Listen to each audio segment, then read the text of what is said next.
探してる限られた時誇れるように世界は何かわからぬままいらないものばかり探してる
Hi everyone.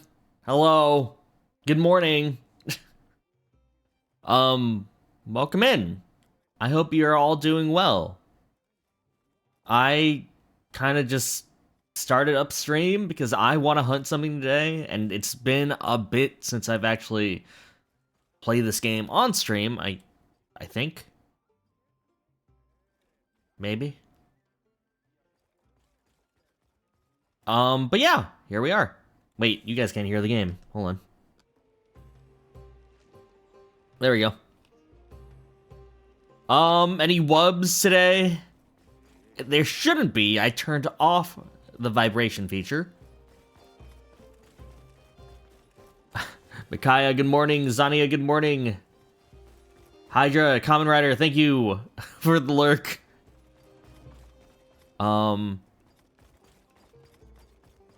I saw you, Goldfish. Thank you for The thing, well, wait. Did you do the thing? No, there's a watch trick thing. Love that we get Soren moonlighting as a streamer with normal people out. I am gonna attempt to, like, fix that. I know I usually stream at, like, midnight. I am trying to fix that because, I don't know. I just, like, it's easier to have, like, shower thoughts on stream at midnight than it is at, like, you know, when people are awake. Because I feel like peak Twitch hours are like any randos can just show up and then be privy to my you know, random sad boy thoughts. Whereas at midnight it's like, okay, the people who care. That's when I can talk. Just turn off the lights at nighttime. I'm living in Silent Hill right now. It's really foggy. Maybe now is the best time to start trauma dumping. Anyway, let's get warmed up with the 9-star Kut-ku. That's true. 2 a.m. thoughts sound insane when the sun's up. A little bit, yeah. How do I also have fog? We just both found ourselves in Silent Hill. What do you mean? This is the one chance we get to actually, like, if either of us actually went outside, now would be the perfect time. Let's see. Oh, okay. Do you come around here often? Silent Hill? Silent Hill is a big place, basically its own country. It's everywhere. Here. The East Coast. Japan. Same place. Asking someone if they come around here often and they're in Silent Hill. I sorry. That's like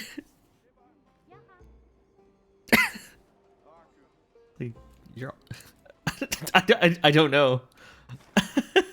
It's just really funny to me. Anyway, how are you guys doing? Everyone doing okay? It is Thursday? That's trash day for me. I need to get some trash taken care of.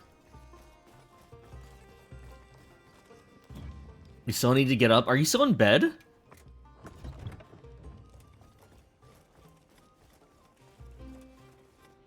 I mean, nothing wrong with that. I'd sleep until like 11. Got your crown on just a bit ago. Glad that's over. Micaiah, that's such a good emote. I don't know how much I can reiterate. Also, congrats, Zani, on the procedure. Procedure? Would you say procedure? Procedure makes sense. Yeah. You know, technical problems or whatever. This game can be pretty when it wants to be.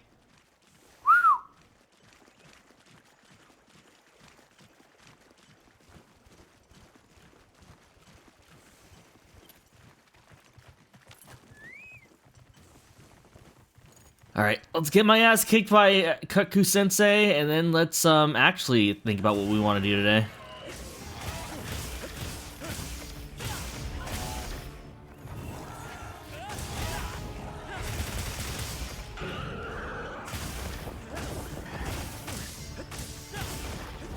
Oh. I've been listening to the Deadpool lines in Marvel Rivals. There are some really interesting ones there.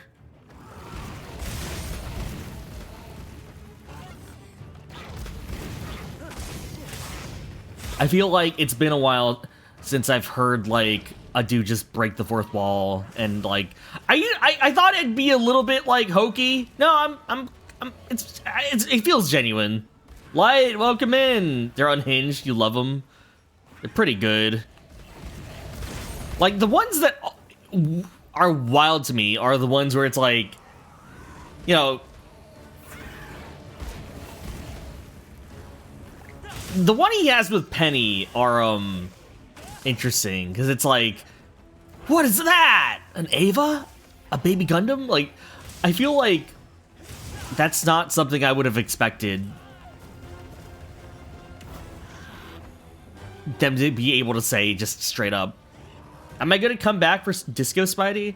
I'm like, I just kind of have always been on like, I am on a hiatus from Marvel Rivals until someone asks me to play.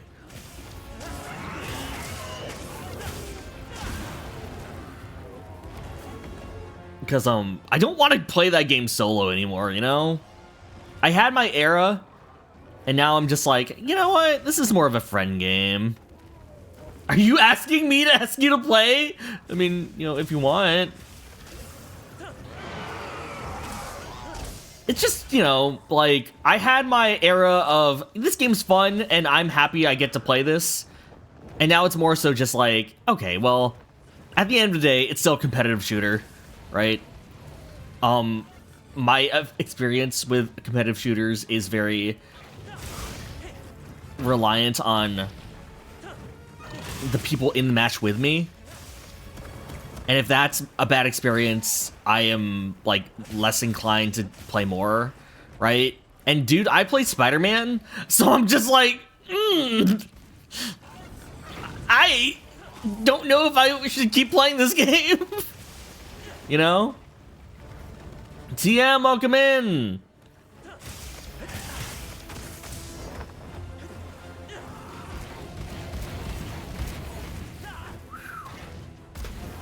Getting some practice in with my old teacher, my old friend, Kut-ku.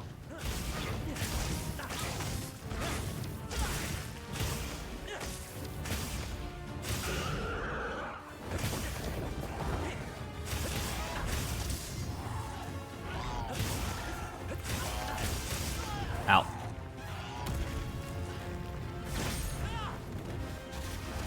Oh. But yeah, I don't know. It's weird. Like, I was just talking about this a bit ago, but it's like, it's kind of like when Uma Musume came out, and then people really got into like Daiwa Scarlet, and it was like, oh man, look at the modern internet finding out what a classic tsundere is, right? I feel like Deadpool coming back and being as silly as he's always been, just, you know,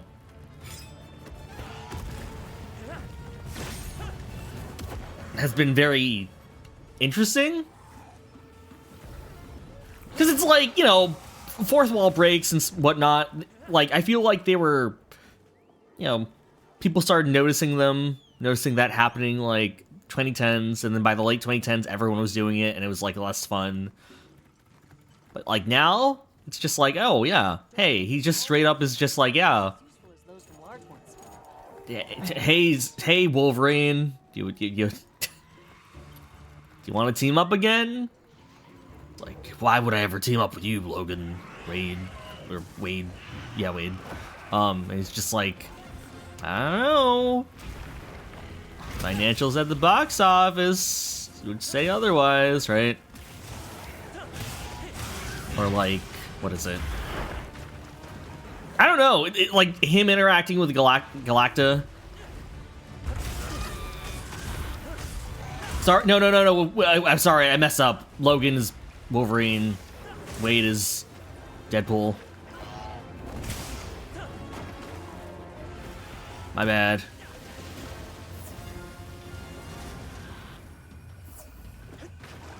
Yes. Because his name... I actually don't remember which way it went first. Because Wade... Because Deadpool and... shit. Ow. Deadpool... Is it Deathstroke? What was Slade's name? Like, his actual name? Wilson can also be a first name, so I guess it stands out. Oh, you're right. Deathstroke, Deadpool, one DC, other Marvel. One, like, Deathstroke's actual name is Slade, which I think, is the cooler name. Not compared to Wade, but compared to Deathstroke. But you know, whatever. I don't know, man. Teen Titans did so much good in terms of like how it portrayed that character, because I have not seen a cool depiction of Deathstroke since, and honestly, that's like really silly. Slade is such a badass name, right?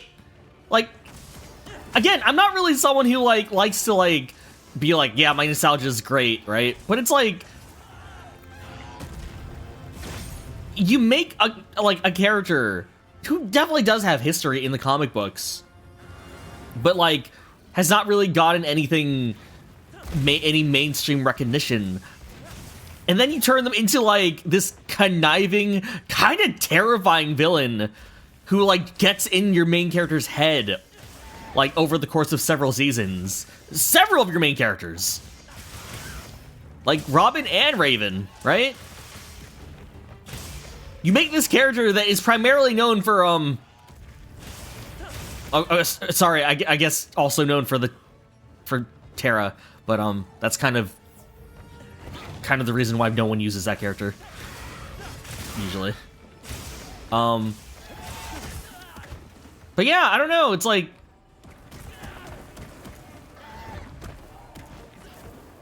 it's interesting. You missed the Red X stuff. They brought Red X over into the canon comics in a very awkward and kind of weird way. But you know, it's like, dude, yeah, Teen Titans was really good. Let's see.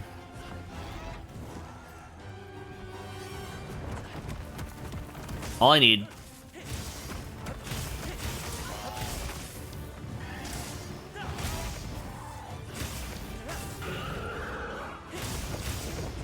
Speaking of bringing things over in an awkward way, DCKO has been a time. DCKO? What is DCKO?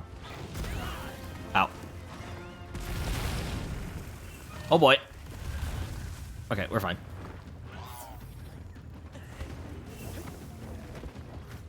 DCKO. Ow. Ah!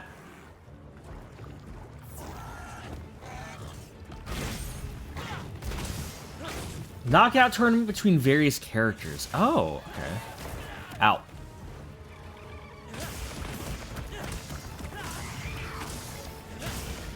Mostly chosen by DC, but fans got to vote a couple in.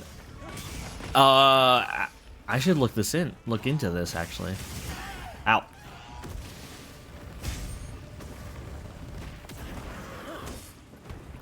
I keep saying that I'm gonna get into comics, right? But I feel like the thing with me is I always forget, like, I have had several good entry points into various comic book universes, and I've just not, like, been keeping into them, you know? I've just not been keeping up with them. Isn't Superman fighting Homelander? Oh, is that how Homelander has been getting in? I did see that there was, like, a crossover or something along those lines, but I was, like, unsure of how.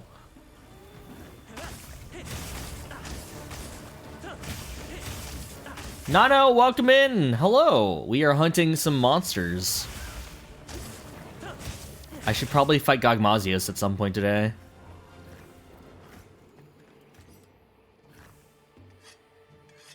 How are you doing, Nano? How goes? Are you still doing Umineko lately? So reading that. Sorry, not to make all of our talks about that. All of our talks in recent history just be about Umineko, but, you know, catching up.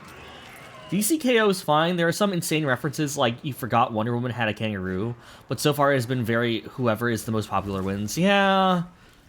I feel like that's kind of why that concept has never really super appealed to me. You know, like... like, we get to see so-and-so fight so-and-so. Like, I know... Is it Death Battle? I know Death Battle's really popular in stuff. But I feel like it's always just kind of amounted to... I don't know.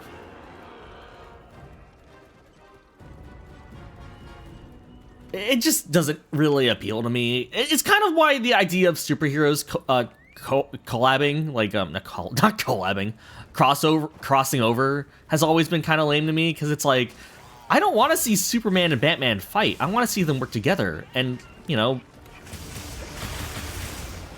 I feel like whenever comic book characters interact, there's always that first initial, we have to fight just to, like, you know, get the cover out of the way, and then we have to, like, actually team up, right? Like, because we can't actually solve this conflict.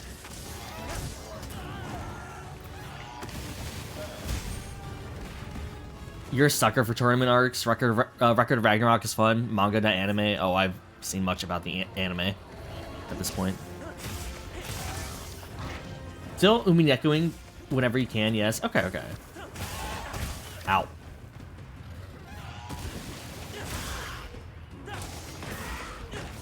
Ugh.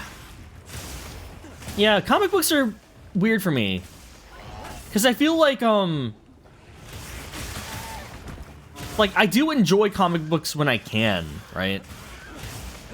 I do enjoy, like, the worlds that are portrayed in comic books.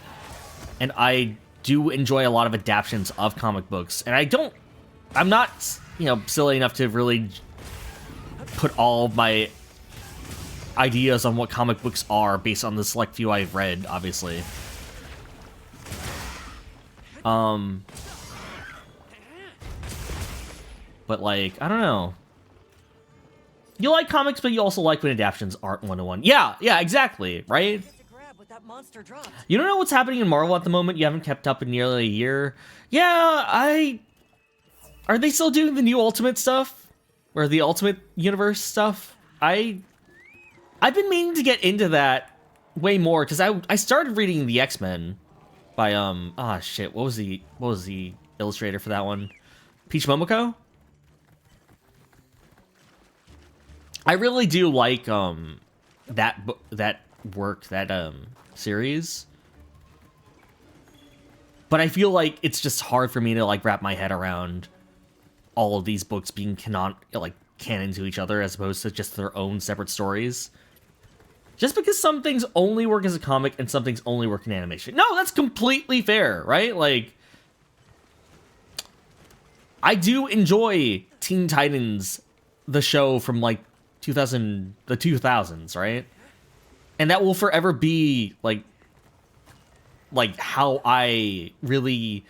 That will forever be my first introduction to comic book characters in a way that's, like, appealed to me specifically, right? We had the animated stuff earlier with Batman, Superman, but, you know, Teen Titans was appealing to me as a kid because they were trying to get that, you know, that market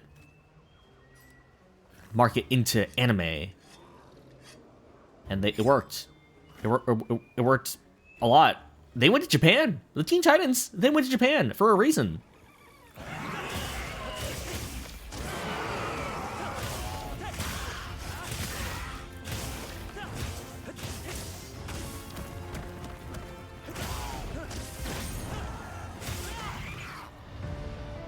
Did I ever play the Teen Titans games? No.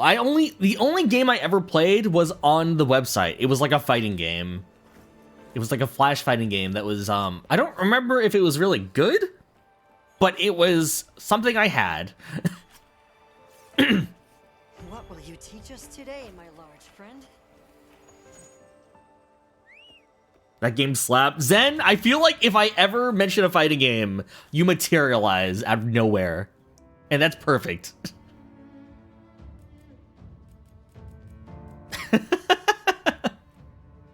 Most played game on Cartoon Network site for you. Yeah, right?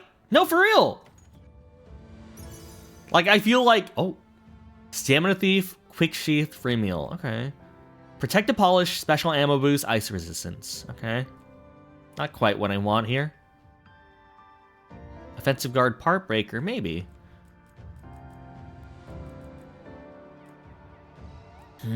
Razor Sharp Ambush. Okay. I want to summon you, just mention fighting games or Uma. When will there be an Uma fighting game? They would never allow that. Unless... welcome in, Zen. I hope you're doing well. You are a Robin main, you think he had a charge motion, that's fun, and that's fine. I should look that game up again. It's been forever since I've actually played it. Like, I knew nothing about fighting games. I just knew I liked the characters. I want to say it was a Cyborg guy back in the day. Like, in terms of favorite character of the Teen Titans, but I don't remember. I feel like I liked Robin, but I feel like I didn't deserve Robin, you know? You know, we can make an Uma guest character in Granblue. You remember being addicted to a Flash, Full Metal Alchemist Brotherhood, right? Is there something else with that exact thing? That exact acronym? No? Okay, yes. I feel like I know which one you're talking about then. Beast Boy for you. Beast Boy was also good. Was that on the Adult Swim site? That sounded familiar to you. The only fighting game you played is Smash Bros, and that's more of a party game. I was invited to a Smash thing earlier this week, and I'm kind of mad that I didn't get to go into it. My Switch is kind of like, not out of commission, it still works, but I don't know. It's a hassle to set up. You're sad you didn't get the Beast Boy skin in Fortnite? Fortnite's been doing some interesting things lately. I'm kind of waiting on the Chainsaw Man skins at this point. Do we fight another Kut-ku? I don't know. Let's fight another Kut-ku. Why not, right? Like, hey. Sure. Let's not use a voucher. I have not seen the movie yet. I would like to. At some point. You don't play Smash Bros. With anyone anymore unless you're with IRL friends, don't like the netcode, and don't want to try very hard either. That's fair. That's honestly fair. Fortnite. You open that game, get Snow Miku, won one game, close the game. Are we not? I thought we were getting Tato as well. I think she's been rumored to be coming soon, which is really funny. What am I waiting for? Oh, with the Chainsaw Man movie? I don't know. I think my thing with Chainsaw Man is I read all of part 1 and I really enjoyed my time with it.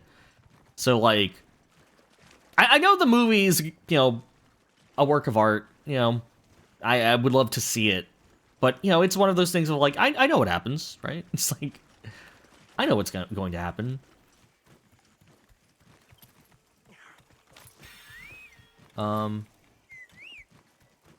You picked up Hero, you don't really like him, you just like gambling, and you've always pulled funny shit out of your ass just by top decking. Like, that's... I feel like I was on, like, a weird training arc of playing Hero but not using any of the spells for a while. Because, you know, I've never really been good for, like, knowing what moves I need to use with any particular situation. And I wanted to actually start, like, paying attention to that, as opposed to just relying on neutral air, like short hop neutral air all the time. Which I still do a lot of. Gonna be so real.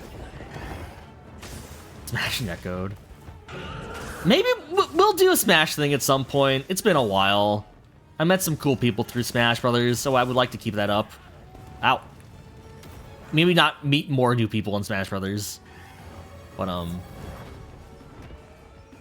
you know, just play Smash with the people I know.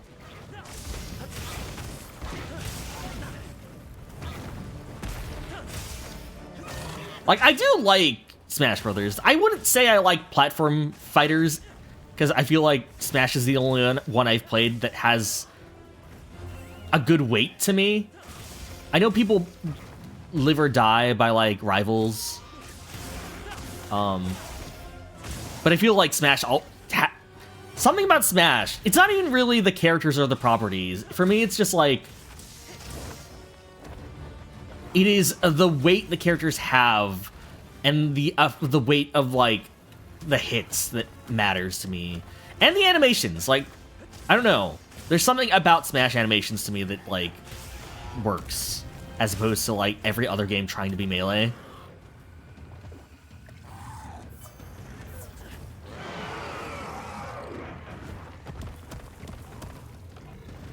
You can probably play Smash without lag now. Pikachu down B, go burr. Pikachu down B, go burr. Yeah, Smash has had over 20 years to refine their gameplay. And I don't know. It's hard to compare with other games who only started like 2010s, early 2020s. Yeah. I don't know. There's something about... It's something that I have been trying to, like, figure out for a long time. Of just, like... It's not even really, like... I don't know. It's not really the sound effects or anything. It's just, like... It's like me... It's like if you asked me to, like... Oh, fuck. It's like if you asked me to, like, dissect a rhythm game. Like, I don't know enough about the rhythm game to be like, okay, this is why this game... This is why this game is very specific to me. Granted, I also did grow up with it, so maybe that's also factoring in. You'll never forget me putting that Ethernet adapter in your throne list. I'm gonna be so real. I know I did say that that was me. I feel like this is the closest I've ever come to being, like, doing something stupid while drunk. Because I don't remember if that was me or not. It sounds like something I would do. I can't think of anyone else in your community who would do that, like, at the time.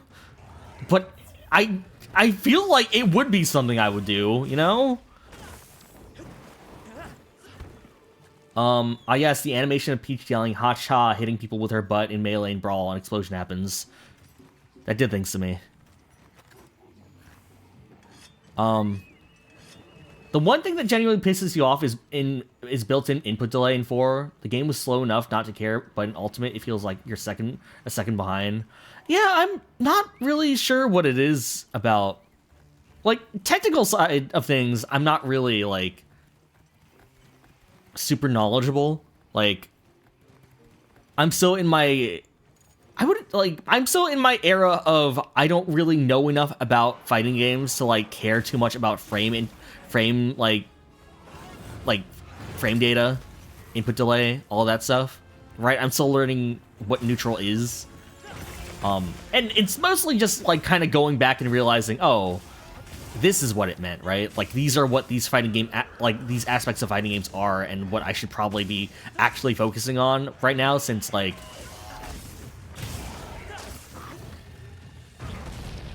you know, if you play Kazuya, you have to care. You don't got a choice. That's fair.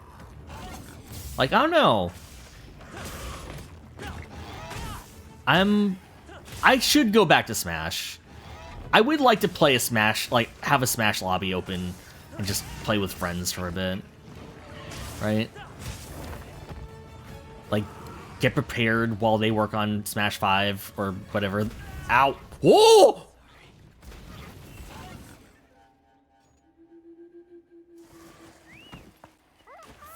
That kind of knowledge is on a more need-to-know kind of basis.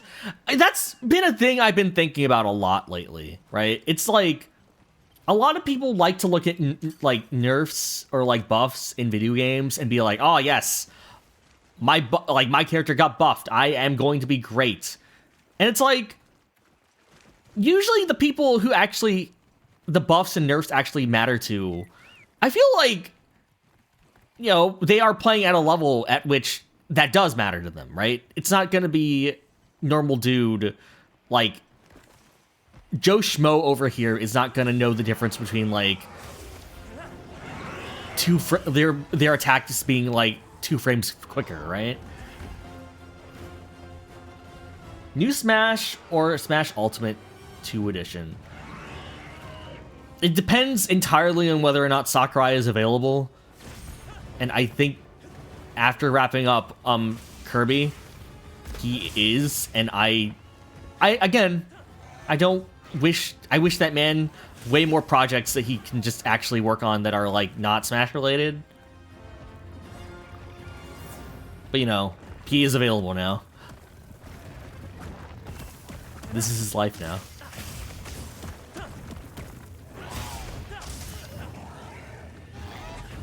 You would prefer Kid Icarus to Smash?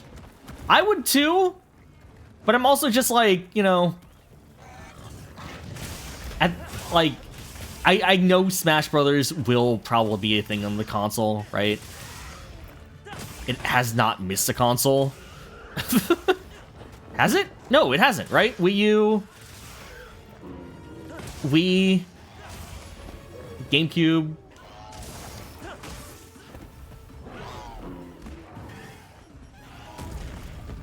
Ah, shit! Ah, I keep forgetting that, like, home's on me now. Jeez.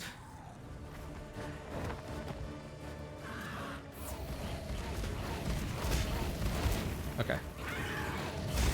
Oh my god. Buddy. Ah, shit.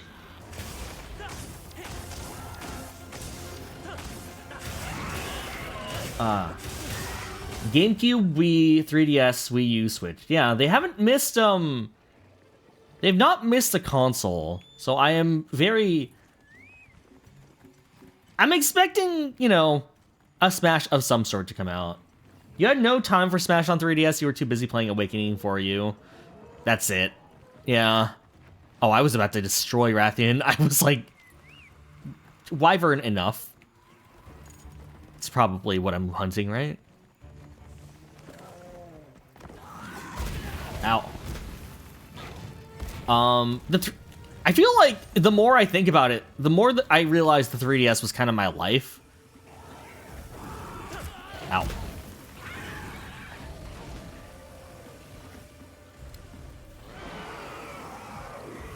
Because I was playing Awakening, 4U, 4 Ultimate was practically everything to me.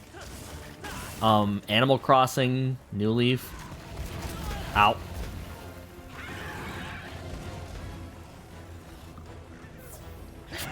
I really like the 3DS, man.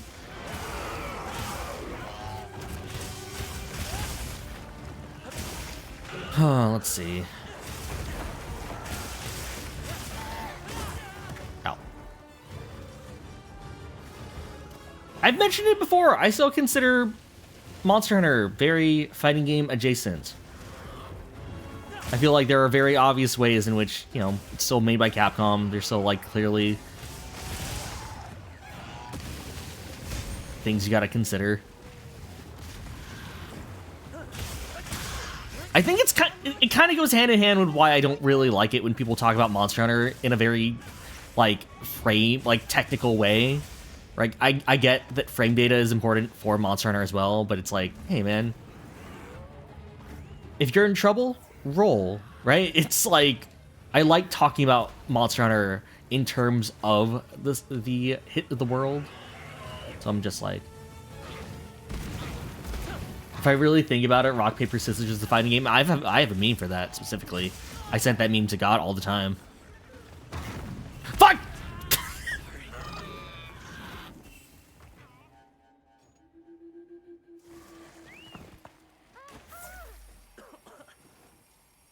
A slow-hitting fireball being my end, huh?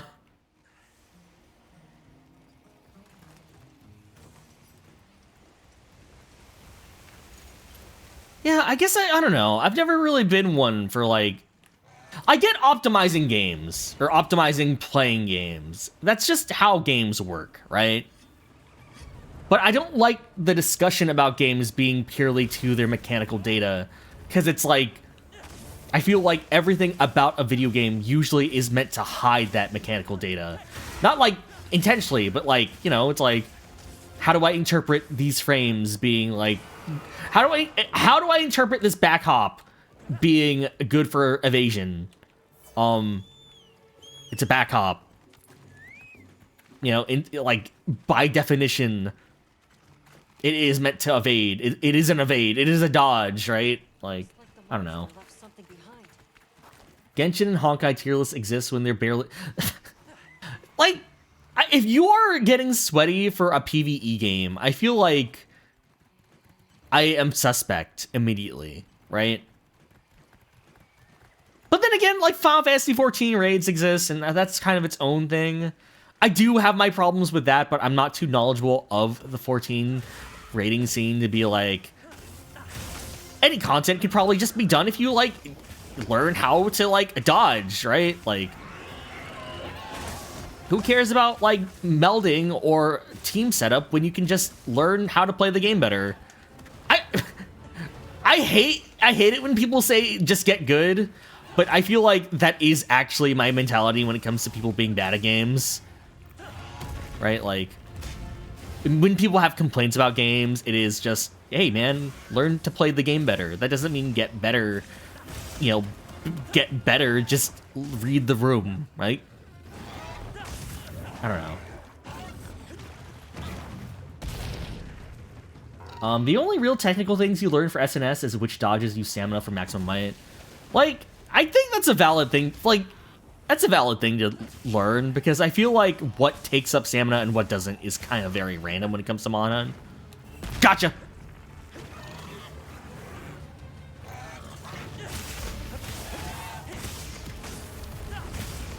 I don't know, like, I feel like for me, when it comes to Monhan, I do really like, I know SNS support builds are really fun and really helpful, but I've been doing that for like the last decade because I've been playing with people, and you know, I feel like there's always the expectation.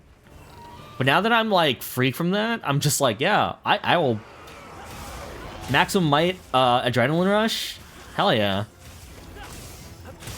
They gave me so many dodges for a reason, right? I gotta use them.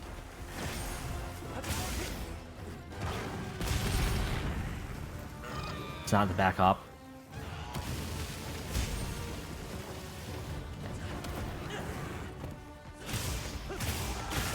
Like, I have a protein fiend build now. I really like using that a lot.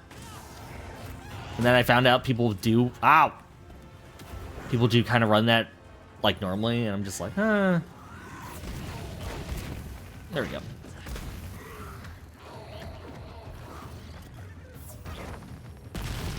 Ah!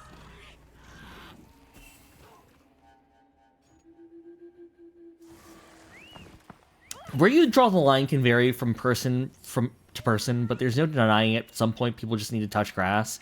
Either learn to play the game or don't play the game. It's just a game. Don't need to force yourself to play it.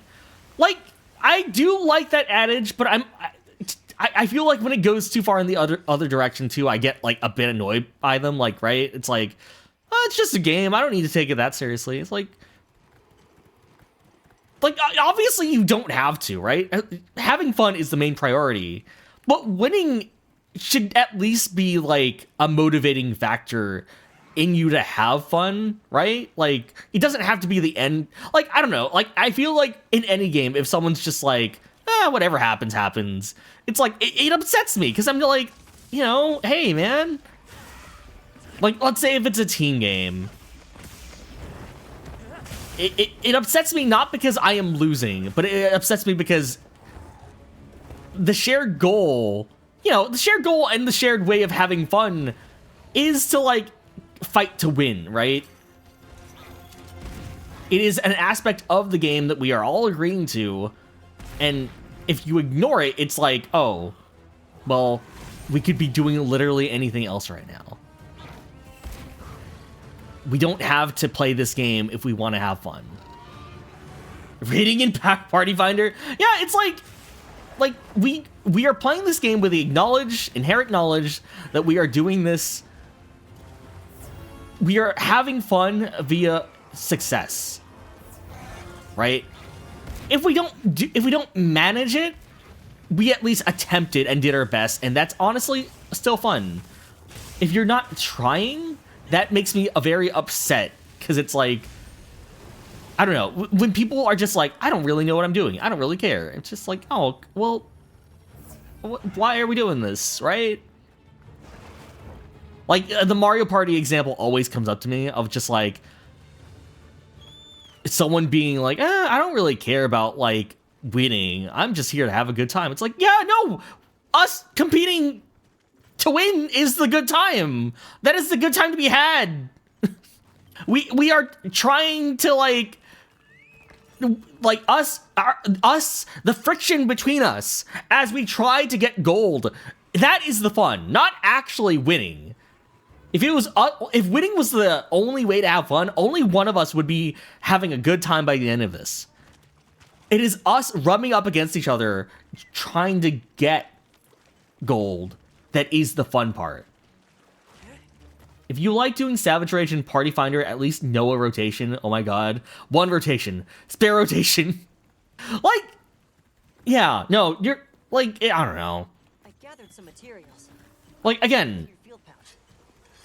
like, that is the fun for me when it comes to games, right? Like, we are all abiding by the rules of the game.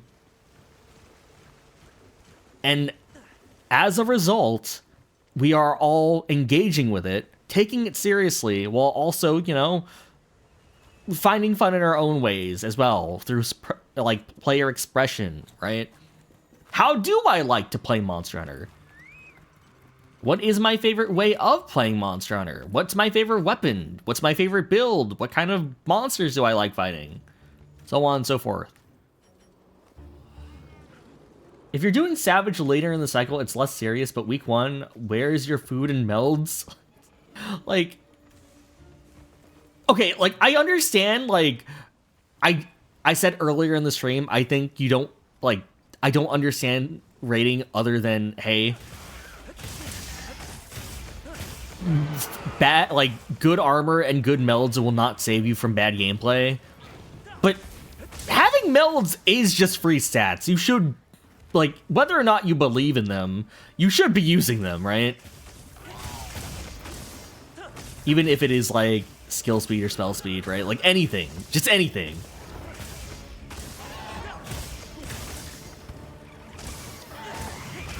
They won't save you, but damn do they help. Yeah. Like, I would never choose to not go into something and be like, or to go into something and be like, you know what? I don't need melds. I can do this.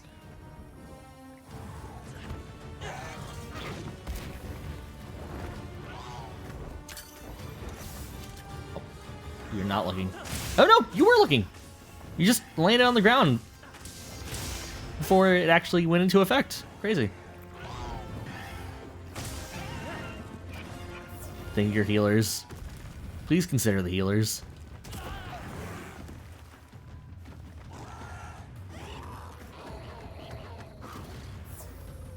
I don't know, like, I've been thinking about Marvel Rivals a lot recently.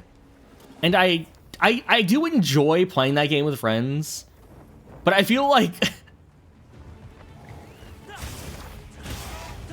like, it is this, like, just do it mentality that, like, bothers me a little bit when it comes to, like, playing games with friends or with anyone, really. Because, like, I don't really think... I feel like a lot of problems people have with, like, various characters or, like, situations in that game do kind of just stem from, hey, man, like, this is the rule. This is rock, paper, scissors, right? Or like, hey, we were kind of boned in that situation, not because of any fault on our own, but because positioning wise, we were just bad. Like, right? Like, we were in a bad spot. Not even like being pincered or anything. Like, not even terrain from the map. It's just like we were not considering so and so an aspect. But it's harder to say that in chat or like even just at your friends in the middle of a heated game. So it's easier to just be like, oh yeah, the random was letting us down, right?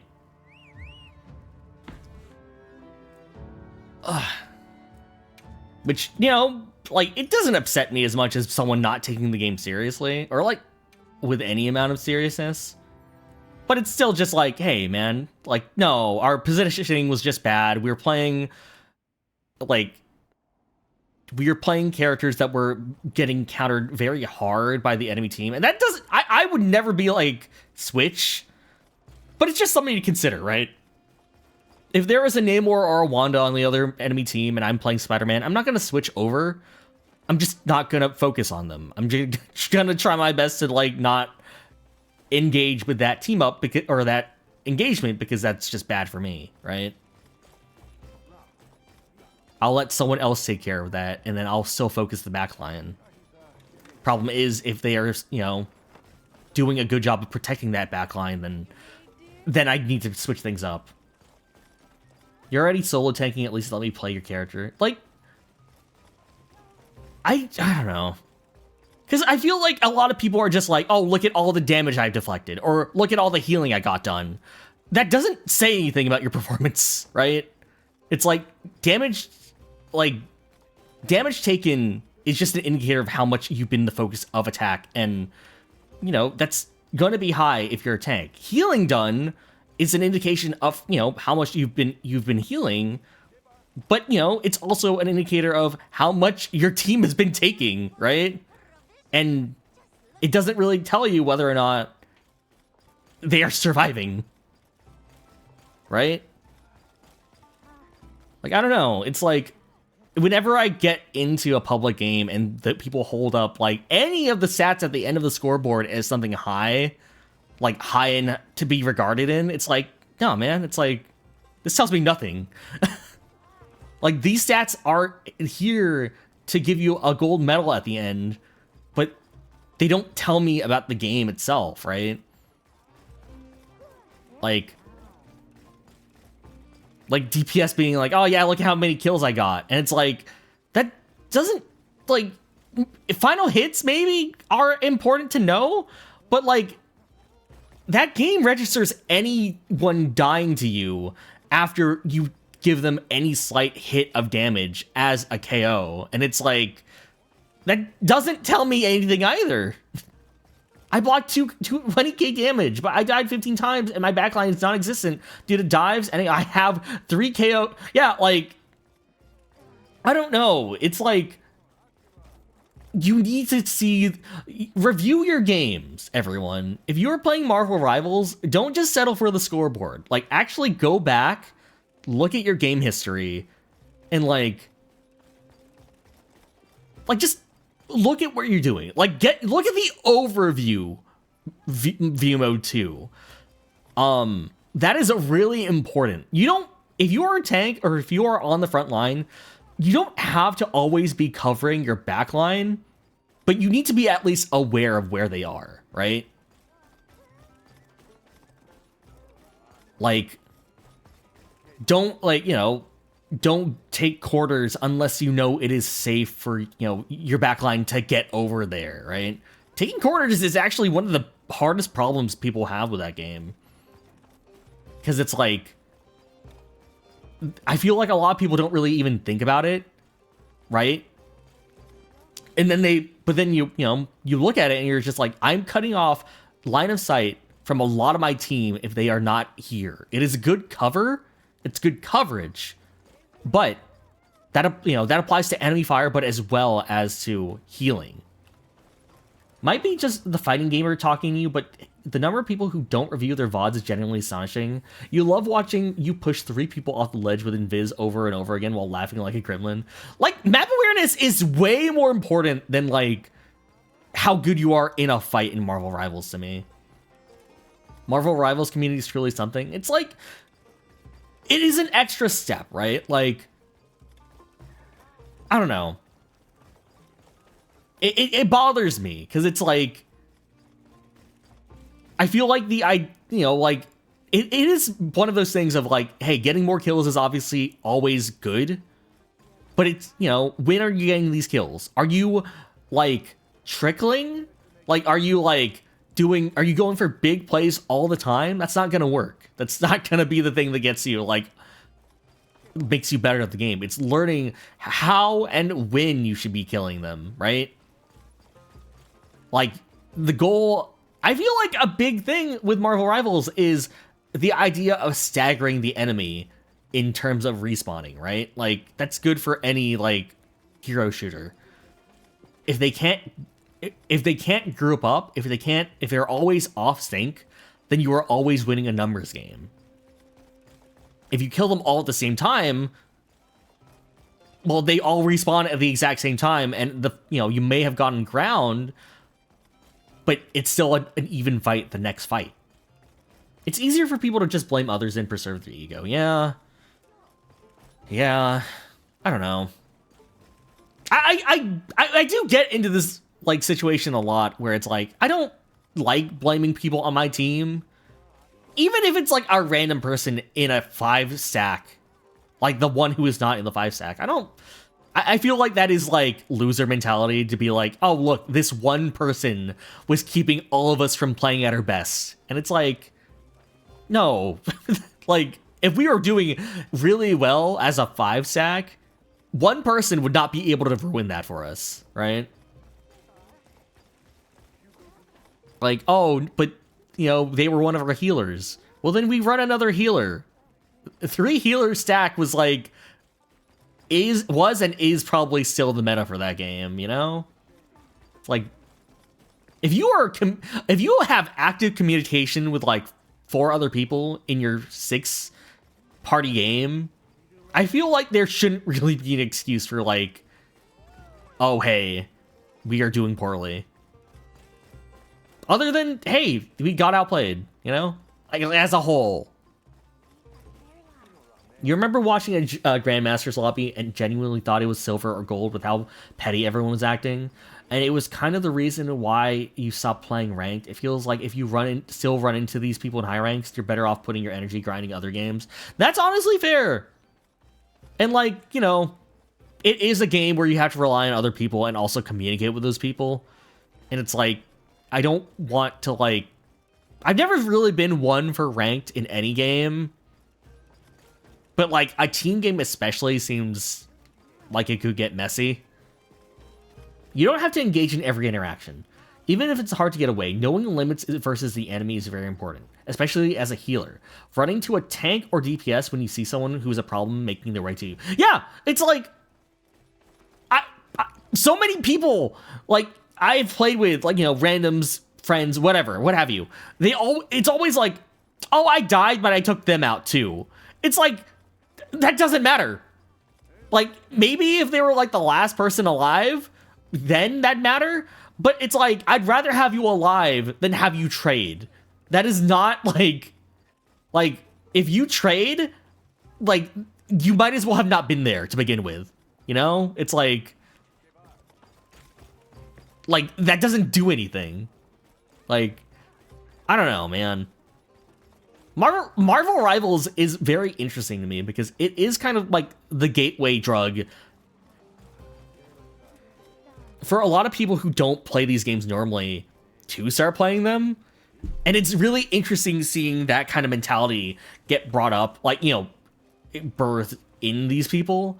And it's like, it's fair, right? Like, when I started playing Overwatch for the first time, I definitely had those moments of like, oh man, where are my healers as a Genji? Okay, I've never actually been that person. Like, if you were playing like a fast character, I feel like you should realize you don't need healing. You can just go get healing, right? But it's like, I felt like, hey man, this guy running away from me, they're scared of me. And it's like, yeah, they're scared of me because it's like, obviously they're low HP and I'm a fast character. They should be running. That's not like an indication of me being good. That is an indication of them being smart.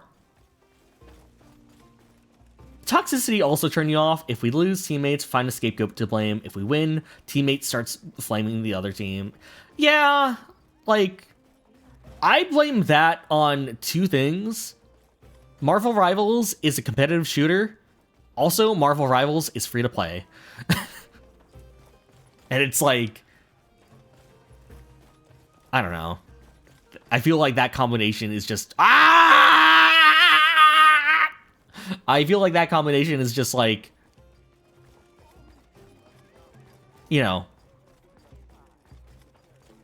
Oh yeah, also Marvel IP being super strong. Yeah, no, you're right. I wonder how many people they got with Deadpool coming in. Game knowledge and applying said knowledge. You're not big on hero shooters for these reasons mentioned. Yeah, like Marvel Rivals, super fun with friends, right? Being like playing games with friends always takes precedent over the actual game being played, right? I can have a fun time with Marvel Rivals if we are playing together. Like, these little problems I'm having with it, you know, aside from that, you know, out of, like, aside, whatever, right? But it's like, I don't know, man. Like, people get really weird about characters. I really started feeling weird when people like were hating on Jeff, the character, after Marvel Rivals happened, because it's like, dude, I love Jeff. I've loved Jeff even before Marvel Rivals, right? Like Jeff was my boy. I love that little shark guy. Land Shark Man. But it gets really weird when people start associating that with the character, and it's like, oh, hate this guy. Can't fucking kill him. And it's like, he's a shark. You'll play with friends. That's fun. A lot of games become fun the moment a friend is in the equation, even if you don't particularly play a game on your own. Yeah, like, what's a game like that for me? It's kind of why I have really fond memories of a game called Skies of Icarus, which was a PvP team-based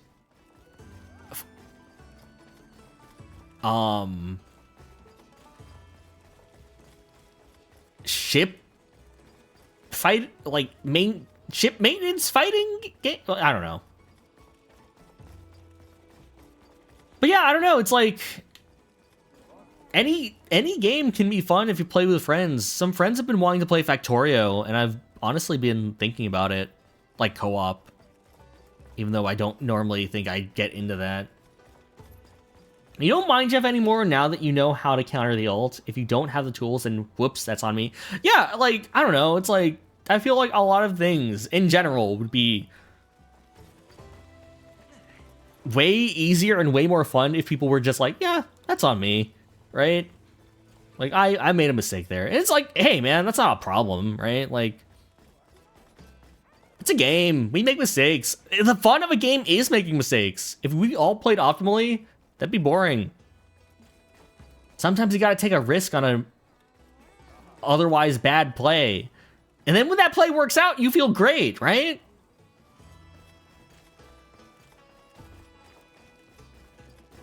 That's the thing. You think a lot of hate can be mitigated if people just, like, learn the matchup? Except Moon Knight. You think characters are fine? You think the people who main them are annoying? I mean, even people who like Moon Knight, the character, have problems with Rival's interpretation of Moon Knight, right? It's kind of why, like, I am 100% sure Gwenpool is getting into Marvel Rivals. She's a blonde girl with Pool in the name. Like, it's gonna happen. But I'm really scared of how they interpret that character. Because she's not Deadpool. She's not. That's not her thing. But also, her thing isn't really something you can really get across in a hero shooter, right? It's like, oh, she's a sad girl who found, you know, got isekai'd into the Marvel universe and is kind of dealing with the fact that, hey, her existence kind of hinges on the fact that people like her as a character and trying to struggle with how to be liked by a general, you know, the general public while still maintaining who she is and her integrity as a person. And it's like, that's cool. It's not gonna make a good ultimate. Self-reflection, that's not a good ultimate. You'll take Gwenpool over Spider-Gwen, and that's gonna be the problem with Spider-Man characters, trying to deal with him when you're not Penny or Namor is exhausting. That's the issue I know that Spider-Man has as a character, because it's like, it's kind of like, I really like him, and he's the only character I play as in Marvel Rivals, because I think he's fun. But how do you balance a character that is entirely based on movement and getting out of there, right? without taking away that movement, right? Because, like, I like where he's at right now. I think after that really bad, like, period of him getting nerfed, it was like, okay, I think this would be interesting. But yeah. Cass, welcome in. The caster must be around early today. I am, you know, doing my thing. I'm walking around the gathering hub, not actually hunting. Miles would be cool, 2099 would be cool, but do we really want to deal with multiple Spideys attacking the back line? Like, the idea I have for that is maybe Miles does not, because all of these characters are based off of, or very much inspired by their most popular depiction in media. Miles does swing, but the scene from Spider-Verse that people associate with Miles is him running down the building. Like, he's gonna be a runner. Maybe that's how they perfect the wall running mechanic. Because, dude, that has been a thing since day one. It still feels weird to do. I would like it if it was. He also has the invisibility mechanic. You're right. Like, invisibility? Like, I don't know. Like, again, like, I feel like whenever I get people complaining about Spider-Man, it's like, it is people who main healers, and it's like, yeah, because obviously, like, I'm gonna be attacking you. Like, what do you want me to do? Attack your tank? Like, no, that's my thing. I gotta, like, fight you as a person, as a concept. You are the healer. I've been taught from games early on, healing bad if on enemy team, fight healer. That goes back to Chrono Trigger, my guy. Miles would make a cool healer, in your opinion? I guess, like, I've never really considered it, but considering how they've dealt with a lot of other characters, like, you know, Deadpool's a healer now. Well, I mean, he's everything, but he can be a healer. It's like, any character can be anything, you know?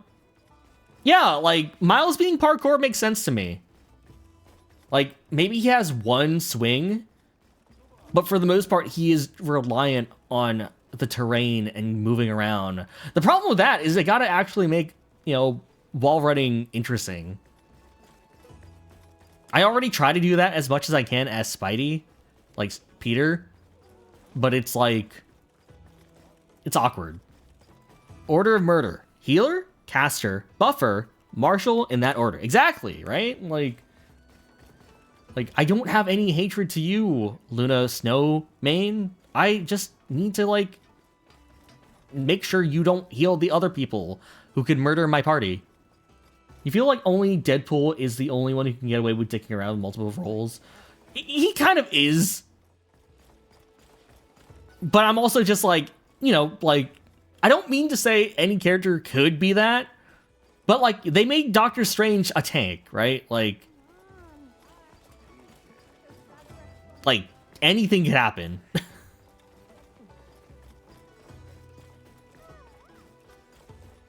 Like, Jeff's a shark. He's not really known for healing, but he does, and it works out. It's like, play with the lore however you want. Did anyone think Rogue was gonna be a tank? Probably. She's huge. I don't think I realized she'd be huge. She's huge. You think She-Hulk could also play multiple roles pretty well? Like, I don't think that they would rely on that. I think if there is a character in that kind of, like, middle ground, they'll probably do, like, a Mr. Fantastic thing where they are technically DPS, but also could act as a co-tank, like an off-tank. I feel like Deadpool is a very specific, like, instance of... It fits the character that he just be whatever. And it's also playing, like, a role-playing game in the middle of this team hero shooter. I feel like with the Lady Loki skin, I am curious as to what other skins they'll have that are... Loki is still Loki at the end of the day, but I do wonder if they would do, like, an Echo Fighter type deal. Because they've mentioned Miles is too different from Peter to be that. And character-wise, Gwenpool is very different from Deadpool. in terms of personality, backstory, all of that kind of stuff. But, you know, gameplay-wise, nothing in Wade's arsenal is different from Gwen's.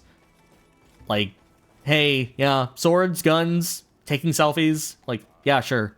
Like, that's it.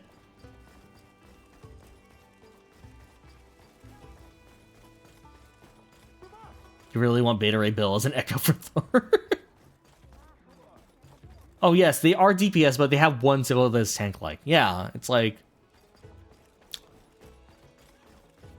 these hybrid units, I feel like would be interesting. Yes.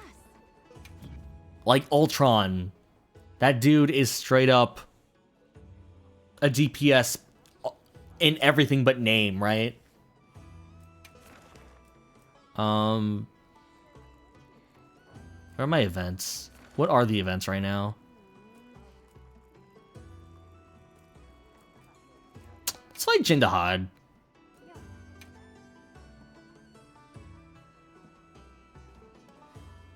Make sure you're prepared.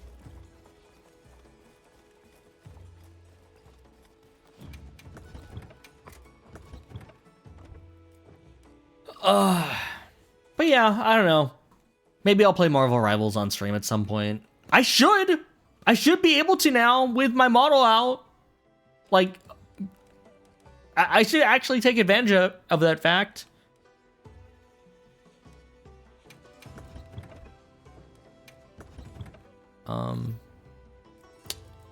Fire, Anjanath, Gorefire, Anjanath. That's the one.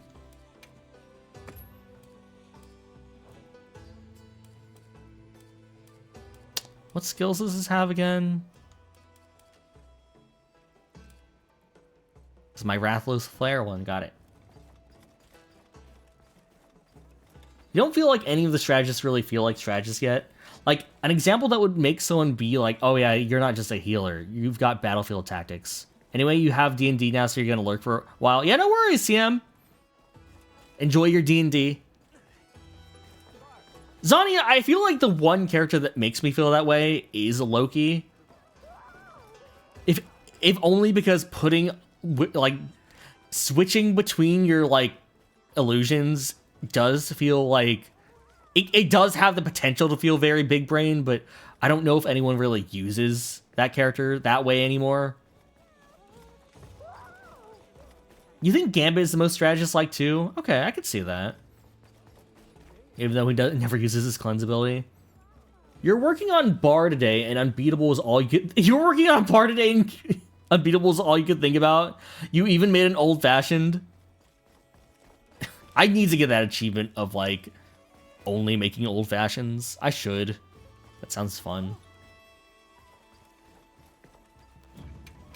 Yeah, I don't know. I should play more Marvel Rivals on stream.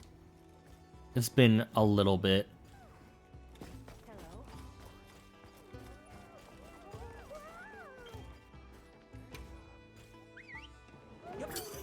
Dude, I was thinking about Unbeatable, like, I'm gonna be so real, I'm still thinking about it. I don't want to wear it out. I don't want to, like, make you guys think that I don't think about any other games. But, I don't know, man.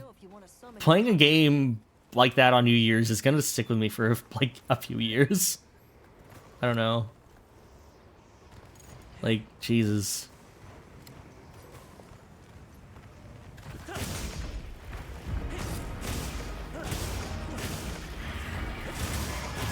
Adrenaline Rush.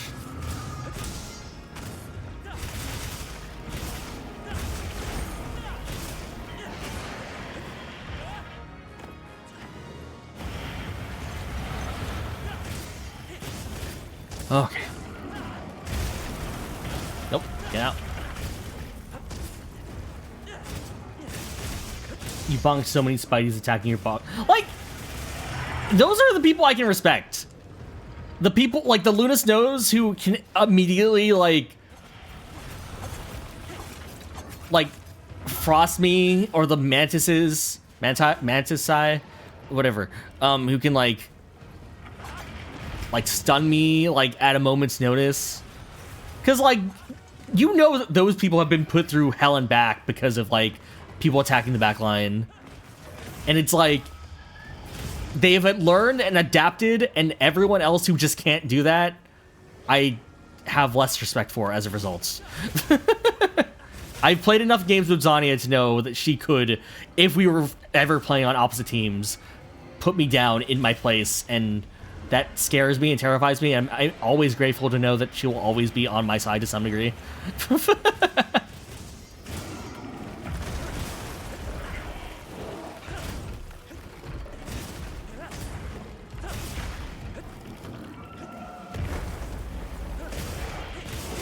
Sorry, I kind of have to, like, be a little bit more focused with this guy.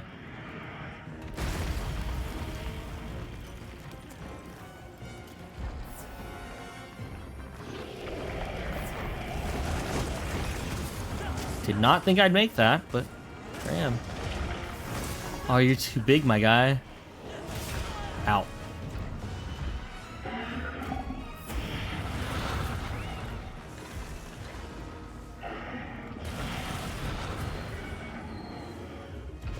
I feel like I had something else I wanted to talk about too. I'm trying to remember what it was though.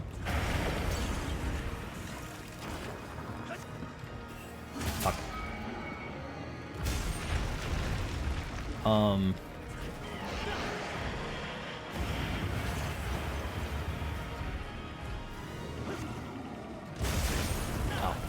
come on. Let's see. Marvel Rivals.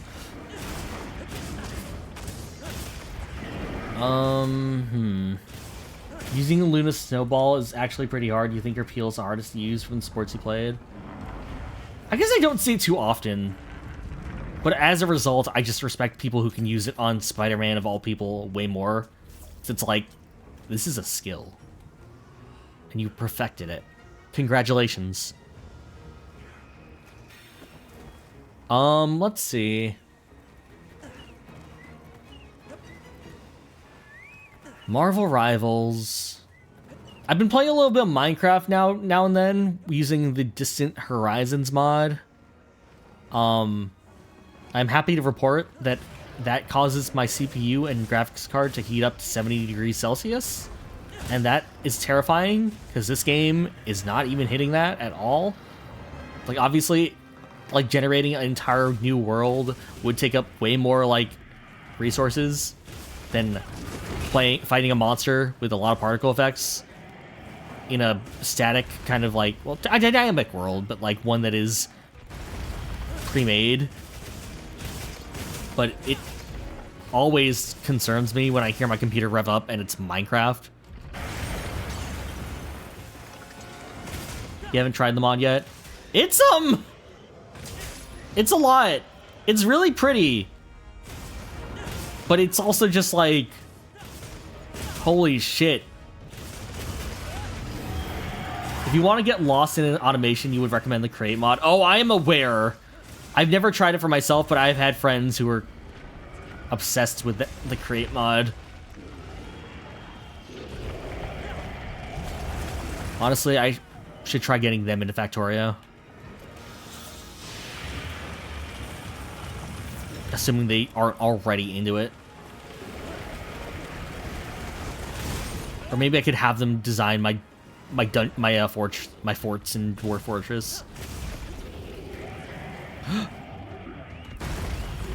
There we go. Again! Ah, shit. Fuck. Ah!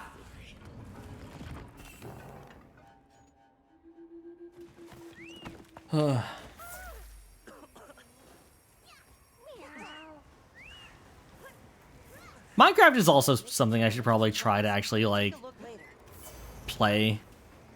Maybe not on stream, but, like, get back into. Kind of like a Zen Garden type deal. Like, just have something for me and me alone. Just hang out, you know?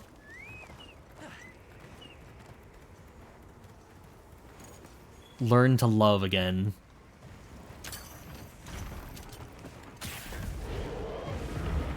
Realize video games can be fun. Even by myself. Wait, that's not broken. You're not broken. Don't give me that. Minecraft can be very relaxing, yeah. I played for a bit because I haven't played Minecraft in forever. And I was just like, oh yeah. Oh look, there's some villagers here to greet me in this new world that I've created. I should say hi. Fucking kill me. Just like, what the fuck is a pillager? I'm just like, oh, okay. That's enough Minecraft for me today.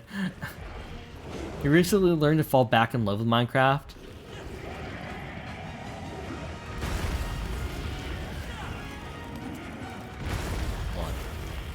You need to grind more JRPGs. Your backlog ain't shrinking. You need to fix that. Yeah. I should finally finish Disco Elysium. If only just to say I have.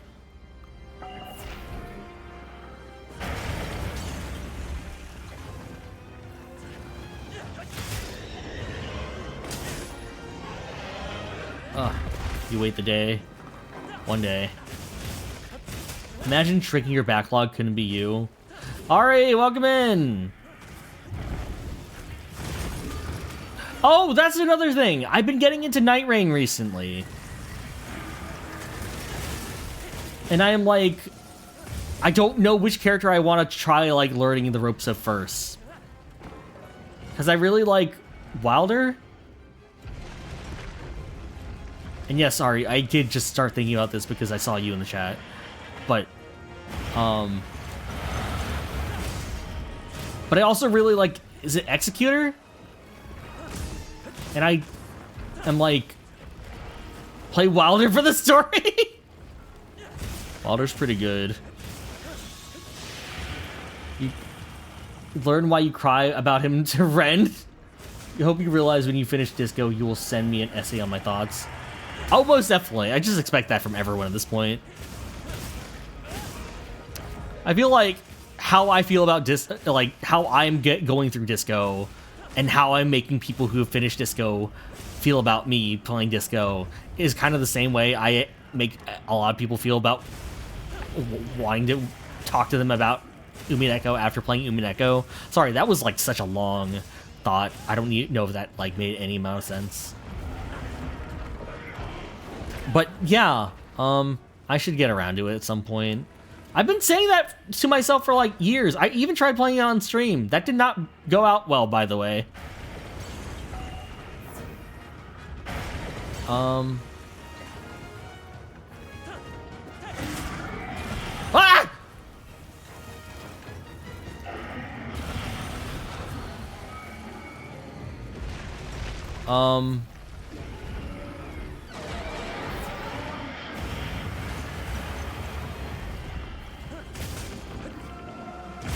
Ah, shit, I turn around.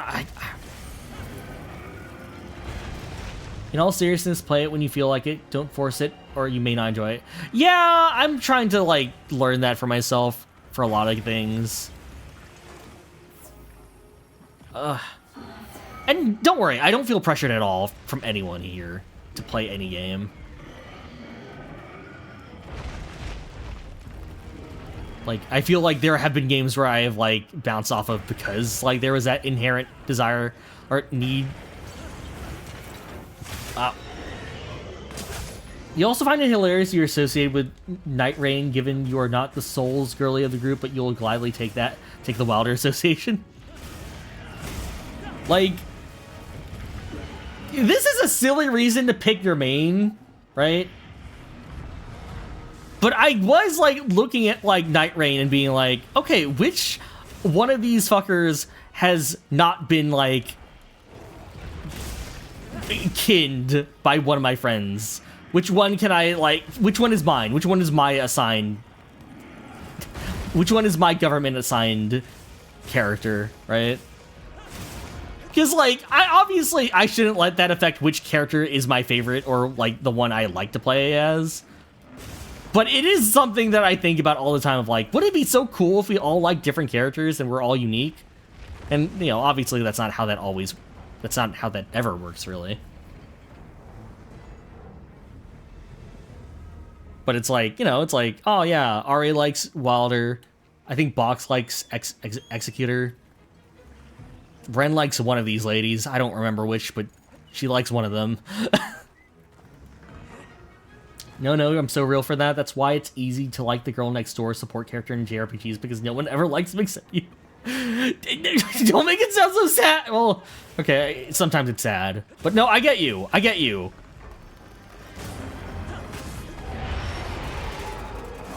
Oh my god. Like, you want... It's always fun when all of your friends like different characters. It gets rough when, like, they dislike certain characters and are very vocal about it and make you feel like you can't enjoy it anymore. But, like, if everyone has... It's like, you know, who's your favorite, I don't know, Powerpuff Girl? Who's your favorite member of the Kids Next Door? I don't know. Teen Titan. We were just talking about Teen Titans. Who's your favorite Teen Titan? Like, that's always fun, because then you can just imagine yourself as like, yeah, I'm Beast Boy. Zexo's Robin. Actually, no. I feel like, if anything... Never mind.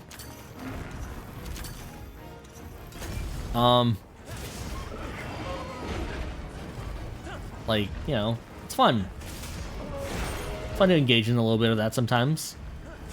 I really enjoy the fact that people associate me with Spider-Man now. It's very confusing to me, as someone who does not actually, you know, fuck with Spidey too often in terms of, like, media. But, you know, it's fun. Also, how has Live Alive been, Ari? I feel like, depending on which chapter you start with, like, not to say that you, like, I don't know, I feel like everyone's first impressions of that game is so very interesting, because it's like, I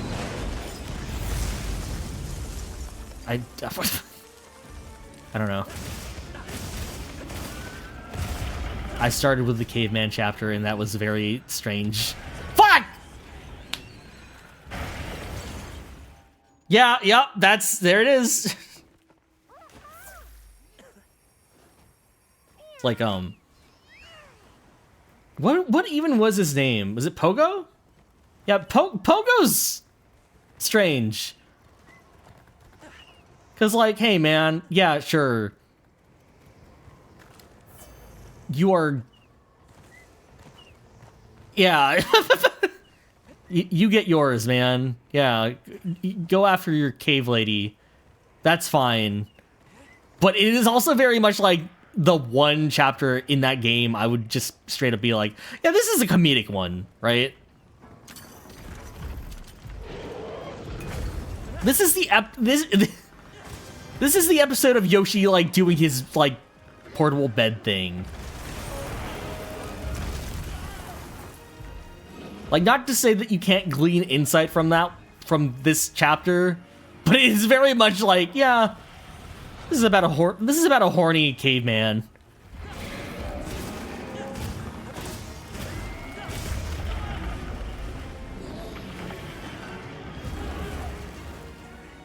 Rather than discussing the session, you were discussing the Lizzie McGuire movie. There's never a bad time to discuss the Lizzie McGuire movie.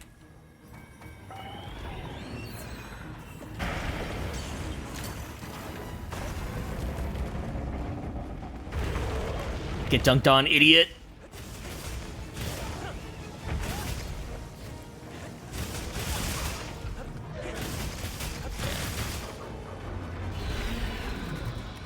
I think I tried to do it in, like, order of, like, time period. And I guess Pogo's chapter does get across, like, the gameplay mechanics pretty easily compared to all the other ones. But it is also very much like, oh yeah, Pogo, fart on those guys. And I'm just like,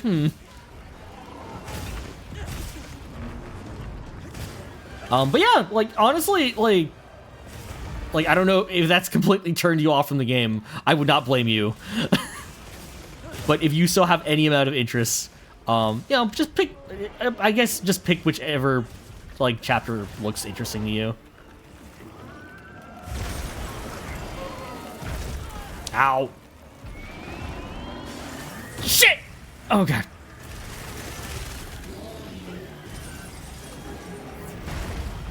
Oh my god. Yeah, I don't know. I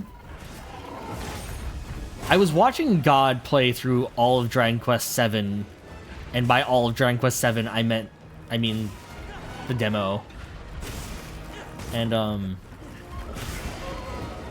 had to BRB for a bit, but like Soren, do you just press through it or do you skip to another chapter?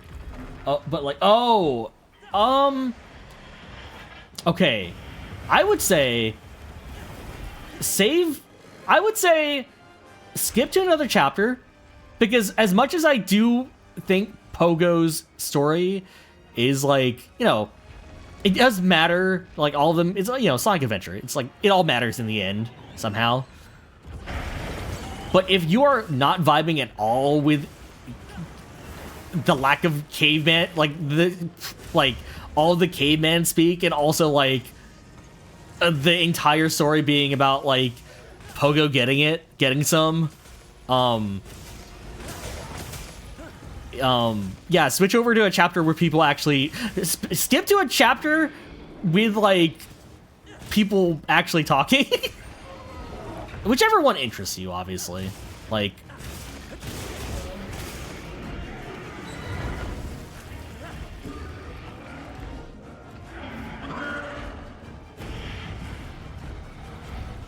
because I think the fun of Live Alive for me is every chapter is very specific. It's a very specific genre of not only like type, like aesthetically, but also gameplay wise. Like, there's a survival horror somewhere in that lot. I will let you figure out which one it is. Your issue was you were talking to Ruki about it, and she said the same, where she started with the K-Man, got confused, skipped to modern, and then got more confused. Modern. That would be... okay. Like, I guess the best way to think of Live Alive is a bunch of, like... it's like a... is it vignettes? No. It's a bunch of things that can kind of be taken on their own. I think the... okay, let me think. Oh, fuck! Fuck! Fuck! Ah, ah, ah! Okay, okay. Sorry. Anyway. Let's see. Ones that would be a good starting point. Let's see. I think...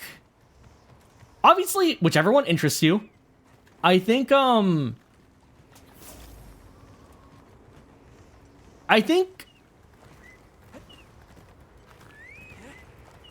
the Wild West is a pretty good one. It's a bit open, though. Like, I feel like that one's main mechanic is very... I feel like it'll get you into the idea of what the gameplay loop could potentially be, but I feel like it could be confusing going in, because it's way more of a gameplay focused one than it is a story based one. I do like that one's story though. China is pretty good. China is probably the most straightforward one, I would say. Lizzie, welcome in. We are talking about Live Alive right now while playing Monster Hunter, and also trying my best to not die because I am on my last cart. Yeah, China's kind of cool. China's the one that I think is the most straightforward. If Ruki went over to modern, that's the one that's basically Mega Man. if they're the one I think it is. Okay, let me put it this way. Every chapter is kind of its own game. And I guess I can explain the games. Caveman, Pogo, that is your run-of-the-mill kind of RPG with crafting mechanics. China is probably the most straightforward. It is your martial arts film. It's a really cool, mentor story where you get to train three rookies and hone their arts. Japan. Feudal Japan is a stealth game. You are basically playing Metal Gear with Japan, and you know you can that also has a very big kill or like spare or kill or spare mechanic to it, right? You can go in that game killing as many people as you can, or you can choose not to. And I won't say the game doesn't judge you for it, or the game does judge you, or whatever. It's kind of up to you how you play it. There's no real good or bad option there. What's after that? Modern. That's modern. Modern times is basically Mega Man, but Street Fighter. You are fighting people across the globe as a single person in like heated boss fights. That's probably one of the easier ones to play, but it is very much like, you know, it has as much story as maybe like Street Fighter 2.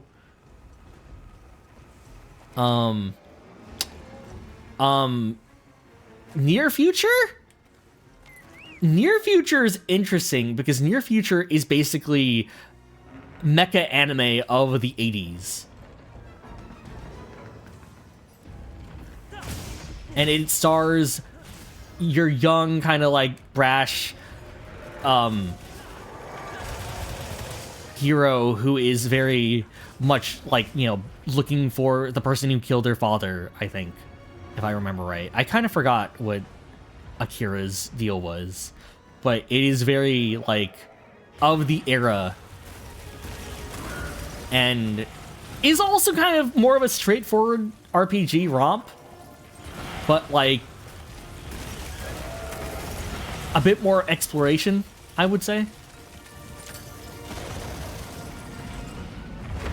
And then you got Far Future, and Far Future fucks. Far Future is awesome. Far Future is it's Alien. You're playing Alien. That's Far Future. You're playing for all. You're playing basically any sci-fi movie of that era, and yes, it is all of them. It's pretty cool. Far Future is probably one of my favorites. I honestly think Far Future like could work as a single, like its own game, but it being part of it, like the entire game as a whole, only strengthens how much I like the love I have for it. But it's also kind of confusing, so maybe work your way up to that one. This game sounds crazy. It's pretty cool. Like it is the total of it's more than the sum of its parts. It is like I feel like every part of it is very interesting, and it's very interesting if you look at it as, you know, the thing that happened prior to Chrono Trigger, right? Like, it's kind of, if I remember right, kind of the same team. And it's very interesting. It makes me realize, like, oh man, games back in the day were very ambitious. And to some degree, I appreciate that ambitiousness more than I like appreciate like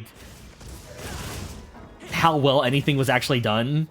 Because the ambition is like fun, right? Like, oh man, this feels like you went for it, you know?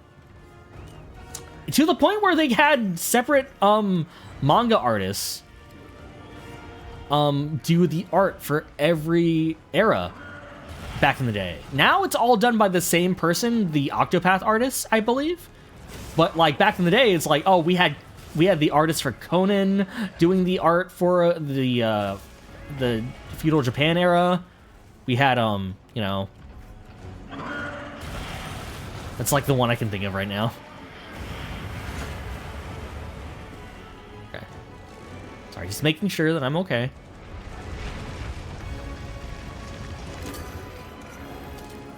You think that's what will make a difference for games in the future, to separate games made by people from the ones made by AI?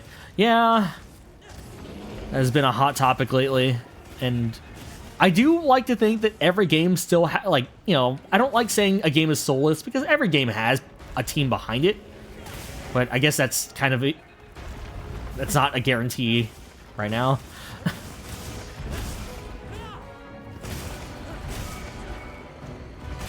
Oh.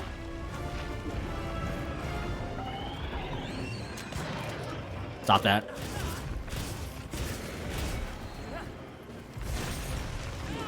Oh boy, you're big. But yeah, yeah, definitely just try another chapter. If I remember right, every chapter can have a save, so you might just be able to get back where you came, like, you know, start off where you left off, with prehistoric.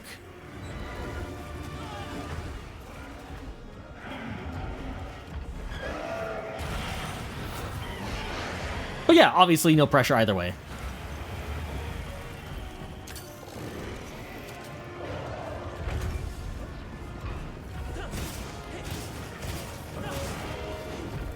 I didn't know Ruki was playing it too.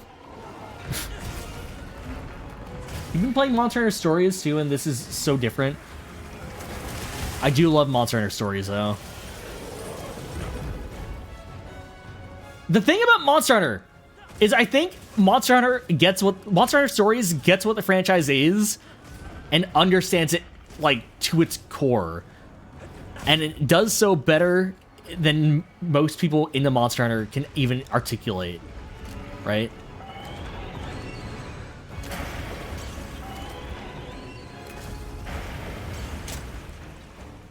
Fuck. Where are my burst pods? Where are my burst pods? You've been playing it in little spurts since most of the time you get... Ah! Does this count? This counts, right? This counts? Please count.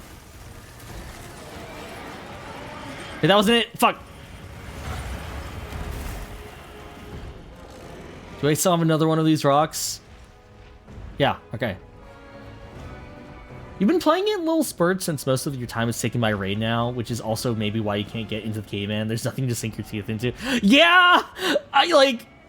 Oh, like, as much... Again, I do think every character in that game matters in the long run, but it as a first impression, as well as, like, something, like, that you are investing time and effort into of your like, your hours, it's like...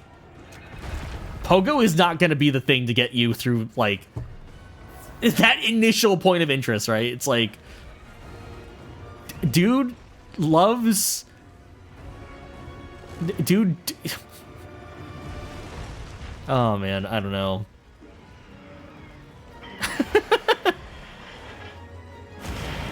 There's so much you could say about Pogo, but I feel like a lot of it is fart on those guys, Pogo. Fuck, fuck, fuck! Oh, God. Yeah, definitely try any of the other chapters. Let me know how you feel. I would probably... Okay, sorry. I would probably say China or Wild West.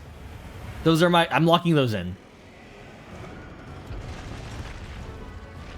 Probably more so China over the others, actually.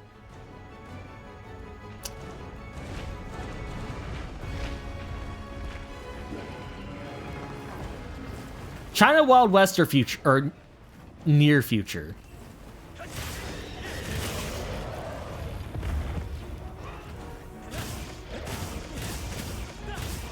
But I also think little spurts are probably the best way to play it. Don't, like, get too, like,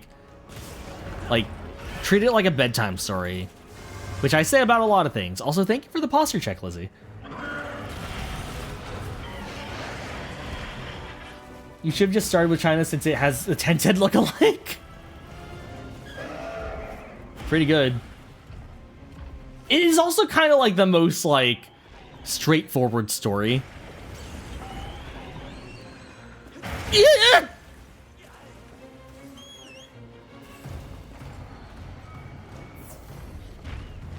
Okay, I still have one ice chunk. I'm on it. Nope. Nope.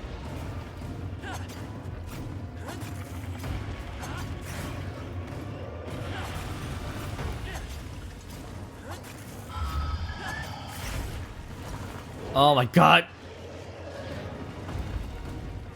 Just take care of you. Nope. You're just going down. Why not? You thought it'd chronologically start with Caveman. Like, that's what I thought too. But then I realized, like, oh, the game doesn't really take into consideration when I do these.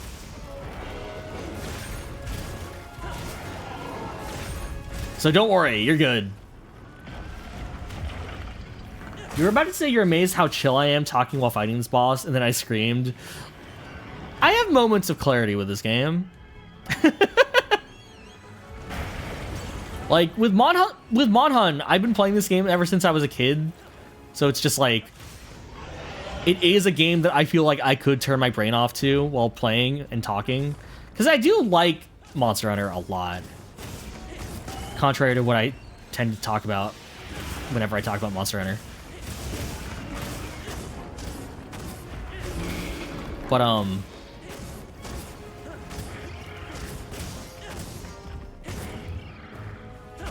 it is one of those games that I, like, have been playing a long time.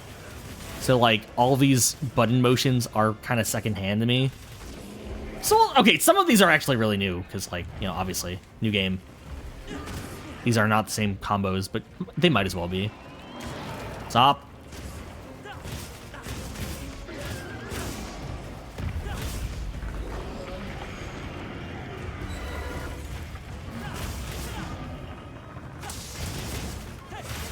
Oh, God.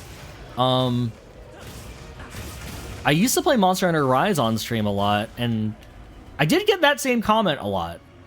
Like, a lot of people very surprised that I could play it while talking, which I don't really think is, like, says anything about skill. Oh, boy. So much as just, you know, if you play a game a lot, it becomes second nature, right? When you play Monhun, you play Dual Blades and yell Beyblade, let it rip, because you love living your dreams as an autistic Beyblade. Like, I guess, I don't know. I like the... I know enough about my weapon, Sword and Shield, to, like, know what I'm doing at any given time. It is the parts that, like... What's the word? It's the new aspects of the weapon introduced in Wilds that are like, okay. I'm right about those older games being ambitious, though. Like, they would swap genre halfway through the games. Yeah, it's like, I used to kind of, like, not really belittle, maybe a little bit. I used to, like, get very upset whenever my friends would be like, oh, yeah, you can do anything in Final Fantasy VII. And it'd be like, oh, a snowboarding minigame or the gold saucer or whatever. Because, like, I'm just like, those are just minigames. That's not it's not like you're giving up your entire career to become a chocobo racer. And it's just like, I don't know. Like, now I look back on it, I'm just like, you know what? It's kind of cool that, like, a game would actually go for something like that wild. Even if only for, like, a few minutes, right? Let's see. Anything good? Crit element, blight resistance. Maybe that one.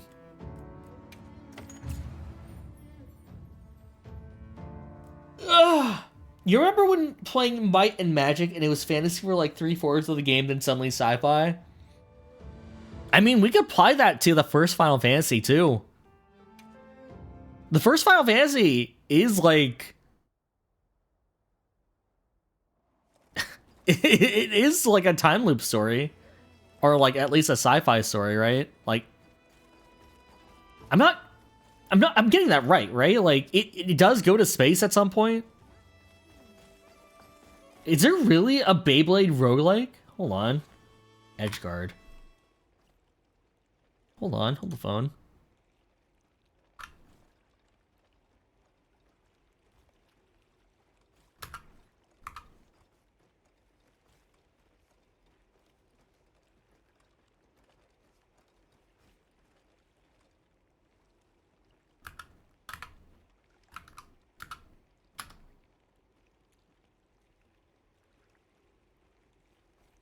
Why am I not seeing it?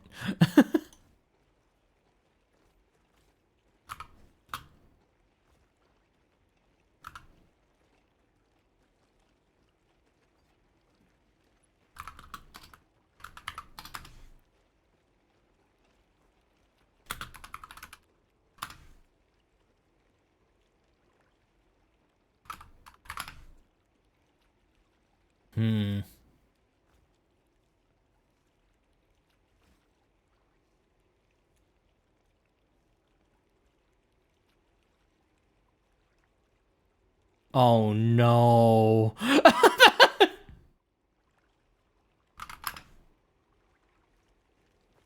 Why am I not seeing this on Steam? I am literally looking at someone play it. Is it not called Edgeguard? It's not. It's called From the Top now. What?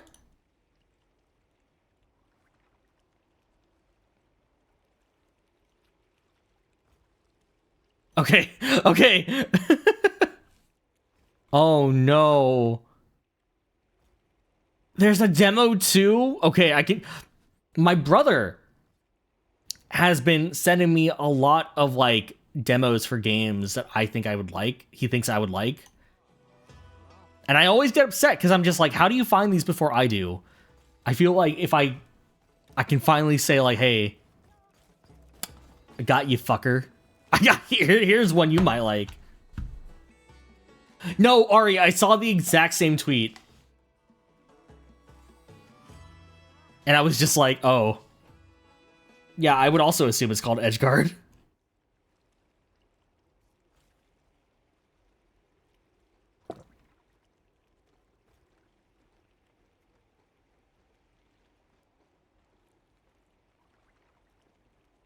Oh my god. Speaking of weird games, what the hell is How Many Dudes? That's a demo that I have been recommended by my brother. Let's have one more thing and then maybe I'll switch over to How Many Dudes.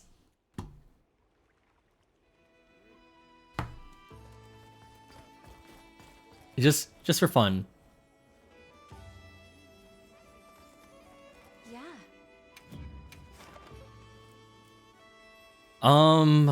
Dude, I don't even know what I want to hunt anymore. Playing the long game.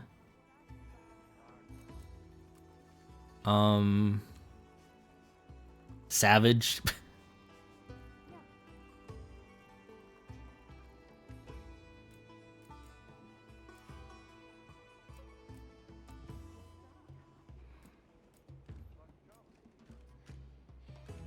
Do I have this one?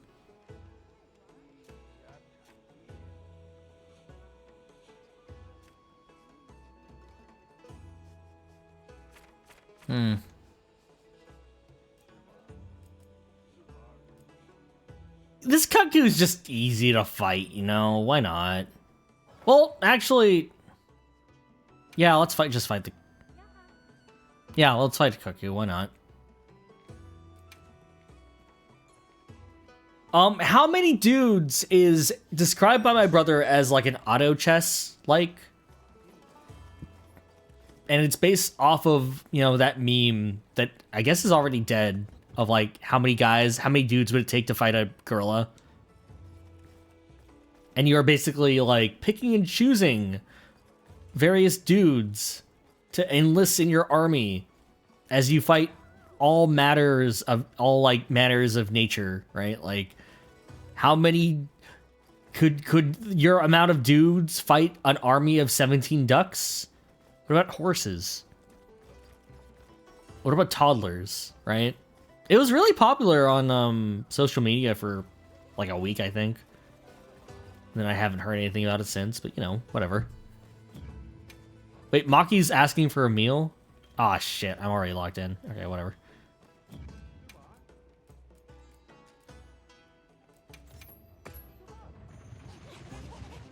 You think you've heard of it? Yeah, it was pretty popular for a bit there. I did defeat a bunch of toddlers. It was satisfying. Again, I mentioned this when I was playing that game last night. It's like a lot of people are just like, I could probably take on like 15 toddlers. It's like, no, you wouldn't. You want to know why? Little kids, they don't like, I don't know if any of you guys are older siblings, but when you have a younger sibling, like growing up, and they like are like, you know, in that phase of their life where they are just willing to fight, they don't hold back. They like scratch. They like use all of their strength. They don't understand the idea of not hurting the other person. Like, like hurting them, obviously, but like not like, they don't understand like, oh, this was over the line. There's no morals there. I'm not worried. Like, I have very vivid memories of my sister growing up, like, scratching the hell out of me, right?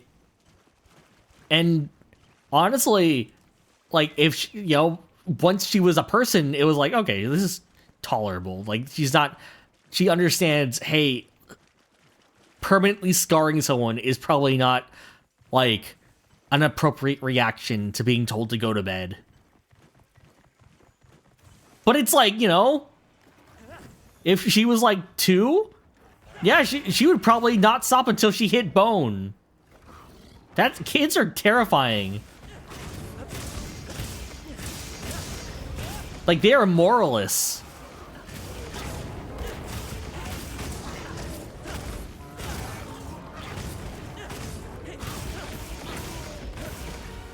Probably not the set I want to be using with you, but oh well.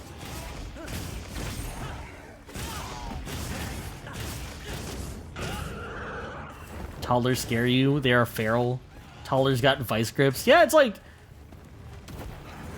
you will not be able to take on 10 toddlers. They would overpower you.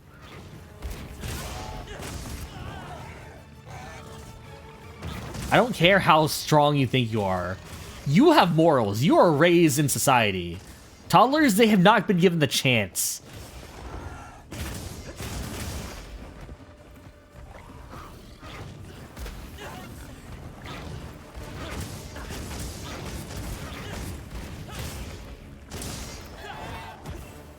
Toddlers fear no god. They have not been instilled with the fear of any deity.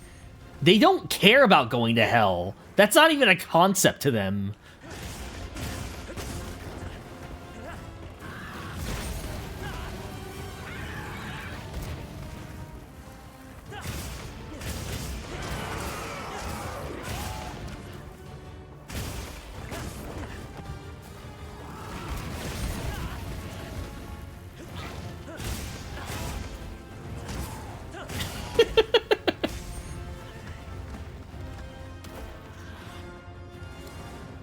Oh my god.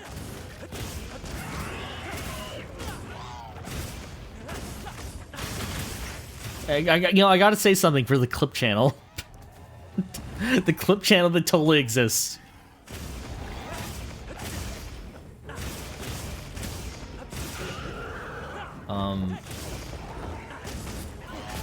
Even after you learn what hell was, you're like, okay, and...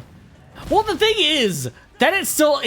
That, like, you at least acknowledge it.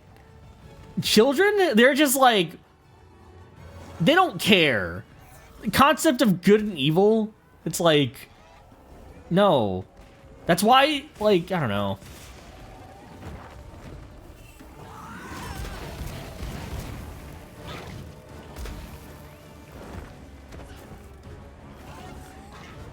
I've been thinking about this recently. Not like fighting children, but like children in media. Because I was just like, you know, a lot of people complaining about like a lot of children being the stars and protagonists of like media. Like, I understand where that complaint comes from, but I also think that like,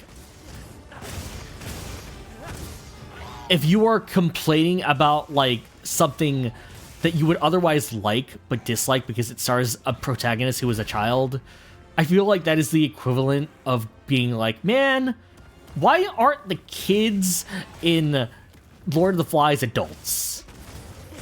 That is... absurd. Where are my relatable adult protagonists? It's like my brother, my friend. You mean how many children burnt down anthills for the lulz when they discovered light reflecting glass acts as a laser? Like again, yeah, morals don't exist yet. As useful as those from large ones. Your nephew, who was a taller, told you about Jesus the other day. That was fun. Got the spirit of it, but not quite the message. Does he think Jesus was like a superhero? You think some people need to realize that not all characters need to be relatable? It's like, yeah, man. Like I talked about this with a friend about like Gundam, right? And it's like, man, I wish Gundam had more adult protagonists. And it's like, there are a lot of those, obviously. It's Gundam. But also, having the main characters of this war series be children is kind of the point. It's like, to get across, like, hey, either this is how this affects the youth, or isn't it kind of fucked up how used to this they are? Like, that's, I don't know, like, I feel like you're kind of missing the point if you have an adult be like, oh yeah, war, awesome. Like, not that you can't have a story about any of that. Like, obviously, you can have a story with any protagonist of any age, ethnicity, whatever. But it's like, hey, man, maybe there's a reason as to why, like, so-and-so is this old, right?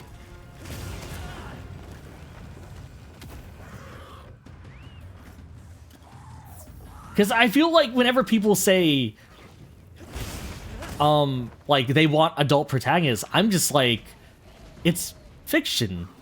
It's like, out. Like, the trials and tribulations that, like, 17-year-old Lloyd Irving goes through are more morally complex than anything I have seen Nathan Drake, some 30-year-old man, go through, right? It's like, and that's fine. It's like, you know, different media is different media, but it's like, a character being my age doesn't mean I understand them more now.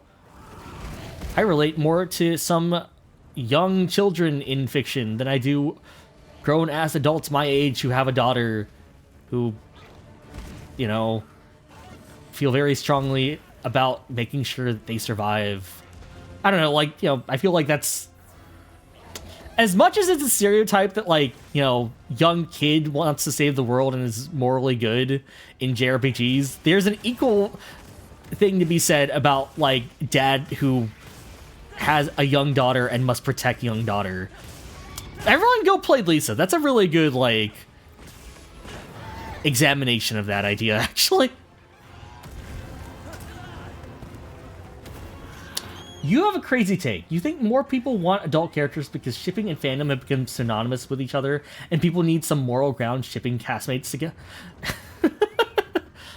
That's a wild take, but I would not say that that is unreasonable. I would not say that is, like, that is definitely, probably, like, honestly there. Hold on, sorry, I can't pause the game. I need to, like, go up. Unfortunately, that happens in real life, and you still don't like to think about it, to be honest. Don't we have RPGs with obligatory child assassin that learns, hey, being taught to kill at the age of 12 or 18 mess up my perception value of life? It's like, I don't, like, yeah, that's always, like, you know, there are always going to be common character types archetypes that we are experienced to, like, we are exposed to, right? And that's not bad. Tropes are not bad. Tropes are not bad in themselves. They are tools made to connect with the audience. Everyone go read Umineko. But it's like, you know, it's like, I feel like when it comes to, like,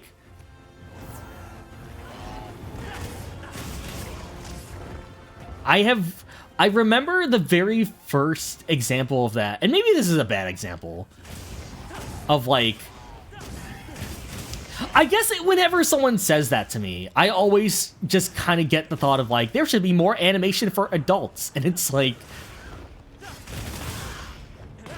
my immediate thought with that is everyone hyping up things that are made for adults and that just being violent or like have a lot of gratuitous sex. And it's like, that's not necessarily what I want to be more adult, right? It's like, I feel like there are examples of that are like I've been mentioning in long story short a lot, because to me that was kind of like, not that it doesn't have any of that, but it is very much a thing I watched as an adult that I could very clearly be like, I would not get this as a child, right? I would not understand the plot of this or like connect with this if I was a child. But it's like, hey man, those characters are kids most of the time. And it's like, oh. Right? Like, there's that other, I don't know. The animation for kids is the animation for adults. You aren't just looking. Yeah. It's like a lot of kids shows made for children, like, have tackled a lot more hard-hitting issues to me that I just think about all the time. Like, more so than, like, a lot of the adult media I have consumed. And maybe it's also by virtue of, you know, hey, a lot of kid stuff has to deal with a lot more, like, nebulous, not nebulous, but, like, more, I don't know. I don't know how to really describe it. You missed the Owl House?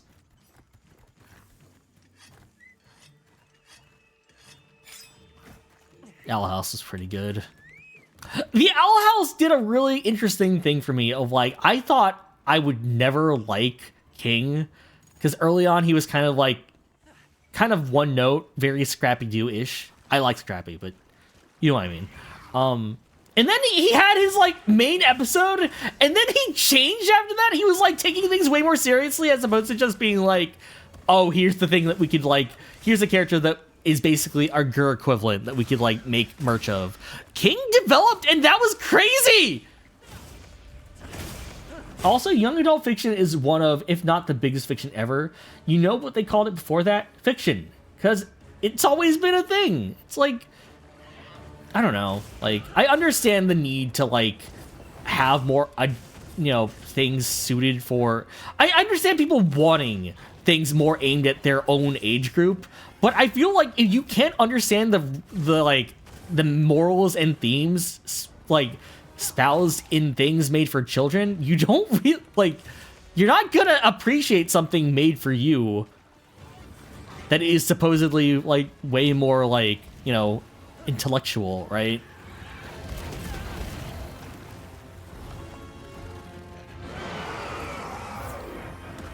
I really do. I feel like it's not even like I dislike this example so much. I just really find it funny. But I like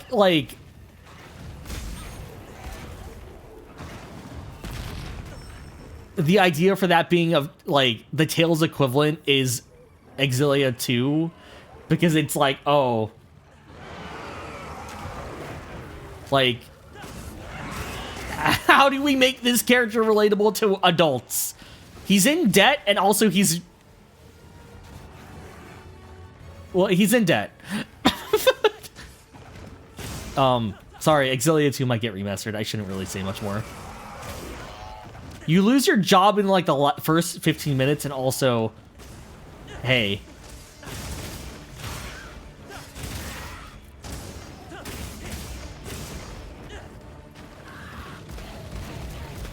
Fuck.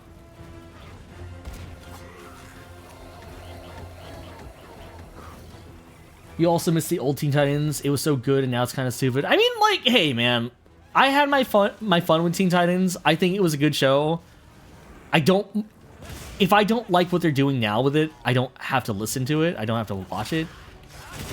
It's a different vibe.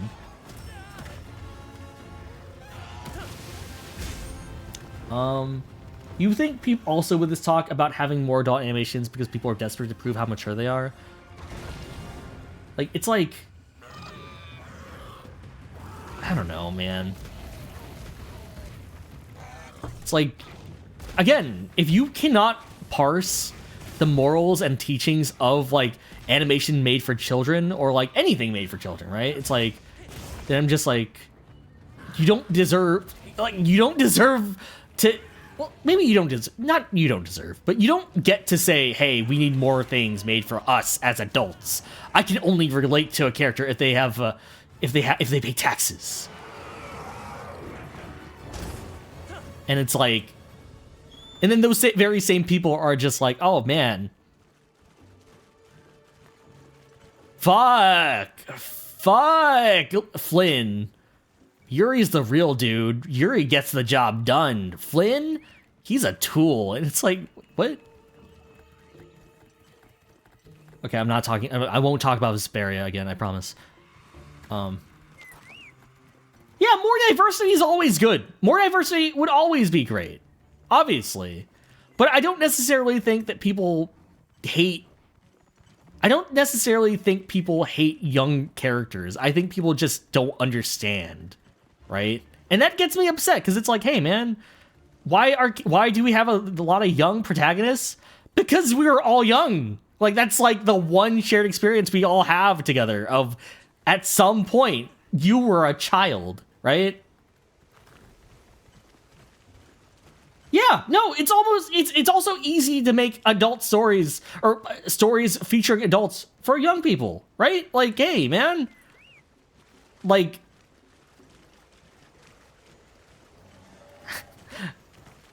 I feel like one of you guys might understand what this is. My brother, and I bring my brother a lot recently, but that's only because he's the one who actually consumes media, whereas I just kind of exist. My brother showed me like a manga, and it started like a young dad trying to become like, I don't know, like an astronaut or something. And I was just like, oh, that's kind of cool. It's like, you know, it's still being run in, you know, Shonen Jump, but it's starring like a young adult, like with a child. I don't see that too often. That's cool. And then like, I feel like once he finished the chapter, once he finished showing me the chapter, he was just like, oh, by the way, Soren, yeah, the dad dies in like the very next chapter, and then he's replaced by his son after a time skip. And I'm just like, oh. All right.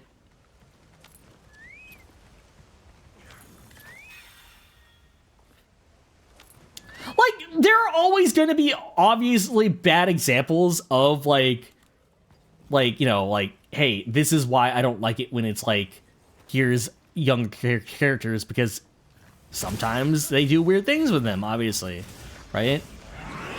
But I feel like I go on the opposite end of that too, because I'm just like, I don't like a show made for adults, because if a show is made for adults, usually it just means we have ramped up the blood, gore, and or sex. And it's like, awesome.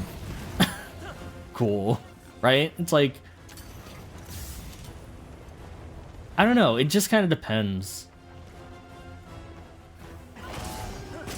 Ow. Dr. Stone? No, it's not Dr. Stone. I don't remember what it was called. You like when intergenerational things... You like when it's intergenerational things that show things from different perspectives. Yeah, like, I enjoy it when we have a cast of characters and it's like, oh, hey, we get to see all forms of perspective. I'm very surprised that Elise gets a lot of hate. Because honestly, I really like Elise. Like, not only because, you know, she's just a generally nice character, but also I feel like her... I like her interactions with Alvin in that one scene, because it's like... I don't know, it was... I don't often see those characters interact. But it's like, oh, hey, here's... I can't spoil anything about Exilia, right? Never mind. Anyway.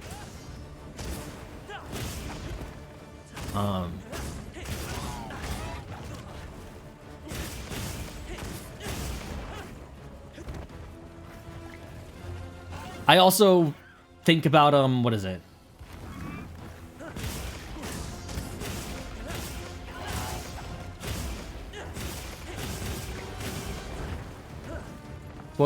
Spoiler, but also imagine you getting mad at it.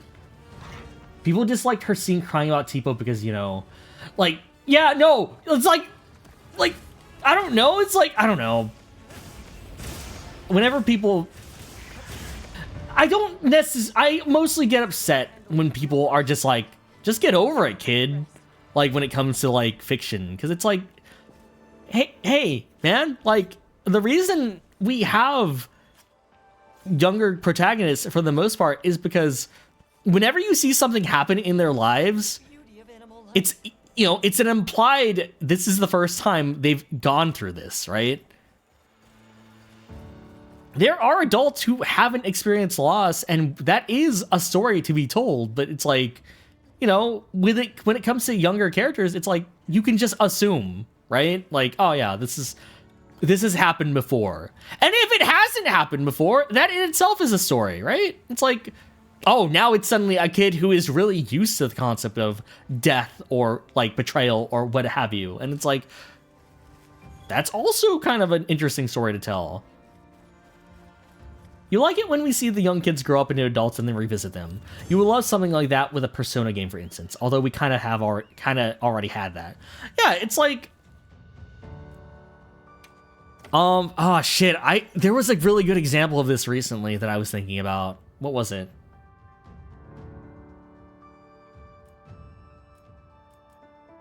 Fuck, what was it? Oh my god, it was like me reflecting on a character and being like, oh man, they have grown up. That's weird to think about. Was it Monster? It's not Monster Hunter. Like, no character in Monster Hunter has enough. Well, okay, Monster Hunter is another one where it's just like, I feel like I understand being a little bit confused as to where Nata's story is going, but I feel like that's like, and not to say that it's like very well written or whatever have you, but it's like, if you don't understand why Nata associates him and his people with Arkfeld, I feel like that is like, hey man, like, think about it for a little bit. Like, just have a little bit of a thought there, friend. Like, or play Monster Hunter stories, right? And like get cultured. I don't know. You like Free Rent. It shows young characters going through different journeys, and not everyone has to have a hyper personality to be relatable. It's like, I don't know. I guess like when it comes to fiction, I think having, I don't necessarily like stick my nose up when there is like younger characters involved, because we just played Unbeatable, right?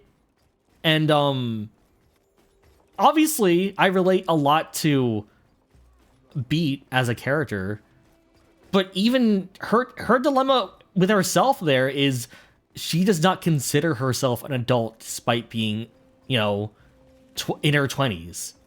And I feel like, yeah, that's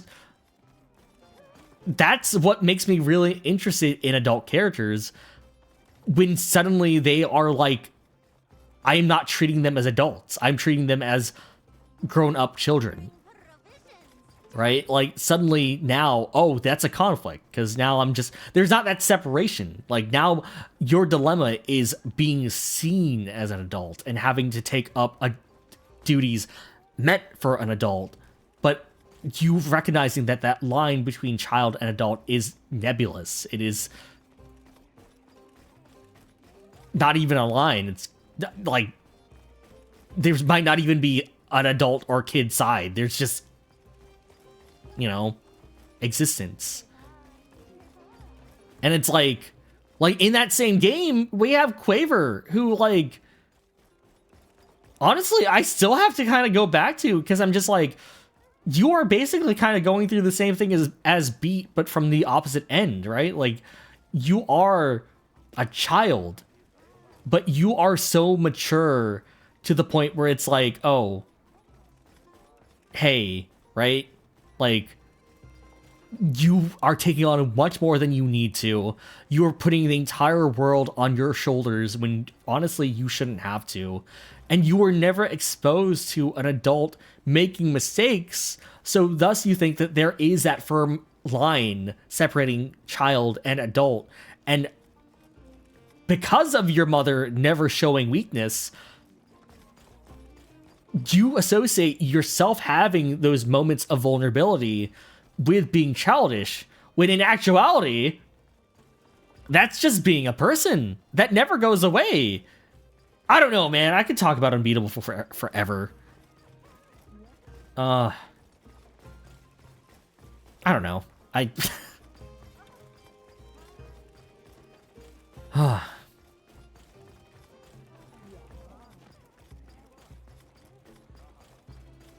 Like, the whole thing about not letting anyone see how the sausage is made. Like, and Beat thinking, oh, that's a cool... Your mom was kind of cool by saying that.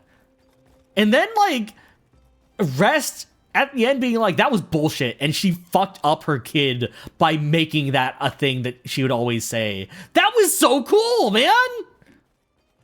Lameni, welcome in! Long time no see. Happy New Year. We are talking about fiction, I guess, in general.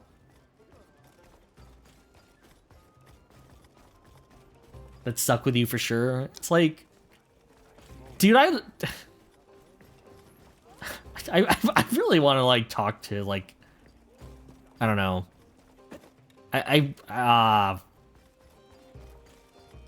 It does make me feel the same way I felt with Umineko, but unlike Ryukishi, who I have to go to like an anime expo to meet up with, like, the people behind Unbeatable speak my language and are easily accessible via social media, but that scares me even more so because that line separating me and them is like not existent at all. And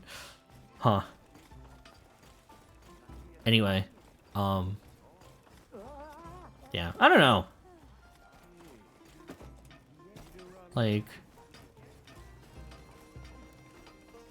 we all feel like we should be perfect for kids, but we also got to show them that it's okay, that we're not always okay.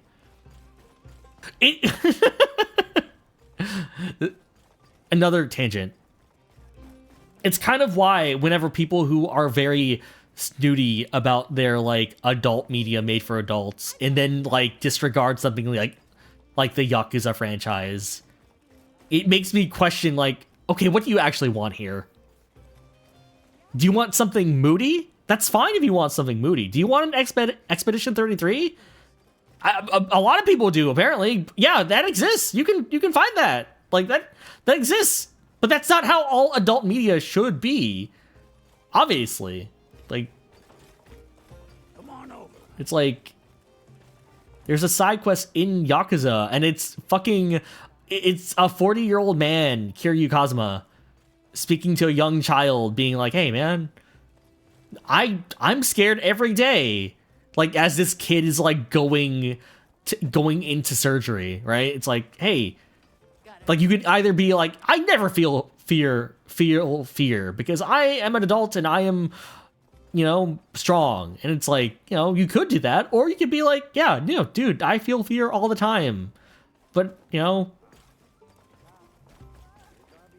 that's when faith and, like, belief come into the picture, and I have to just hope, you know, that things will be all right. And, you know, I don't know. Fuck, man. I don't know what you think, but it would have been easier becoming an adult knowing that adults really don't know what they're doing either. Like, a few years ago, I would get upset whenever my mom or my dad had no plan about, like, you know, anything. But now, as an adult myself, it's not like I forgive them for, like,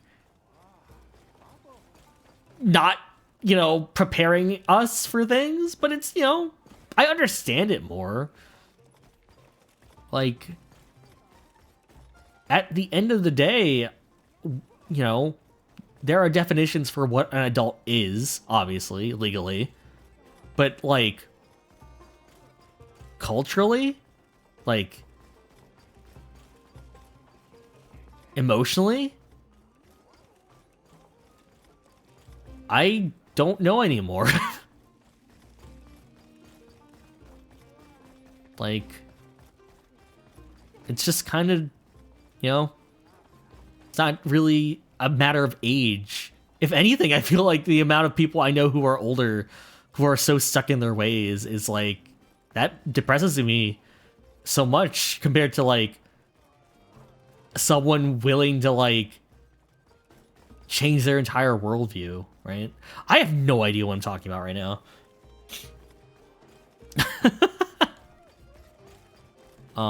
I don't know. It's like,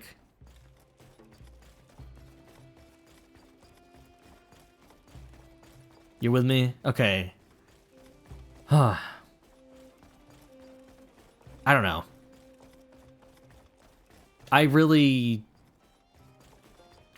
think the problem isn't necessarily with people being upset with, like, how old a character is or a protagonist is in a story. I think the problem more so lies with the fact that we have such ingrained notions of what a story can or can't be based off of what it is advertised to be, that we just,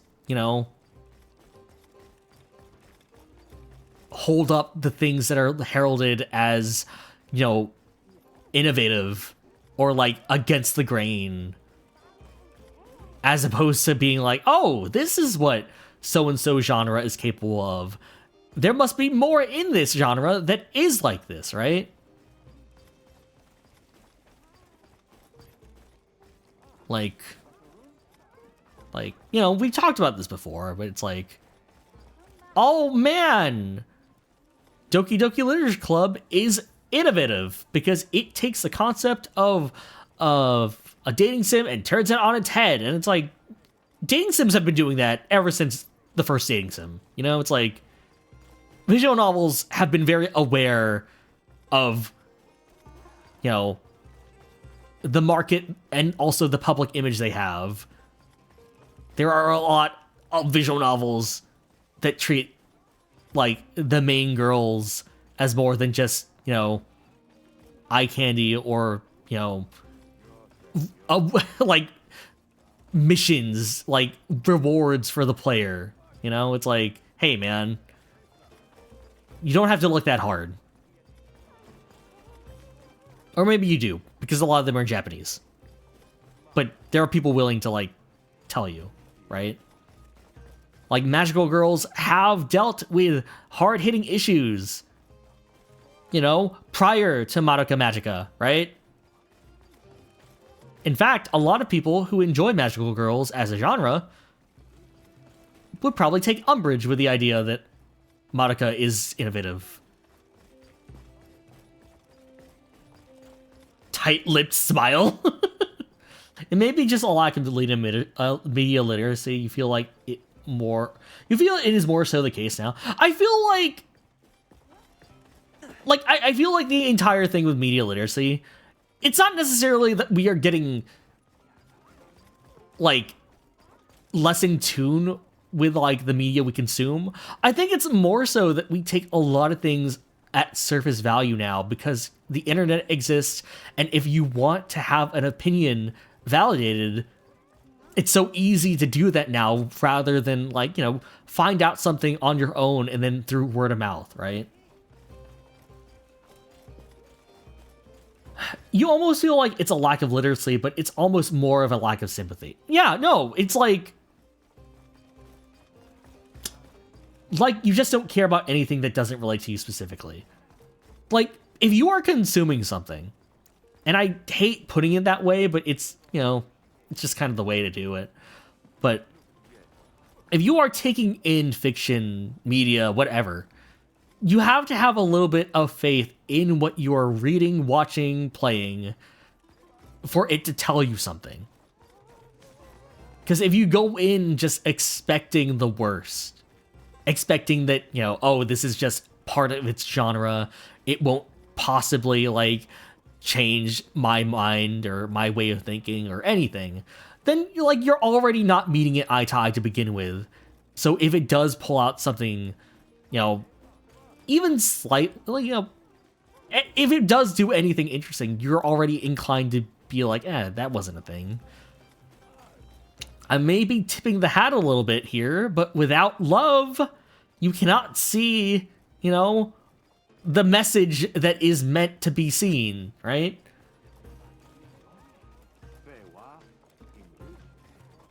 You don't mean that in a looking down way. You just, oh yeah, no, I never, sorry, you don't, I never assume that you are saying that in a way that's like looking down at people. You just don't mean people don't look into it. They don't sit with it. Think about it. Reread it. Question it. Which is an insane take for media because not everything will be for your consumption. Yeah. Like, I get recommended a lot of Subway takes, those shorts on YouTube. And one of the takes someone had, this is not related to what we're talking about, but it's kind of, one of the takes someone had was, hey, we should have to be put in line. Like, we should have to wait in line every once in a while without a phone, right? Because I feel like a lot of people aren't used to what discomfort means anymore. Or, like, boredom. I mean, we're used to boredom, but, like, discomfort is something that, like, we aren't used to anymore. And it is, like... It reminds me of the same way, like, whenever a game I like gets quality of life improvements, quote-unquote quality of life improvements, because it's like, I gotta do this to make a point. I don't think people understand what quality of life means. I always take quality of life to mean, like, hey, in Monster Hunter, items didn't used to have icons. They had names, and you had to sort your item pouch wasn't a list of icons. It was a list of words telling you what the items were. A quality of life improvement is, hey, all of these have icons now, so you can easily discern what items you have on your person at a glance. A quality of life improvement is not, hey, I can drink potions without standing in place now. That is a fundamental gameplay change that changes the flow state of the game, as well as the pace at which you partake in it, right? It's like, it's not the same thing. It doesn't help when developers change their whole game because of audience feedback. Looking at you, Baldur's Gate 3. Ooh, I don't know anything about how Baldur's Gate worked prior or after, so I'm curious. It's like sorry, just to bring this to Monster Hunter real fast, just to, like, have anything I am saying matter to what's going on screen. The older Monster Hunter games were intentional in their design. Like, I don't like it when people say, oh yeah, the games are good now because we can run and drink potions, or because they're faster, or whatever. It's like, no, man, it's like, I couldn't aim in every which direction back then, not because of lack of technology, but because that wasn't the game. The monsters in those games were very intentional in their design, in the fact that they could only look in, like, you know, Guy and Kut-ku could only aim at me in very specific directions. Maybe that was a gameplay, you know, a technological limitation, but it's like the game itself was founded upon that. And as a result, like, they had to make movement harder, or, like, you know, very intentional, in order to make that actually a challenge. If the Kut-ku still only could aim their fireball in, like, 8 directions around them, yeah, I could just walk around. Like, yeah, that's fine. Like, that's no problem. it'd be the equivalent of being like, oh man, Berseria is so much of a better game than Symphonia because we have free run. It's like, it doesn't make sense. You're not making sense. Early access feedback was that the companions were too mean, too dark. And you're like, no, you want this. You don't want Hero Fantasy. You also, slightly separately, Will being completely ignored for Pretty Boy Asterion. He is very pretty, though. See, okay, as long as you can acknowledge it, right? Like, I have no horse in this race, but I always think back to, the author of Dungeon Meshi drawing all of their favorite elves in fiction, and then drawing like all of their favorite elves from like the prior two Baldur's Gate games, and then drawing Asterion as like this little doodle that doesn't even factor into like the greater picture of this collage that they're drawing. I thought that was really funny, and the caption being like, "Oh yeah, I think they're popular too." That was really funny.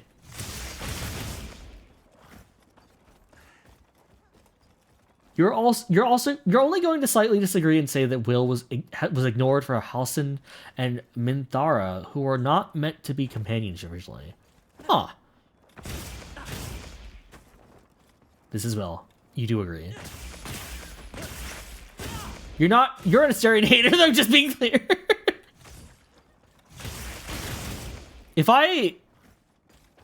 And I'm saying this completely, like, unaware of who Asterion is as a person. If I compared Asterion to, like, Zelos in front of, like, Ruki, let's say, do you think she'd get mad? I did the same thing with... I made the mistake of saying that with Sylvain, and I'm just like, oh. I don't know. Sorry, I don't know. You're calling her out. Okay. No, we don't call her.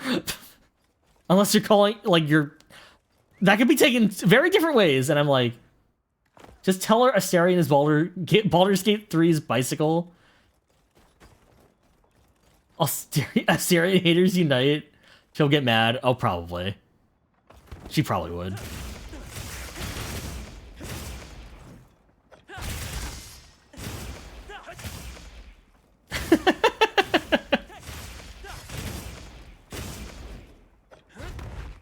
You actually do like Asterian's plot. You just wish the others got that much attention. Oh, that's a fair thing to have, right? Like, I'm appreciative that so-and-so character got big, but hey, man, the other characters are just as good.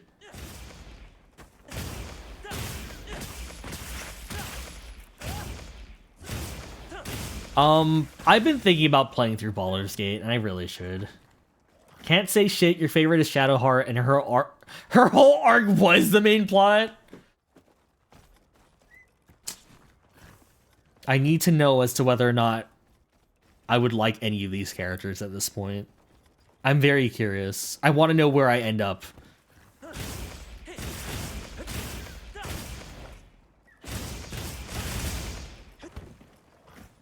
You just played a dad where you wanted everyone to deal with their shit. I'm very curious. To this day, you don't know what Asterian's plot is because you've never picked him up. He's just waiting for you in that one bush. You did not appreciate everyone wanting to be with you. That's another thing, too, of just, like...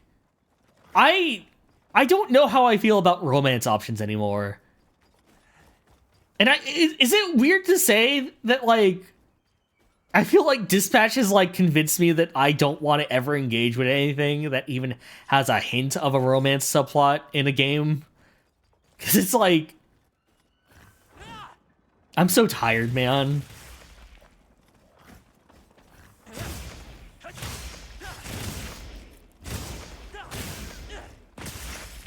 Like, by the end of Dispatch, I was happy with my playthrough.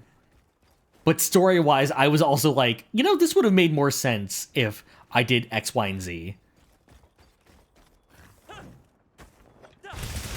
You also forgot Asterion. You thought he would just insert himself into the story later. you love romance subplots. Sorry, you think Baldur's Gate 3 had an interesting romance plot for some characters. Oh, I don't doubt that. But like, I think for me personally, it's like, I don't know. I don't know where I dropped off on like the idea of romancing characters. I still like obviously romancing characters in games, right? Like that's always fun. But I feel like narratively, like I want to say in Mass Effect, that was one of the first games where I was just like, you know what? I don't think my Shepard would be into romance. I think my Shepard would want the party to stick together and, you know, romancing like Tali or like Miranda, that would interfere with the mission. And then like, what I play the same way in Hades actually. Okay, you know what? You're right. Bad take. Bad take with Garrus. Garrus is around. I should romance him on the spot every time.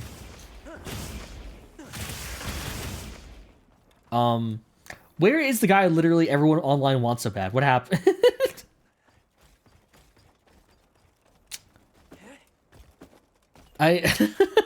Okay, I think that dude has a really cool voice, but I liked it in Xenoblade 3. I liked him when he was in Xenoblade 3 and was playing the guy who was just like, oh, I must plant potatoes to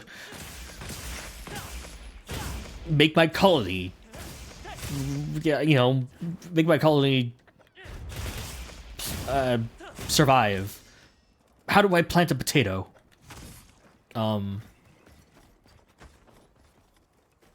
You like putting two characters next to each other and being like, yeah, I see it. Yeah, he was Xeon. Astarion and Xeon have the same voice actor. Same voice too. Liara though. Don't worry, it's the same guy. Astarion voice. What the fuck is a potato?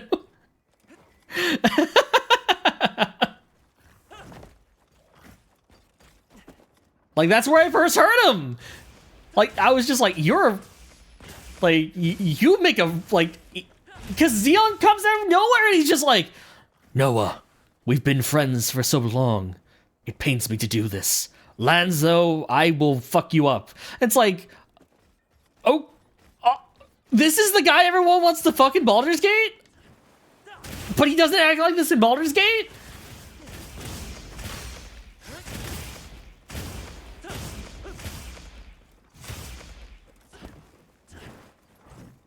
This is why you can't self-insert. If you see your protagonist as an OC, it's easy to ship. Do you have any ideas how many Xeon farming potatoes in Minecraft games you've seen? Well, now you know that that's Astarion. Sorry, yeah, also, yeah, I don't know, like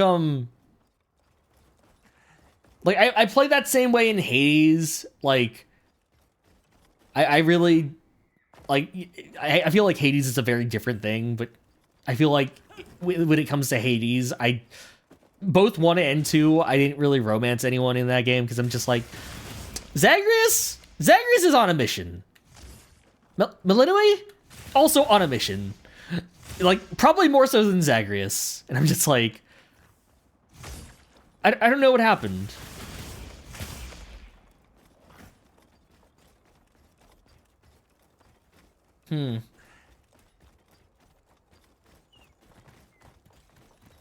Like, yeah, I'll romance someone in, like, Fire Emblem, Awakening, or Fates, because, hey, Morgan as a unit's too good.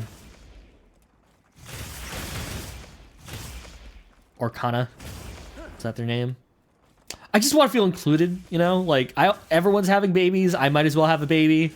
I guess I am still susceptible to that in video game form, but it's like, yeah, I don't know. It really depends on what kind of character you want to play in a game. Yeah, like, you know, romance as a concept is nice in these games when they frame it as a way of sharing vulnerabilities, but you do agree that some creators just throw romance in because people want to smooch. Like, a friend of mine got Baldur's Gate 3 specifically because in one of the documentaries, like the making of, she saw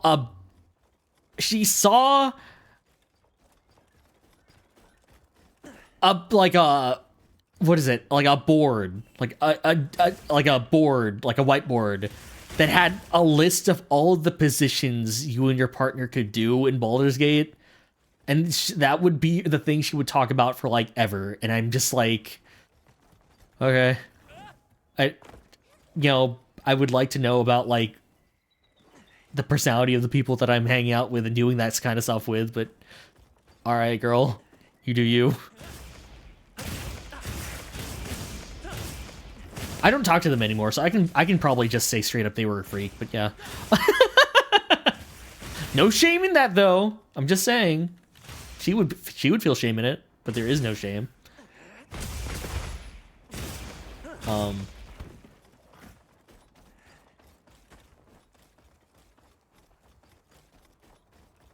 So what were we talking about? Romance? What was a romance option in a game that I really liked?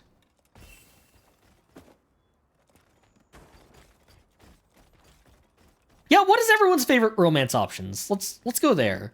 Like dating sim or otherwise, right?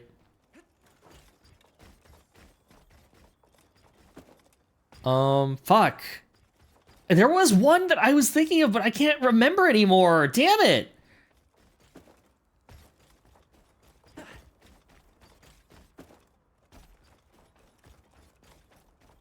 Crom? Were you someone actually going after Crom, or did he surprise you with it? Saki Morimura Sakuya from Tokimeki Mor. Yanderis are the best option. In this essay, Ari,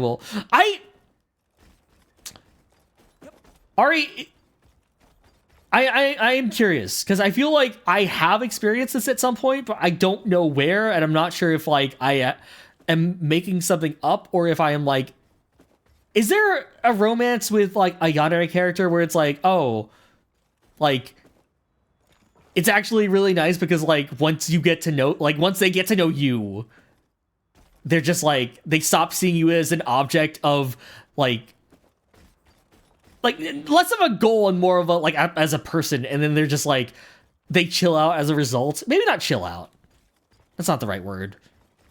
Like, I don't know. I feel like that has to have been a thing. I'm not smart enough to just, make that. Like, I feel like there is an example of that. Maybe, am I just thinking of like those stories that like Robert Pattinson talks about, where he like goes on a date with like a fan and then bores that fan immediately and they never want to talk to him again?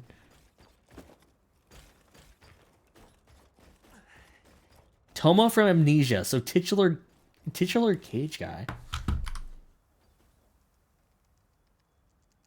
Let's see. I butcher that.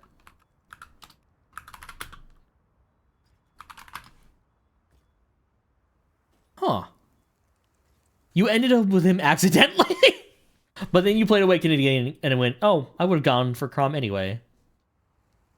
Edgeworth? Like, that's not quite the same thing. Well, not really. But that's more so playing Robin as their own character rather than self-insert. Robin has good chemistry. That was mostly a joke. Fair. Too long didn't read. He sees MC as a younger sister who gets involved with the playboy, even though it's not true. So he puts you in a cage later on because other fans harass you and put your life in danger, and MC continues to do dumb shit. Okay. Huh. Because, like, fuck, what was it? I feel like I must have, like... Eventually he realizes he's wrong, and in Fandisc, he's very apologetic for it. Huh.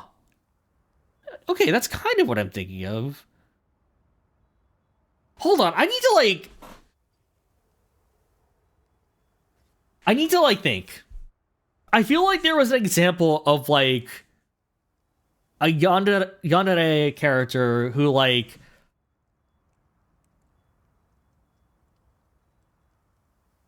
Like... What was it? It's like... I don't like the idea of, like, them no longer being that. like as like a character development, like, oh man, our dude tamed this character. No, I don't like that. I like the idea that she gets with the man of her dreams or the woman of her dreams and then realizes like, oh, you're kind of a loser, but now I like you for more than like my initial like interest in you, you know? Like, what is that? That's like, I saw that recently. I must have. I can just say Zagi.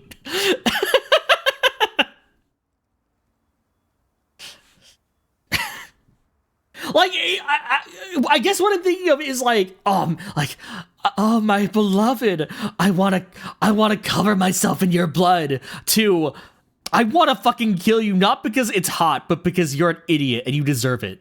But also, hey, let's make it sexy, or, you know, like something like that, you know? Chloe and Max, that felt surprisingly realistic. I guess I haven't played enough.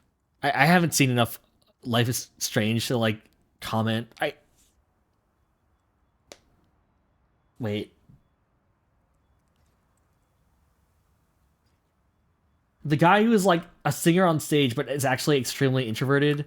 It's kind of like that, but like, what is an example of that? Like, Yandere, who like gets with the person they're into and then is, maybe not Yandere, maybe I'm thinking of like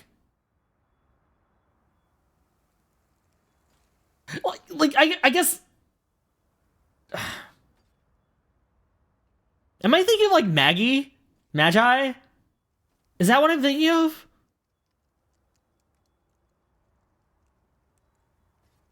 Maybe? That's not really quite the same thing, though. I'm thinking about what's her name from Magi, whatever, however you say it. Redhead.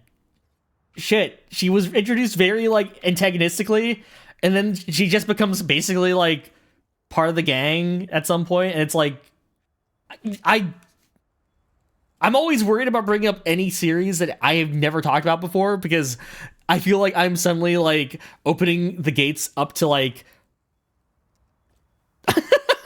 like, the floodgates of, like, oh, man, in actuality, this was really bad, or this was really good. I don't know. To be honest, most of the romances you're thinking of are just D&D games you've played with, so your real-life mates? Have you ever been in a situation where it's, like, romance between player characters that aren't already dating? I don't know how often that happens. I know people ship their OCs with each other all the time. Okay, just wondering. Reminds you of Kotora-san, but only from a mood genre switch up. Okay, maybe I might also just be thinking about like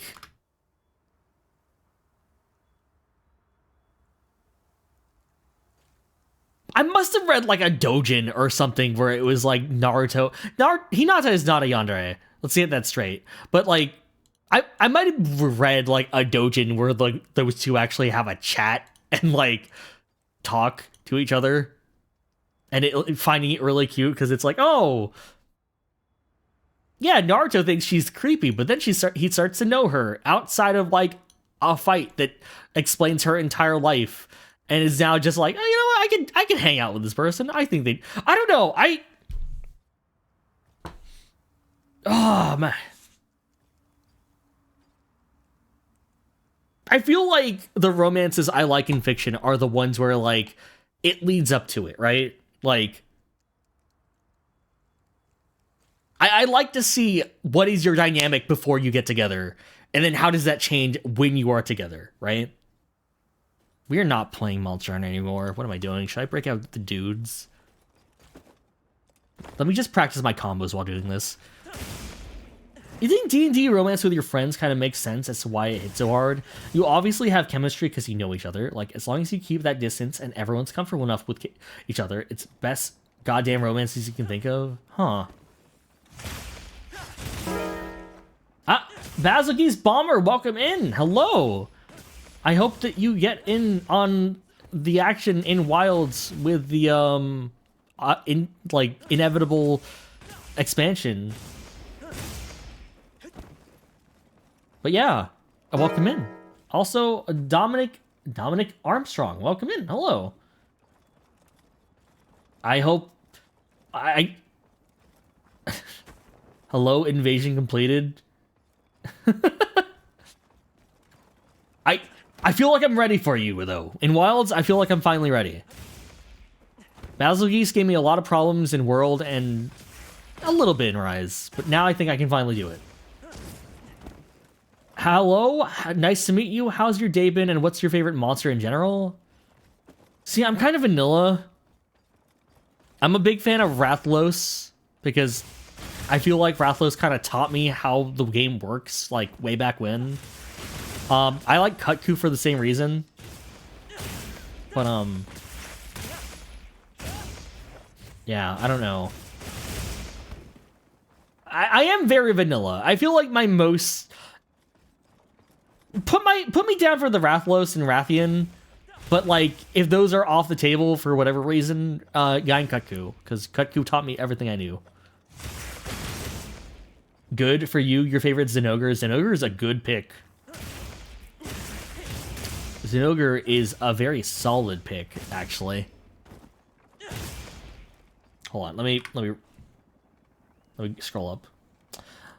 That one is she's a mind reader and super depressed, is set up to have a drama, and then halfway through the first episode, she reads the mind of a guy, and it 180s the whole rest of the show because he's unhinged. Huh.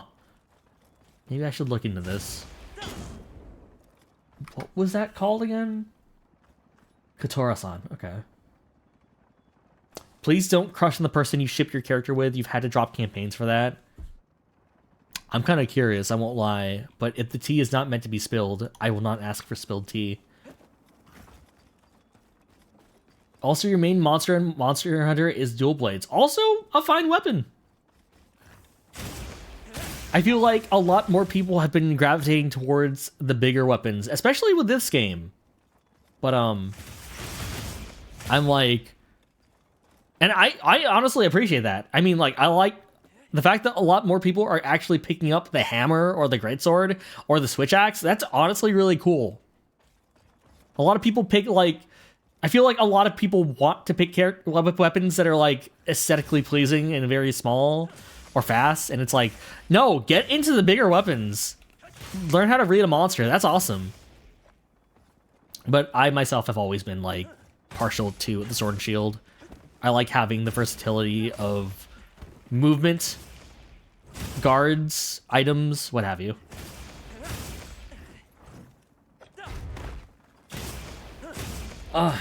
My favorite Elder Dragon? Probably... Is Valstrax an Elder? I know Gormagala is kind of in a weird spot. I'm trying to think of what counts as an Elder Dragon at this point. Because Gormagala isn't an Elder Dragon, but Shigara Magala is, right? Okay, Valstrax is pretty cool.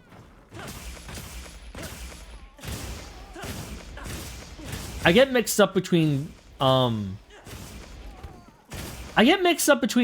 Elder Dragons and cover, like, flagships. Because I feel like flagships are usually not Elder Dragons. Yours is Valkana. That's a good, solid choice. I also kind of forget Valkana is an Elder.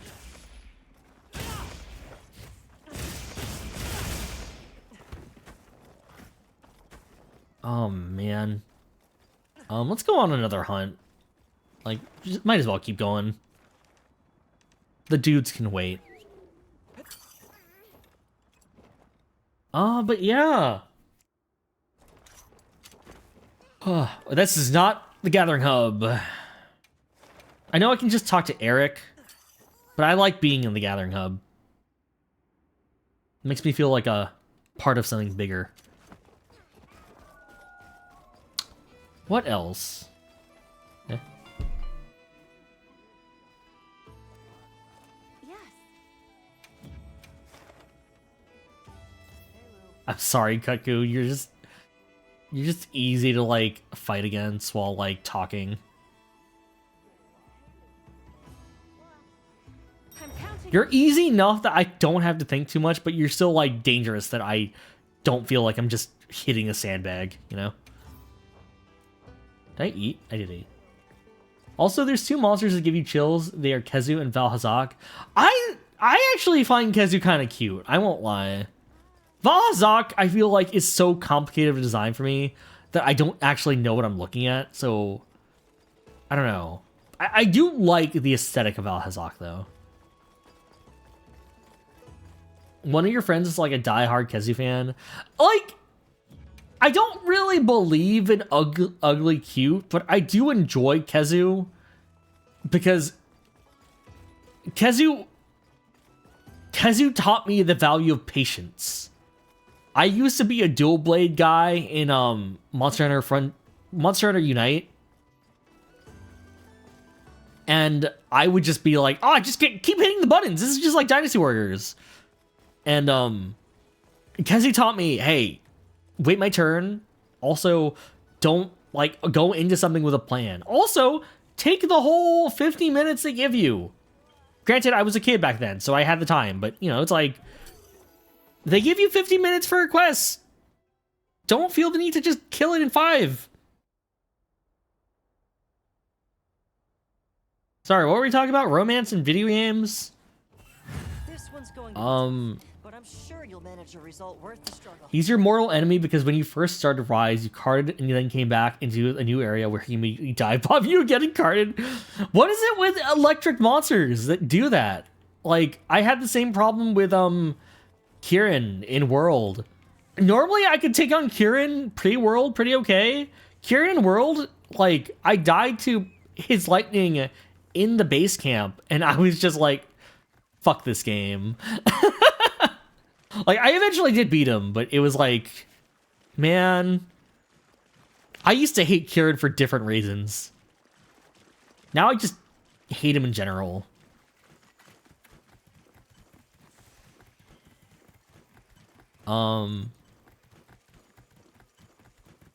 What is a monster that unnerves me in this game? You do have a thing of romance in older video games. Why won't they let you be gay? That's so true, though. That's like, I feel that like that is a. I'm not gonna lie. Every time I look at like every time we talk about Chrom in Fire Emblem, I always like me and a friend, the same friend who would only play Baldur's Gate if like the people in that game could toss her around like the room like an old pillow. We would talk about how like it's very weird how like because the Chrom support with Robin, female Robin in that game, it is basically the gag of he walks in on you, right? I've never really experienced it myself, but that's what she told me. And meanwhile, I was really confused because I was just like, oh, Robin and Chrom is a very popular thing because, hey, man, in the male version of that scene, it's basically like, hey, telling each other how much you matter to each other and how much he trusts you. And it's like, oh yeah, that makes sense as to why you ship these two together. Maybe I'm mixing Love and Monsters with another game show. Male Chrom support is so good. Like, that's kind of why I really like Chrom. So whenever I talk to like a friend of mine who played as female Robin, I'd be like, oh man, Chrom's so cool, right? He's so nice and like a good dude. And then they just be like, 1, he walks in on me all the time. 2, he married me against my will. I mean, it worked out, but you know, that was weird. Chrom romances are just shonen romances. Male-female is based on quirky perverted tropes, but male-male is them saying shit like, you're my eternal partner, the sword bound to my hand. Like, damn, okay. Like, I don't know, man. Like, ow, ow, shit.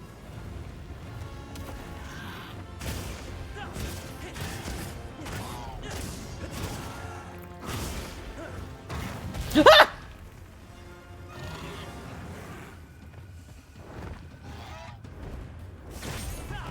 You feel like you're the only one who accidentally S-supported him before the forced marriage chapter? I know a lot of people who did go for Crom. But I also know an equal amount of people who got jump scared by him. And I'm just like...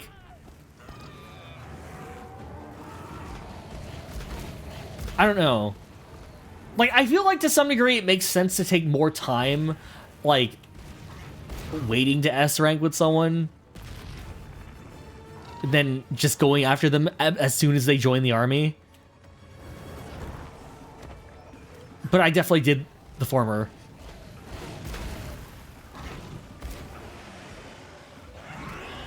Also, it was really funny, like, getting an S rank with Cordelia, not knowing her thing with Crom, and then having her to do all of her supports where she talks about Crom later on and be like, we're together. Like, You wanted more points in attack and events, you didn't know you were gonna marry him? Fair enough. You got jump scared by him, which was unfortunate because the chapter after had either Libra or Henry, and you're like, fuck! Oh, yeah. Honestly, both of those are probably way up your alley. Oh, my frames. Where'd my frames go? There we go.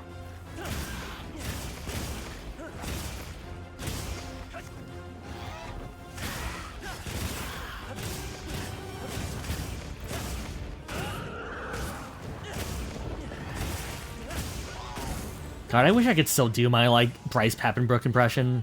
I feel like that's been lost to time now. That being said, that run was where you were into the Sumiya Henry ship. Not gonna lie, peak shit. Huh. I need to, like, re-up myself on the ships now. I don't even remember who I paired Henry up with. Who did I pair Henry up with? Was he just single of mine? No way. I know people... I remember having a friend who really hard-shipped Henry with, Who was it? Do I not remember anyone's names from Fire Emblem anymore? Sister. Sister! What was her name? Fuck!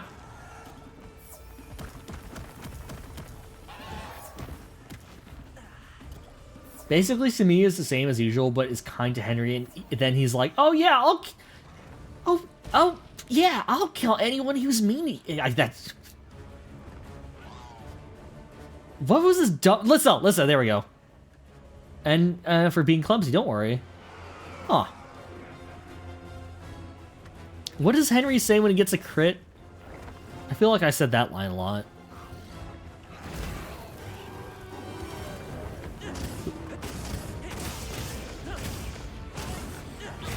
So like, it's like have some death and then something else, right? Like his other one.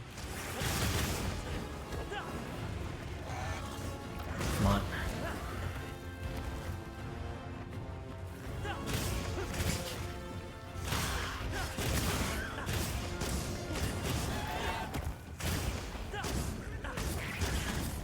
I was trying to think of like ships I've been seeing on my like timeline recently. And I feel like weirdly, like, I feel like I can't think of any of, like, the ones relating to video games or anime. Special delivery! Special delivery! And then he crits a guy, and then it's like, cool. I don't know what happened to my voice. It's not that much different from when I was a kid, but... or a young adult. But I think I just can't do what Bryce does anymore.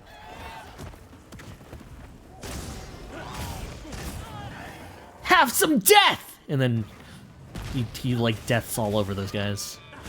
They fucking... Deadbolt says that! Deadpool makes a Morbius joke in Rivals, and it's like, yeah, I guess they could, but it's weird.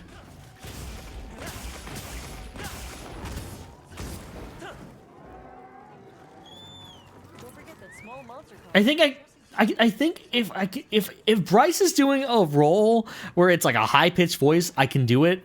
But if it's like Asbel like sad, then it's like, no, I can't. It's hard. Sharia. I'm gonna protect. No, nope. It's not even close. Sophie. No, nope. It's gone. It's gone. I can't be your like Bryce at home option anymore. I'm sorry, everyone. For all of you guys planning to do, I don't know, Aaron Yeager fanfic. I'm sorry, I've lost that ability.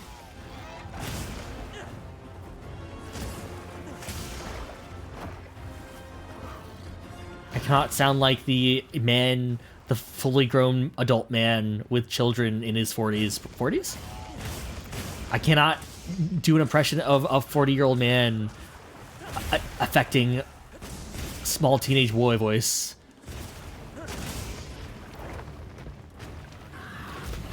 I don't even know what voice actor I sound like anymore. Fucking no, I do know. Fucking loving Deep Space Man. Apparently. What does he call you in that game? Like little monster. Like what? Gremlin monster. He calls you something like, I don't know. Unrelated. You're going through Henry lines and I mostly just sling curses and hang out with crows. But I'm not about to add deadbeat dad to my list. That's good! That's really good! I always find it funny because I feel like a lot of people like Henry in, like, English. But isn't he, like, one of the most different from the Japanese versions? Like, isn't the translation for Henry in, like, this, like, the one we got, like, very, very different. Like, to the point where, Glad you're all right. I don't know. Like, I really like the Henry we got. I think the reason I like the Henry we got is because I was expecting someone who would be very sad and closed off and, like, death obsessed. But then he's, like, cracking wise. He's joking. He's like,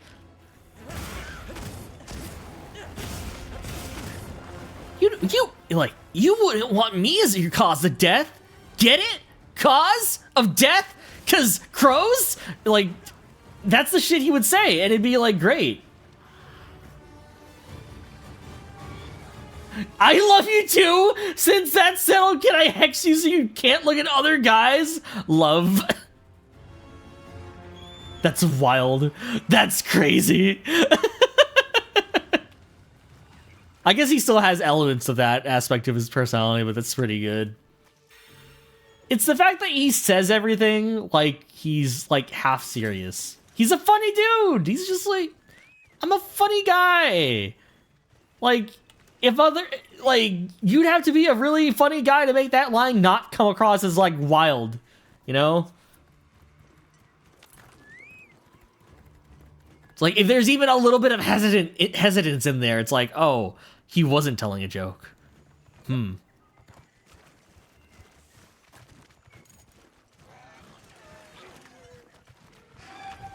talk any materials I find in your Fuck, man.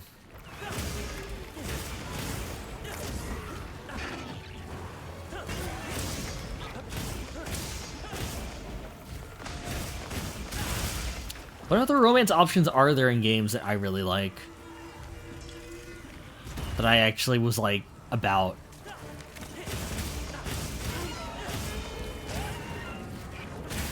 Maybe not even, like, for, like, insert stuff. What are, like, romances in games you really enjoy? Did I like anyone 3 Houses? Who's asking?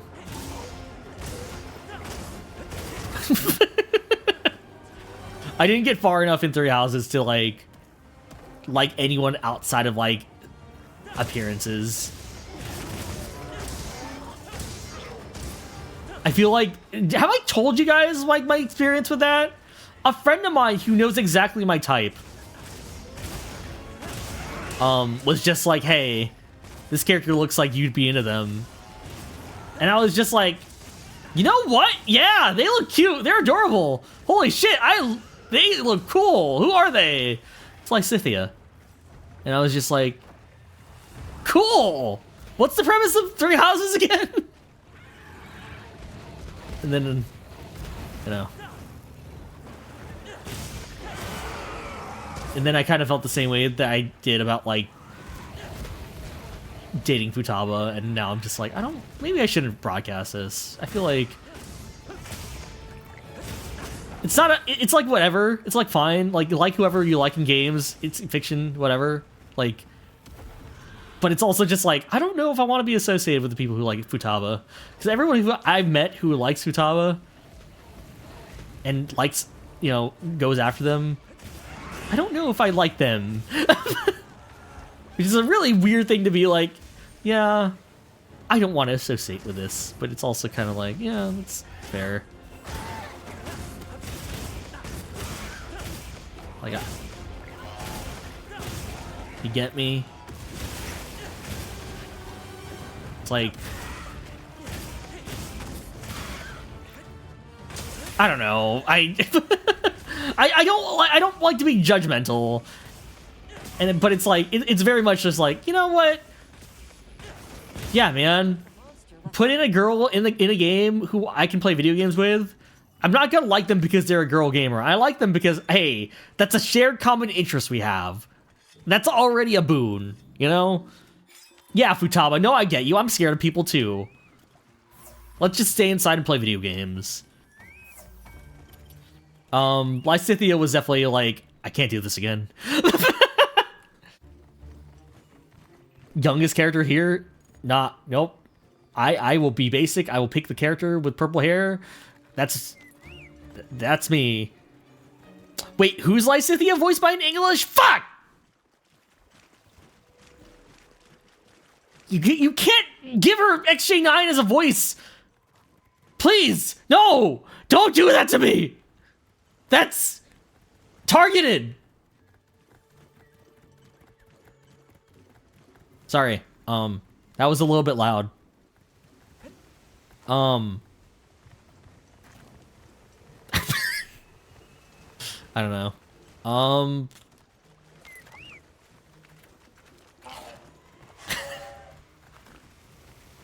Anyway. Are there any other characters that I have avoided really talking about the fact that I like them because I don't like being lumped into that same space with people who also like that character? You mean shared common interest and dislike of people is how you met your partner in real life? So it works! It works, see?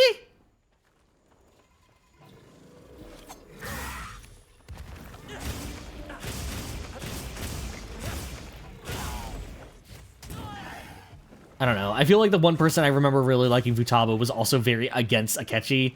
And I'm just like, I don't like him. It's not like I like him like that, but I was like, I feel like you'd have to be blind to not understand the appeal of like criminal and detective, right? Like that's like as old as time. That's as old as detectives have been a thing.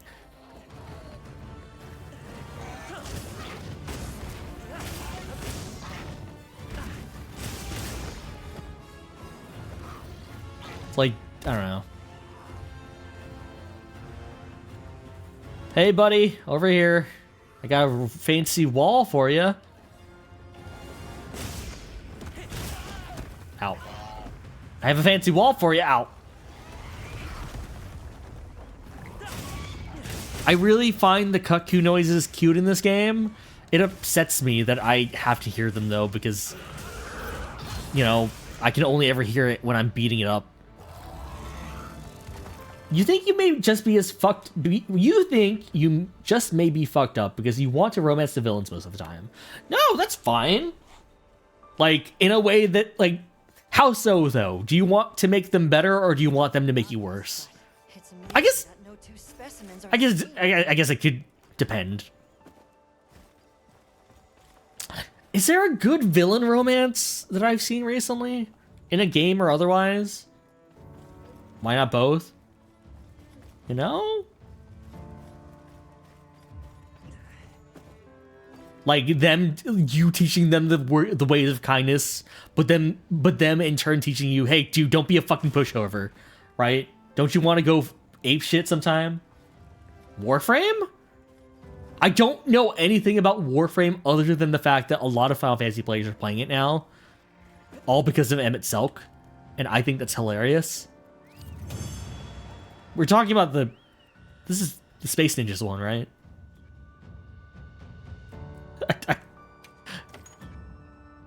You don't either, but apparently, yeah, there we go. See? I also didn't know you could romance people in that game.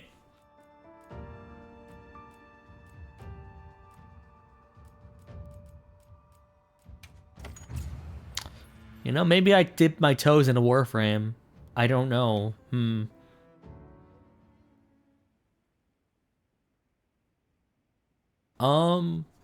Good romances in games. I like that one. What was that game I played? Fuck. I like talking about them. I don't know. What was... Fuck. What was it called? I need to, like... Game...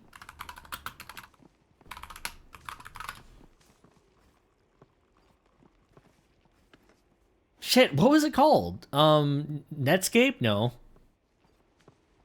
Netverse? No. Is it in my description? It should be. Am I literally looking up my own Twitch page just to see my Twitch page?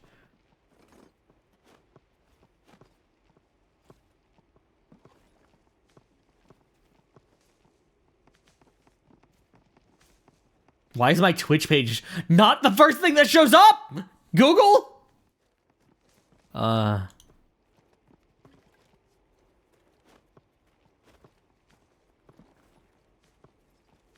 It's not on here.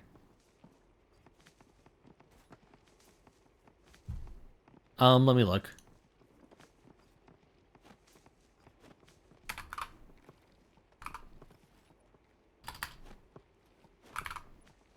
Videoverse. I really like the romance in Videoverse. Like, I guess it wasn't really a romance. Well, it was like a young love story, I guess. I really like that one. That was cute. Like two people, I don't know, learning about each other. Being awkward. Like, it's not really melodrama so much as just drama. Like, you think it's melodrama, and then it's like, oh no, wait, shit. It's just kids, like, experiencing these kind of feelings for the first time. You romance Karth and Kotor? Is Karth? Hold on.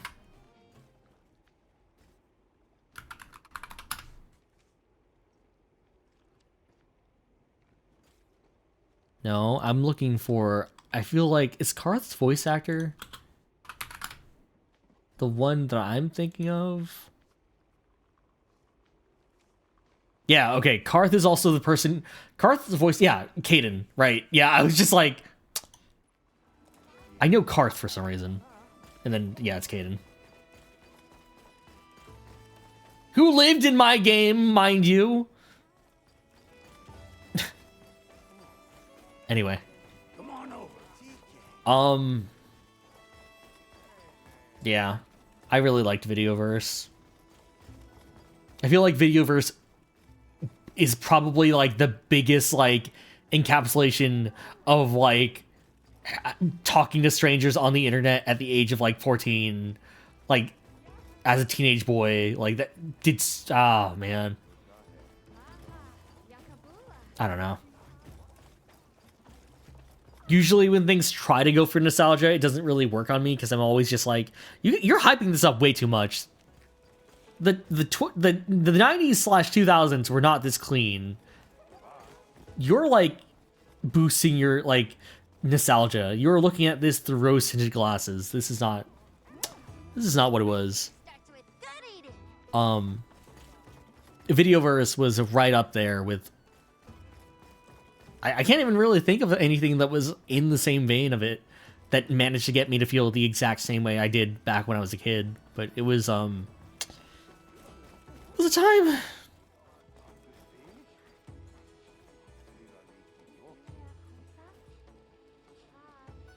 Yeah, I don't know. Videoverse hurt me a lot. But it also healed me. It did both. I don't know. Now it's Soren time. Now it's God time. What are you talking? God time sounds very different. But welcome in, God. God, as if you ever rebrand, I will call you your actual name. I promise. I want to make that clear. I know you're like, yeah, it's fine. Call me whatever. But I feel like I've run that joke dry at this point, so I'm just like, yeah, I should probably just call him Fern at some point. I'm all for bits. I'm all for jokes. But like, I don't need to commit to one if it's run its course, you know? God time is just church. Yeah, God time, Sunday. Or whenever I crack open the Bible. Which is not often. Or ever, really? I don't know.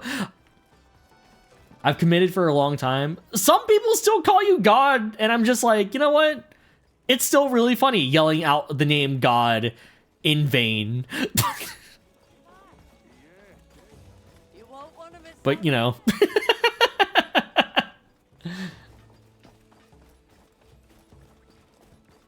I feel like if I ever need to introduce you to someone, I feel like it would be easier to just be like, yeah, this is my friend Fern. As opposed to, this is God. This is God. It is funny. It is funny.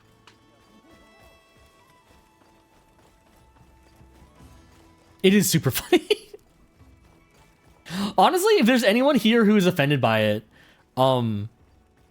sorry. Also leave. Mr. Scoot, welcome in. Hello. How are you doing? I don't know. I think I am pretty honest about myself to the point where I have put up enough natural filters where if someone does not vibe with any one of these things, it's like, hey, no offense to you or me. I'm glad that we have established that we probably would not vibe. I hope you find your people. Goodbye, right? Like, I don't know. It's always good to be honest about yourself in general, right? In, like, it lets you know who you would probably get along with and who you probably would not. Way faster than it being a surprise, right?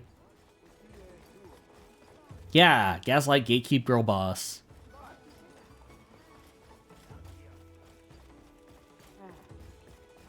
One day I'll play Splatoon again, but for now I live in fear.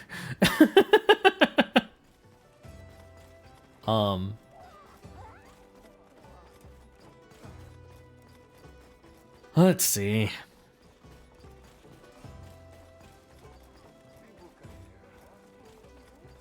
Like, if you put up enough, like, hey, solo hunting streams, at some point people are gonna realize I don't need to hunt with other people to have a good time, man. Don't come into my lobby as a rank, you know, whatever, if you're just gonna show off. Come in here if you enjoy the vibes and want to hang out. You have a question? What is your question? I potentially have an answer.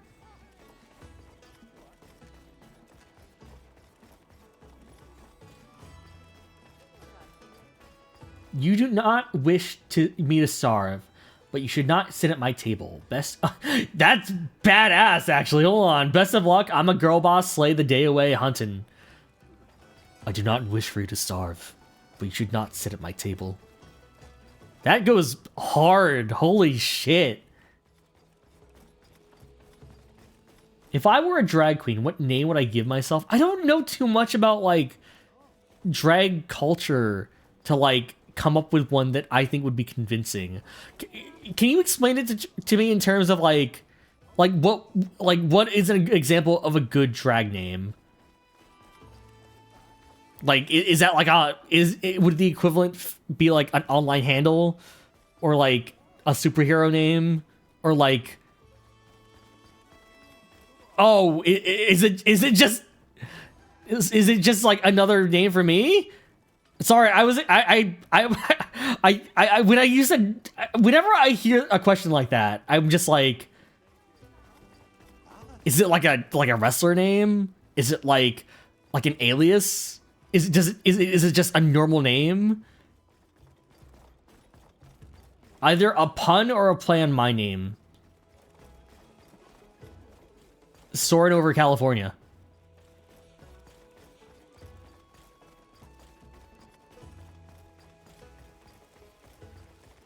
Like, frame one.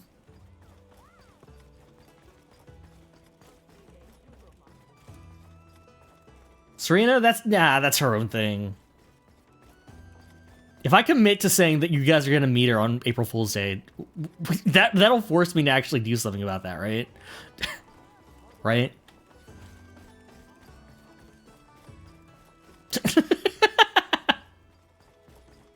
I don't know. Don't get on it! You have work to do! You got other things!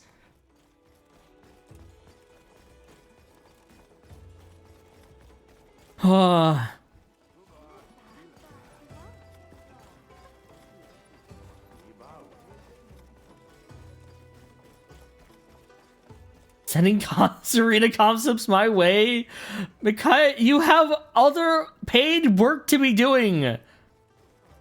Please.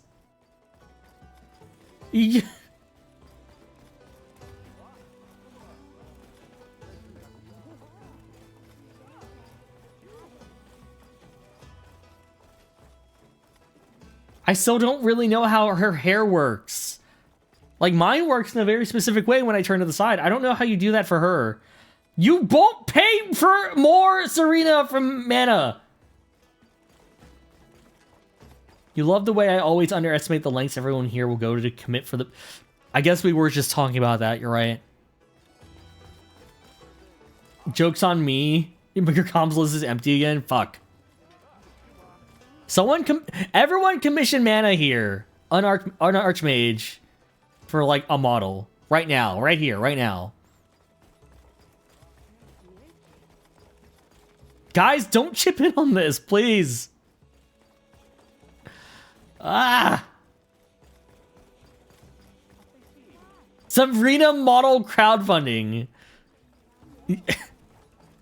Just right up there with the mannequins. Your free models, or your models that anyone can use. The mannequins and also Serena Caster.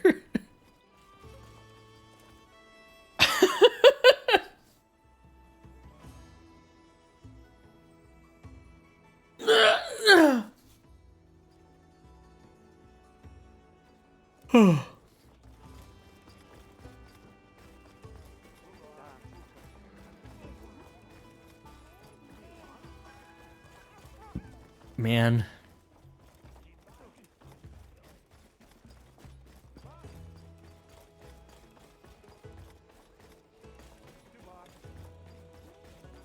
Yeah, she'll show up again at some point. I don't know. One day.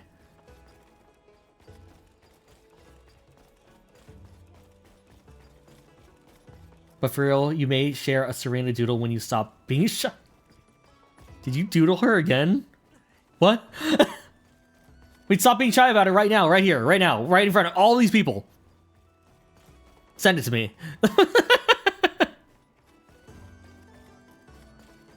You abusing that emote, and it is a very good emote, but give it. Come on.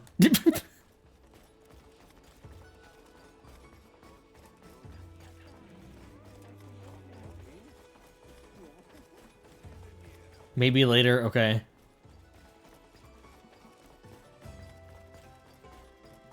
All right. Keep your secrets. I'll survive. Speaking of that, that's the worst. I been seeing a lot of Zootopia on my fuck. I'm so sorry.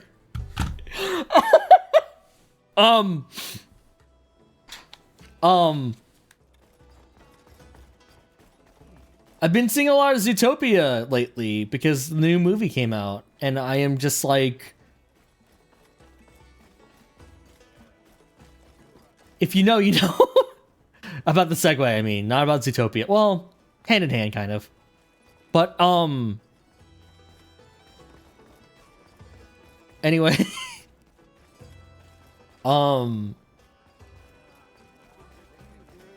I feel like I know nothing about those movies, but every time I hear someone talk about them, it's like, oh yeah, these movies made me cry. Am I a Judy Hopps lover? I know nothing about... I have not watched Zootopia 1. I honestly should. I need to catch up on all my, like, animated movies. And am I a Judy Hopps lover? I don't know. Do the fox and the rabbit kiss? Or are they, like, just friends? I feel like I've been asking that question for years and no one's giving me a solid answer. And now, more than ever, I am not going to be getting a solid answer. Have I watched Elemental? My brother did.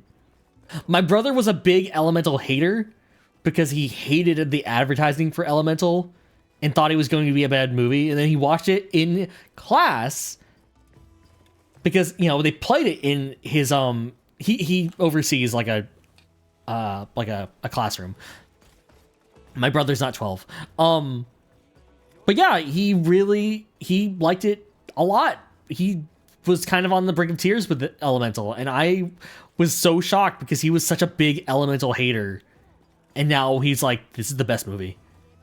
And I'm like, crazy. The advertising for it was abysmal, and it's a shame because it's so good. I should also give that a try. Nah, it's a TikToker that is a very big fan of Judy Hopps. That's all you know. You don't think they get together. I think it's like...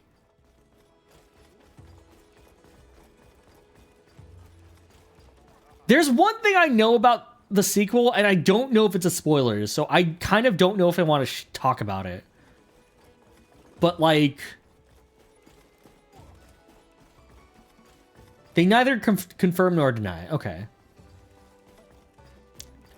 I do know that at some point... No, I shouldn't say it. That sounds like a spoiler. I don't know. See, I think the fact that they aren't an item from the get-go, I think that makes it a lot more, like, entertaining. Like, a lot more, like, you know, if they were, you know, if it was like another Disney movie where it's like, oh yeah, these characters are meant to be together, then it's like, yeah, whatever. Then, yeah, that's... But now that there's like 2 movies of them potentially just being friends, it's like, okay, you're cooking something here. Something's going on here. Right? It's like, oh, okay, we've established a relationship here. But can we establish a relationship here, you know? But the writers for sure have been trolling around with AO3 and Reddit. Oh boy. I hope they haven't been looking too deep.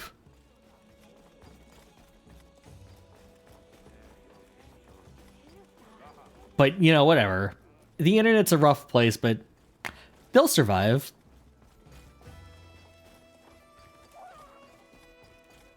I'm sorry.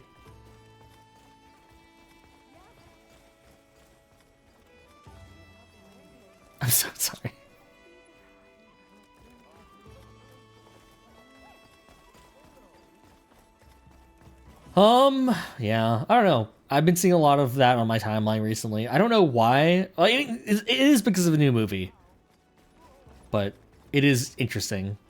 Again, like if they were already a thing, like by the end of the first movie, would not care. It's like, yeah, that's established. Like, who gets together in Frozen? I don't know. I don't care. Like, is that relationship interesting? I don't know. This one though, we've had like a decade of like build up. That's crazy for Disney characters. Cops, no less. Sorry. The algorithm is based on my taste. I don't like thinking about that. I watched one Minecraft video. Now, like, my entire video algorithm is just like, hey, you want to watch people play Minecraft? And I'm like, no. Not really. Not right now. Hello, welcome in. Hold on, let me. Thank you for the shout out. Hello. Oh, you're also playing Monster Hunter Wilds. Is it Serena?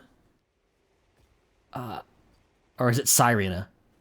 Sorry, I don't know. Why makes me question it sometimes. I don't know why. In theory, it should be the same, right? Anyway, welcome in. Hello. Hi, everyone. Hi, Raiders. Hi. My name is Soren. Nice to meet you. Let me zoom in, actually. Sirena. Okay. See, like, on its own, I would have assumed Serena, but, like, with the aquatic aspect, I'd be like, Sirena makes more sense. But welcome in. Hello. How were your own hunts? And I hope you guys had a fun time. Oh, sorry, real fast, Sirena. Before anything, favorite monster, favorite weapon?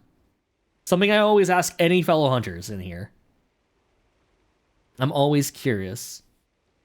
Archibald, Onero, welcome in. Hello, hiya. Fenrir, welcome in. My name's Soren. I am currently...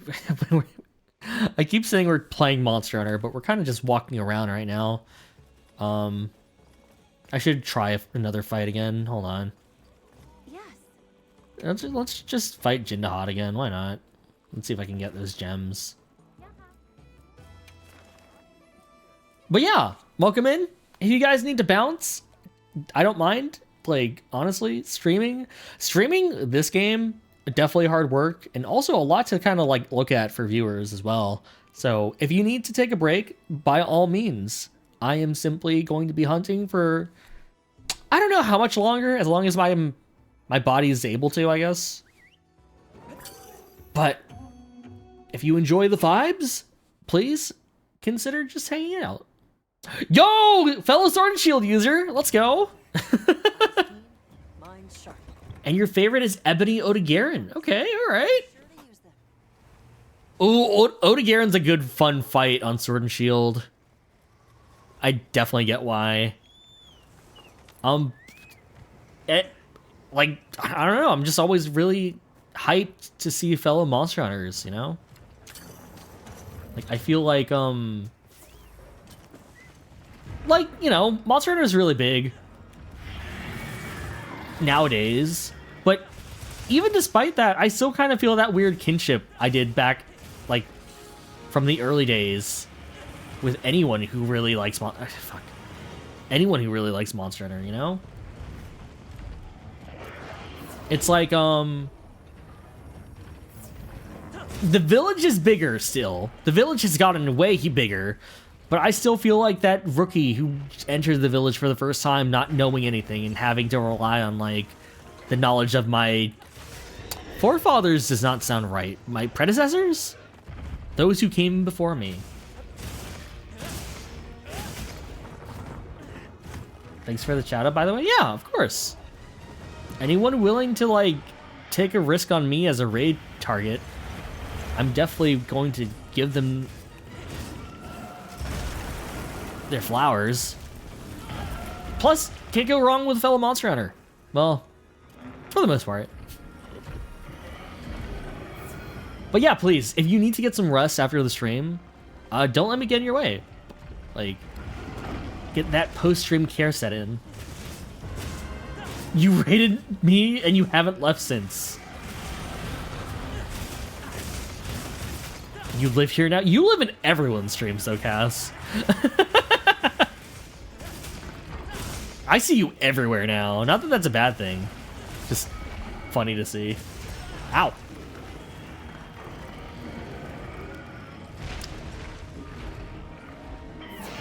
Sweet, thanks. Ow. Just giving the people what they deserve. Ugh.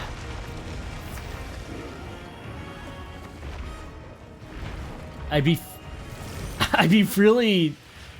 kind of an asshole if I was just like, hey, thanks for the viewers. Anyway, bye, right? That person doesn't exist, right? I feel like I've met some weird streamers in my time streaming, but I don't think I've ever met like anyone who was just like that hard on the grind that they just don't even acknowledge other people, right? I'd like to think so. Oof. Love my model. That anime style is so awesome. I owe everything that I am to Kite-Quaro, fellow VTuber, and I think they will be streaming later today, playing some Final Fantasy XIV, doing some raids, if I remember correctly.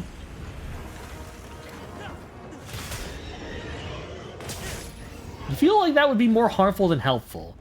Yeah, I mean, there are some jerks who stream, not VTubers or anyone I know specifically, right? But you know, we've heard the horror stories.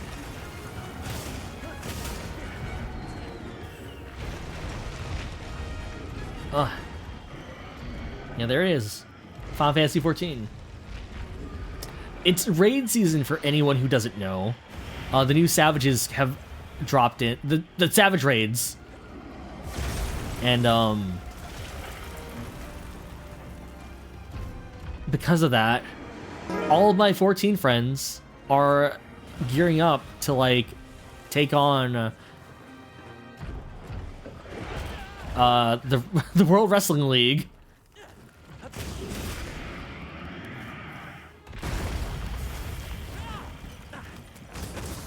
So, if anyone's curious as to why all of your 14 friends are gone, that's why. Kite also has birds. Indeed, you're right.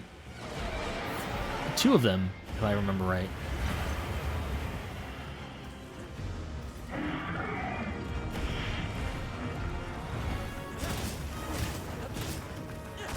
Okay. Pour one out for all of your Final Fantasy friends, because they are hard at work. Ari, also, I am upset at you. I was promised widescreen pictures of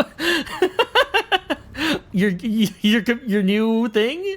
I would like to see how wide of an arena you can see now. Fun story about that. Oh no. Uh-oh. Wait, like a good fun story or like a bad one? Every time you watch a Final Fantasy raid, you get more confused.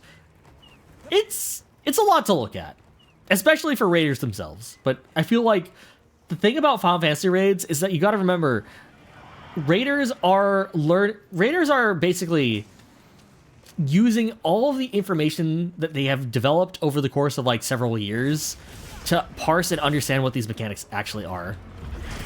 Gonna go rest now. You're starving after watching your character eating that nice food in the canteen.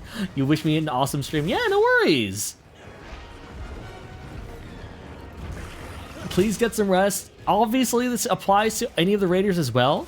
Thank you so much, Cyrena, for the raid. And I hope you and your viewers can get some rest in. Bad one. You had to get a replacement. Oh no! What was hacking up about it?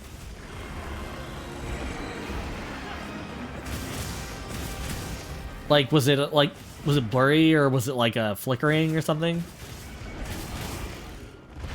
Ugh. Not sure. Oh, it kept flickering. Okay. Oof. My old monitor was like that too. I never actually got a confirmation on whether or not it was just like that or if it was like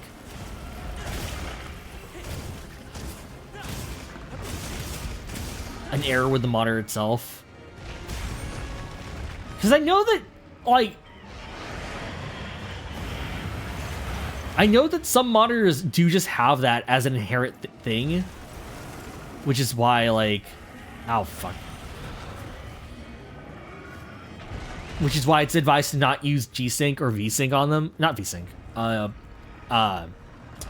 What is the non-NVIDIA G-Sync? FreeSync. Okay. But yeah, no, that sucks. Because that can be super distracting too.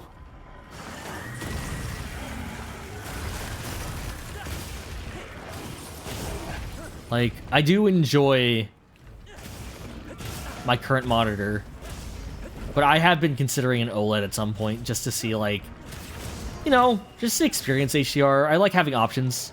Don't touch me.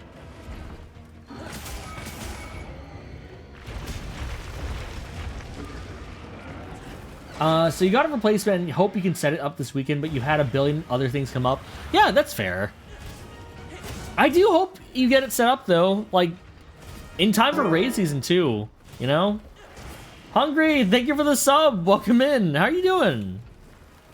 I've already asked you how the new year has been, but, I guess, how's the start of it, I guess? But yeah, Ari, I hope you're able to, like, get that fixed before... Or, like, at, you know, at some point before, the raids cool down. I feel like having an ultra wide is just very nice for that kind of stuff, you know? We talked about that. I don't need to remind you. You've been considering a third monitor for when you get your paycheck, but you need a bigger desk as well. You've been considering a corner desk. Huh. I have not entered the realm of a third monitor yet. I think I'm a dual monitor type of guy, but honestly, I get the reasons behind that third one. At this point, like, do you want to mess up your muscle memory with a new monitor for raid, or do you wait for ultimate? 3 monitors is kind of nice, not gonna lie. Ow. Fuck.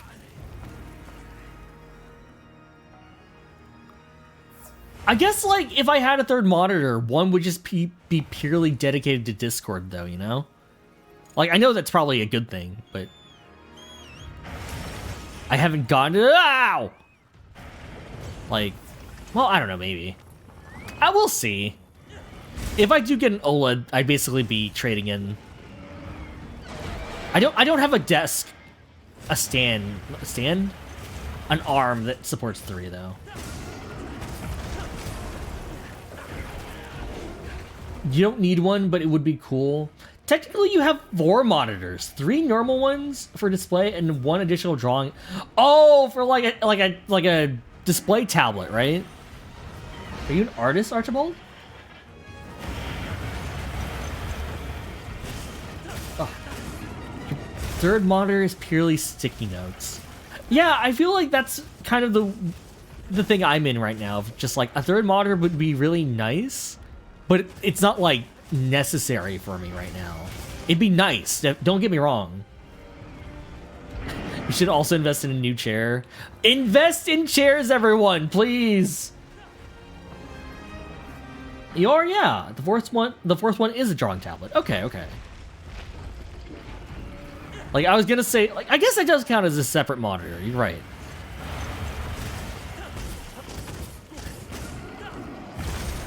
Ugh. Sorry. Do you ever use the drawing tablet for anything other than drawing? I feel like a lot of artists I know do occasionally just use it for, like, video watching.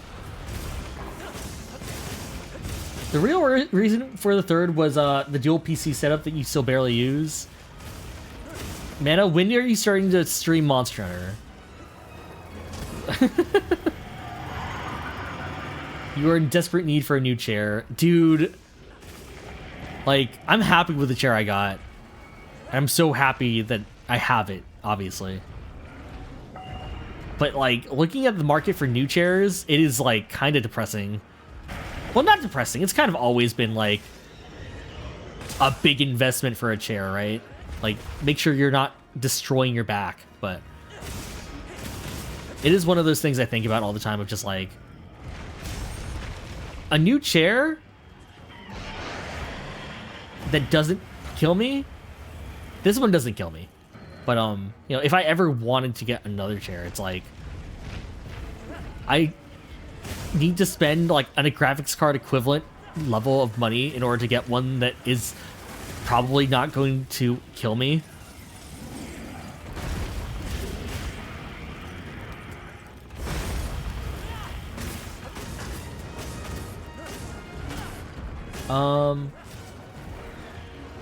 A good chair is a good investment, especially if you're going to be sitting on it all the time. Yeah. I guess I'm just like, I looked at the price and I'm just like, I could buy so many, like, bananas or, like, something that I would actually use, right? Like something computer upgrade wise. When have I started caring about my health? You should care about your health. Everyone should care about your health.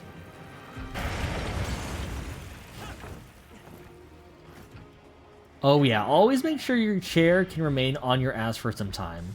But you have your current one for already a decade. Yeah, like, if you have a good chair already, count your blessings. Or, like, if you have a chair, right? I was sitting on, like, a plastic chair for a long time when I've been streaming, and that was, probably not the call. It's, I probably destroyed my back. Like, the padding is flat, nothing soft anymore. I mean, there are ways of fixing a chair that has, like, flat padding, right? Like cushioning or pillows. Probably cushioning. You learn the importance of a good chair after streaming from a dining room table. Ergonomics are very important to, us who live... Is it sedentary? Like, non-standing lifestyles. I have one of those nice desks that, like, can be adjusted, a standing desk, but I barely stand. So I've been thinking maybe I do another workout stream where I raise my desk and, you know, work out or something. But it's one of those things of just like, oh, hey, well, that is probably a good idea. But, I'm also kind of scared about the wire management I have in my room, like whether or not my computer will, like, actually be stable if I raise it. I should check. It's not a whole monitor, but at least you can move it about if you just need a small screen or something simple. Yeah. Like a portable monitor or something like that. Sorry, I'm kind of behind on chat.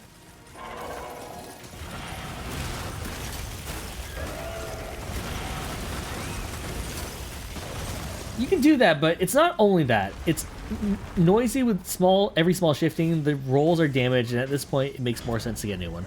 That's fair. I mean, like, hey, man, I always feel bad about having to buy something new if something breaks or, like, something is faulty. But at the same time, I'm just like, that's an excuse to get something more up to my standards, right? Like, that's an excuse to upgrade.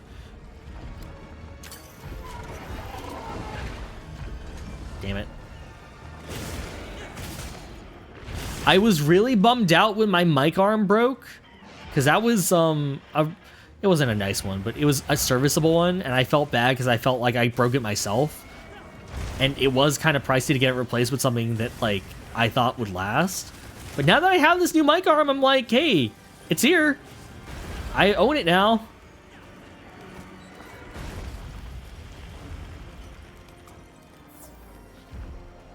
Yeah, totally. Especially when you don't treat yourself to anything. Yeah, no, especially when you don't treat yourself to anything. Guys, treat yourselves more often.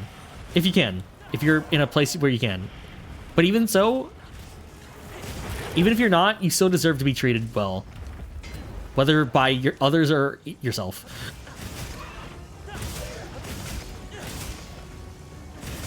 You want to buy so many things. I feel that. Again, I probably don't need an OLED, and that is also something you will probably never actually see on stream. I don't know how streaming from an OLED really works. It's probably doesn't. But, you know, I would like to see what a higher contrast than an IPS monitor can do, you know? I love my monitor currently, but I would like to see what contrast actually matters. But I don't play games that would require it. Well, maybe this. Actually, this game definitely is something that would benefit from an OLED. But it's like, hey.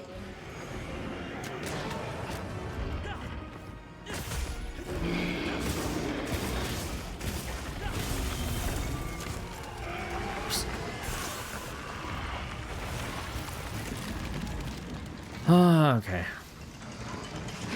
Guess you'll just win the lottery. That's a valid plan. Yeah, that'll work.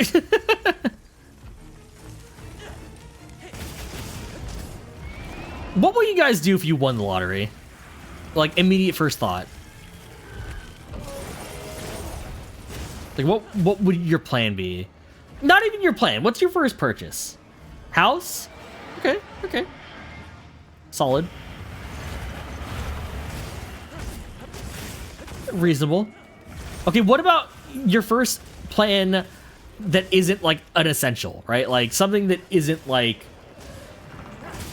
something like a stock answer, right? Like what would you buy for yourself that is crazy? Depends on how much you won, depends on how much the win is. Sky's the limit.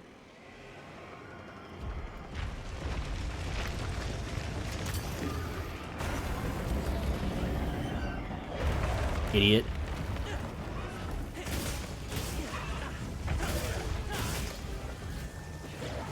Okay.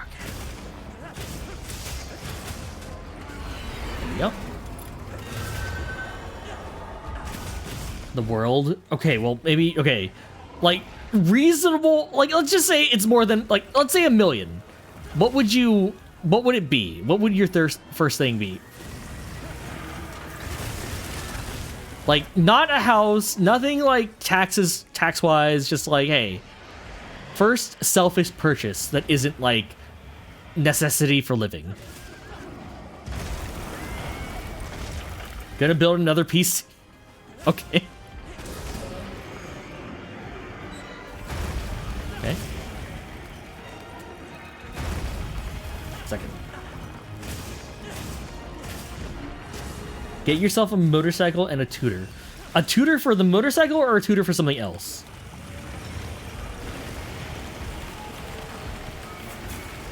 Ow.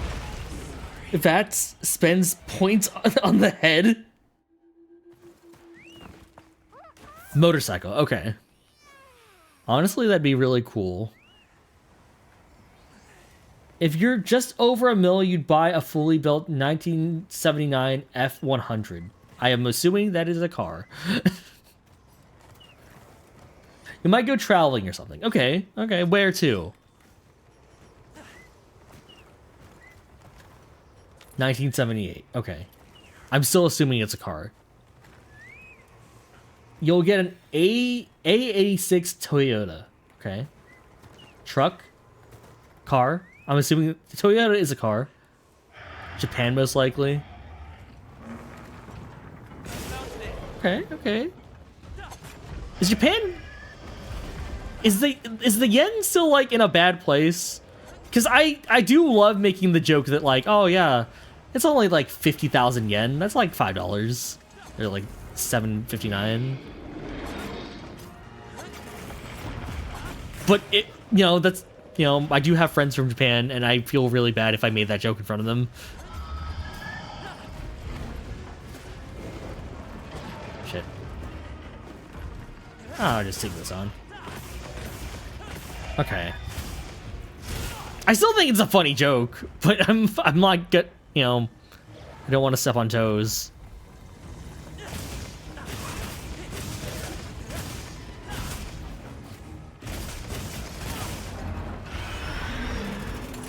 Yeah, I don't know. Bop.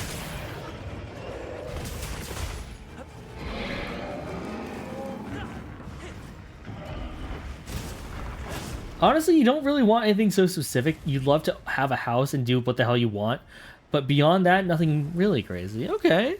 That's fine. That's, like, reasonable. Like, it's okay to not, like, be someone to spend all of it all on one thing immediately, right? That's probably the smarter answer. Sounds like you need to invest in some yen and see how it goes. I don't know if that's how that... Well... what do I know? But yeah, I don't know.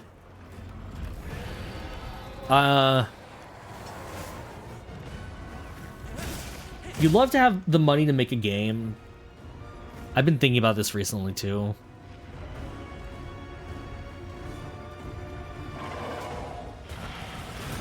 Have I actually said this, like, game idea on stream?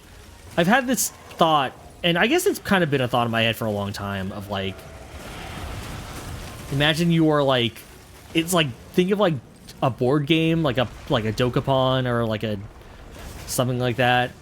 But instead of, like... Think of... It's kind of what I've wanted, what was it called?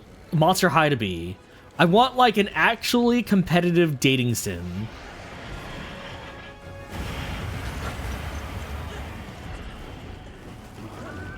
That, you know, is, like, basically, like, a board game, and you're fighting for the affections of, like, one singular person. So you are... think of, like a harem, but you play as various parts of the harem against other people in a board game setting, in a competitive board game setting. Because I think that would be fun. Maybe my idea of fun is very strange, but... You'll finance for it? Alright, cool. We got someone on board. Because I like the idea of someone being like, hey, I want, like, this main person. It'd probably be a situation where you get to choose, like, who the person is. I want to make it so that, like, because when we were playing Dokapon, right? I appreciate all the Dokapunks, but it did kind of get, like, just get the wind out of my sails when people were just like, I don't even want this lady. Whatever, who cares? I don't want to win. I just want to get money. Because it's just like, that's the point of the game. You're here to win. And yeah, that's, you know, you get the kingdom too, which was way more of a motivating thing for some people. But, you know, it's like, hey. Ow. Rukin, you wanted to make a yandere turn-based tabletop RPG. Tabletop RPG. Where the goal was to kill the MC, but you also had to stop all the other players from killing them first. That's honestly not that far off from what I was thinking of. Ugh.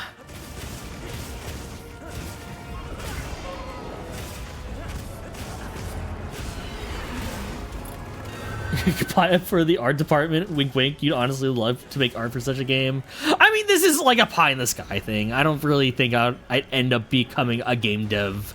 Nor do I really know the trials and tribulations of game dev, but I don't know. Like, at some point, I got tired of waiting for games that I like to come out. And it's like, hey, it'd probably be easier just to, like, be a child again and think about, like, the potential of such a game, right? Like, I don't know. Just win the lotto. That's my first expensive purchase. A game studio. I will buy out the rights to Dokapon and then make my weird harem Dokapon. Easy. Again, I feel like that saying that on itself sounds really bad until it becomes very apparent that I want to be part of the harem. I don't want to have the harem.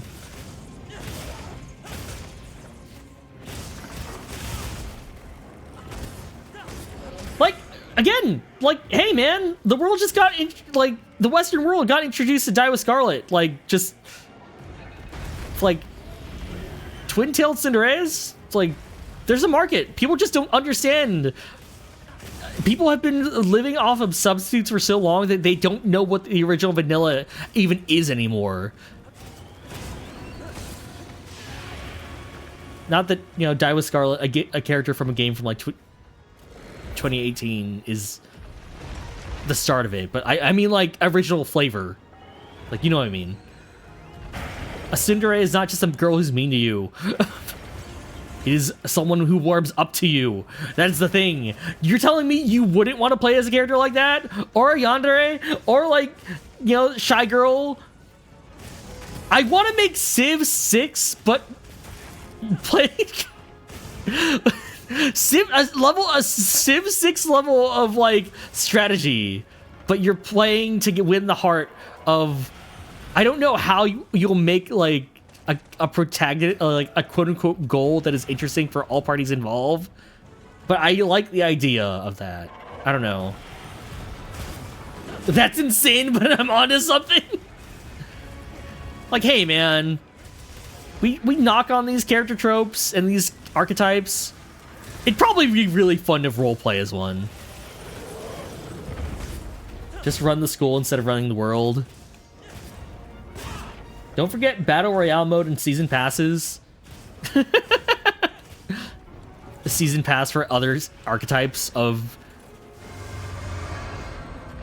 harem characters. What I don't know. I've always had this thought about like, what if I make like, this is another thought I've always had, like a board game like Dokapon where you're playing as like, you know, heroes on a quest, but every character has their own party, right? Like your own party members, and you get into situations where it's like, oh shit, like I flipped this card and it turns out one of my party members is a traitor, and then they defect to like someone else's team or something like that. I don't know. I really like the idea of like, unlike the Kamidari DLC, and we collab with Haruhi Suzumiya.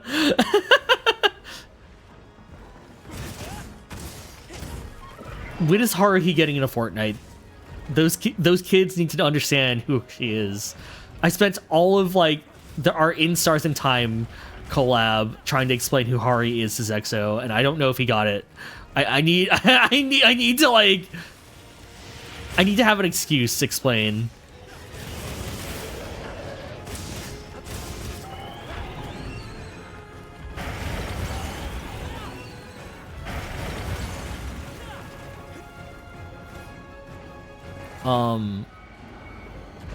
We need the DLC where like the person you are...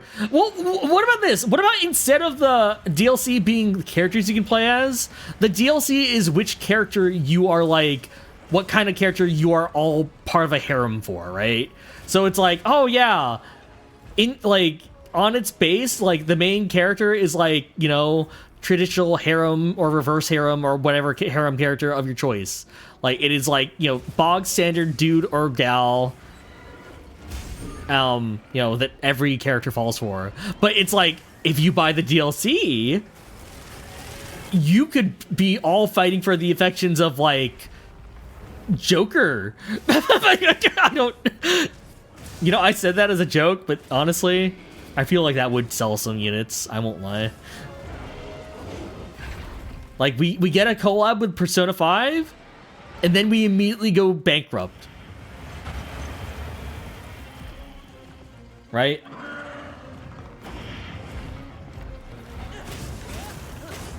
Yeah, we end of service.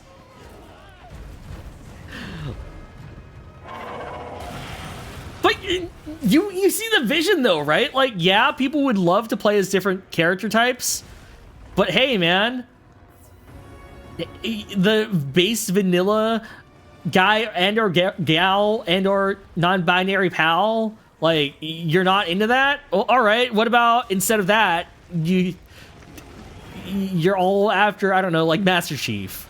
Like, there you go. You're all into, I don't know. Who else is like an unlikely harem target? I don't know. Here we see Soren, who claims he's a caster, but you've never seen me mutter a curse, let alone do magic. I curse all the time. What are you talking about? Optimus Prime, yeah! Like, Joker would be an easy one because that makes sense, but it's like, oh yeah, hey, what about we're all vying for the affections of Sonic the Hedgehog, or like Hatsune Miku. I don't,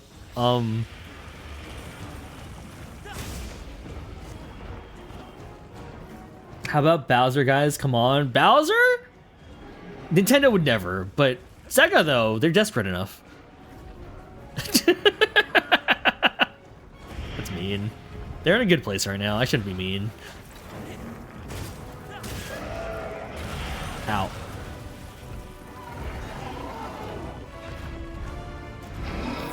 I'm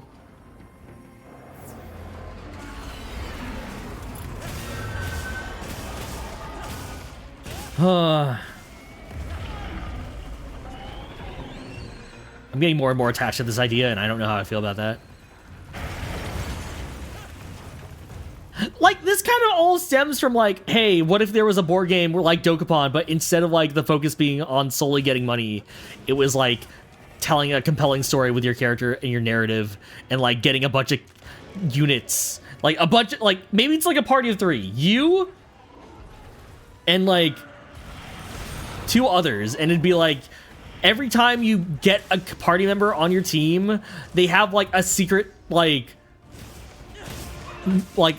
a secret trait. And you find that trait over the course of the game. And it's like, oh shit! My friend's secret trait was they are secretly, like, I don't know, my dad. Or maybe not even your dad. Maybe they're, like, another player's dad. Right? I say in no reason in particular. Also, Relix, welcome in. Hello, Relics.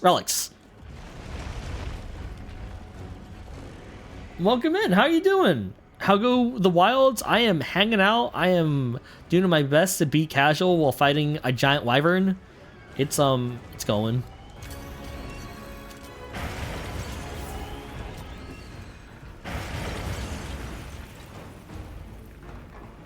Wouldn't that be crazy? It's like, oh shit. This party member in my, like, Dokapon-esque Mario Party that I have recruited to fight against my friends for, like, the right to be the hero of the land. He's actually so-and-so's dad. And I don't know. I don't know how you get romance mechanics in, like, a party game. But now I've accidentally romanced my friend's dad. That'd be funny, right? I'm not here for, like, gameplay. I'm just here for stories. Like, if you can have a fun, like, story experience in a game like that, I don't know. Had a short emergency shift at work, but they were in a pretty good position when you left, so you didn't feel bad leaving early. Hey, nice. I'm glad things worked out. Dude, you can't date my dad? Watch me. He gives me a +5 to strength.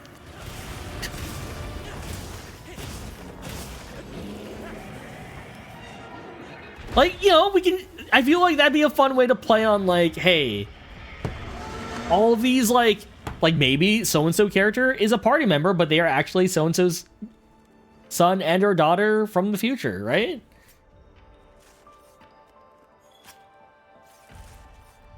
You can ask Gren to do this in D&D. I don't know, man.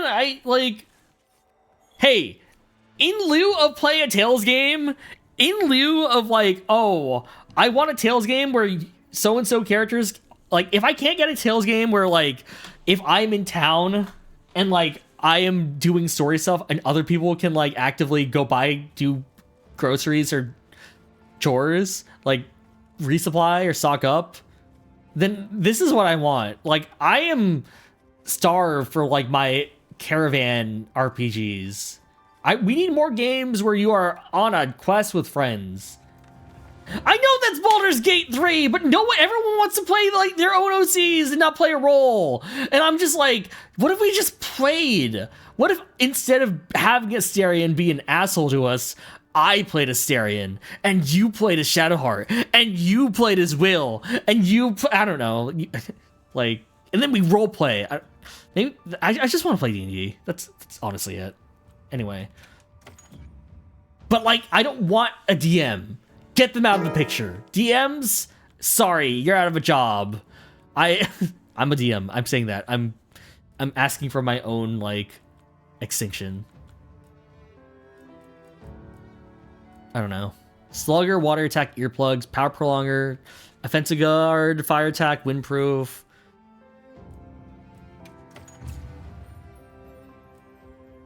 Without DMs, how will we slide? Fuck. Are we planning a Feathers McGraw style heist for an arm?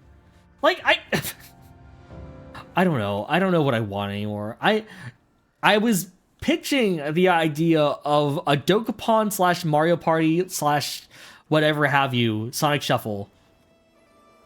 Where instead of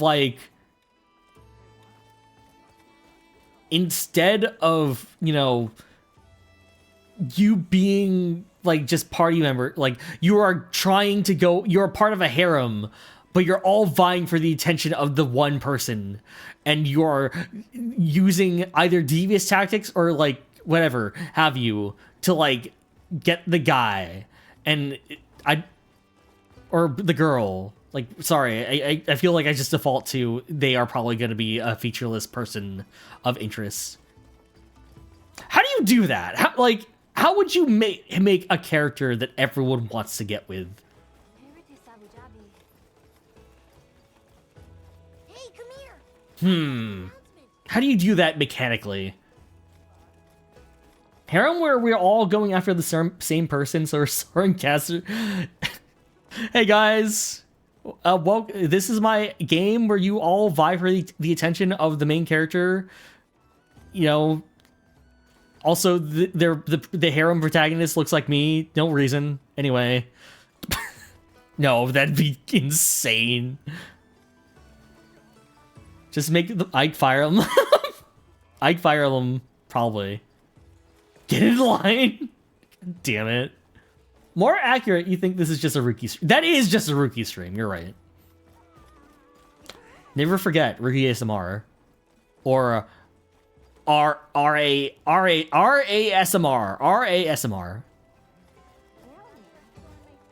Yeah. ASMR. Alchemist Rookie ASMR. ASMR. Never forget. But yeah, I don't know, like, I like the idea that, like, you know, a lot, you know, we can say, oh yeah, so-and-so character of the harem is really boring. But then, like, once it becomes, like, a gameplay thing, it's like, he's boring, but he's nice, or she's nice, and I need to have them. And it's like, they get it. I really like that. I don't know. You've had to start being like, know your place when new husband and wives enter the stream polycule. So maybe you're already living this game. It's kind of funny, I won't lie. Alrighty, folks, you're heading to bed now. Have a fun stream and hope you're happy hunting. Yeah, no worries, Archibald. Thank you so much for hanging out. I hope you have a good night as well. Also, thank you for the follow. I appreciate it. I hope to see you around soon, but if not, I wish you a good night at least. Or be like, know your place. It will be easy to have a palace chef spice up your food. What if they're just like the oblivious puppet king, where he's a nice guy and wants to help people, but he's super suggestible to others' influence, aka the players' influence, so they compete against each other to get laws and rules passed to help their agenda. Like he's moldable? Almost like it's like create your own harem protagonist from the perspective of the harem. That could, like, depending on how you influence them in the long run, that's who wins. That could be interesting.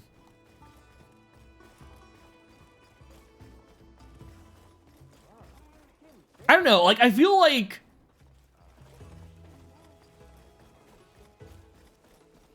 Oh, man, I don't know. I feel like... Because I would like to... I know I'm talking about this game a lot. But, like... This fake game that I have been thinking about. But, like, I don't know. I feel like I don't want it to make it, like... I don't want it to be... Like, maybe slightly ribbing on the harem genre. But I don't want it to be seen as offensive to fans of the genre.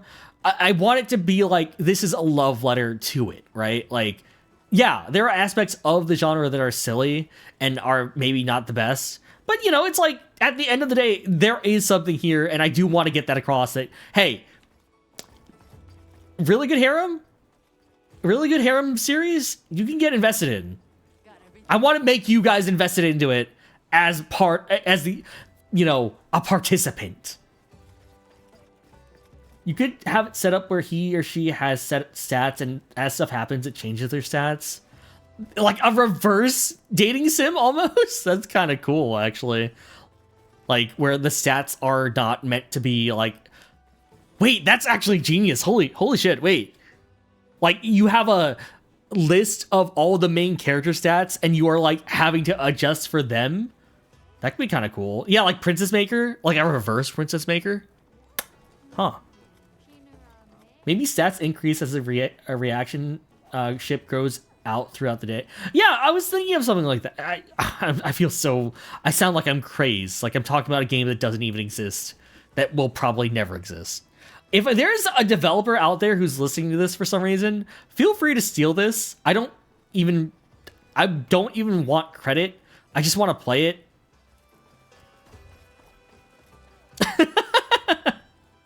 Game developers always sound crazy. Trust me. Okay. Oh, man. I don't know. I just find it really funny. Like, hey. Ugh.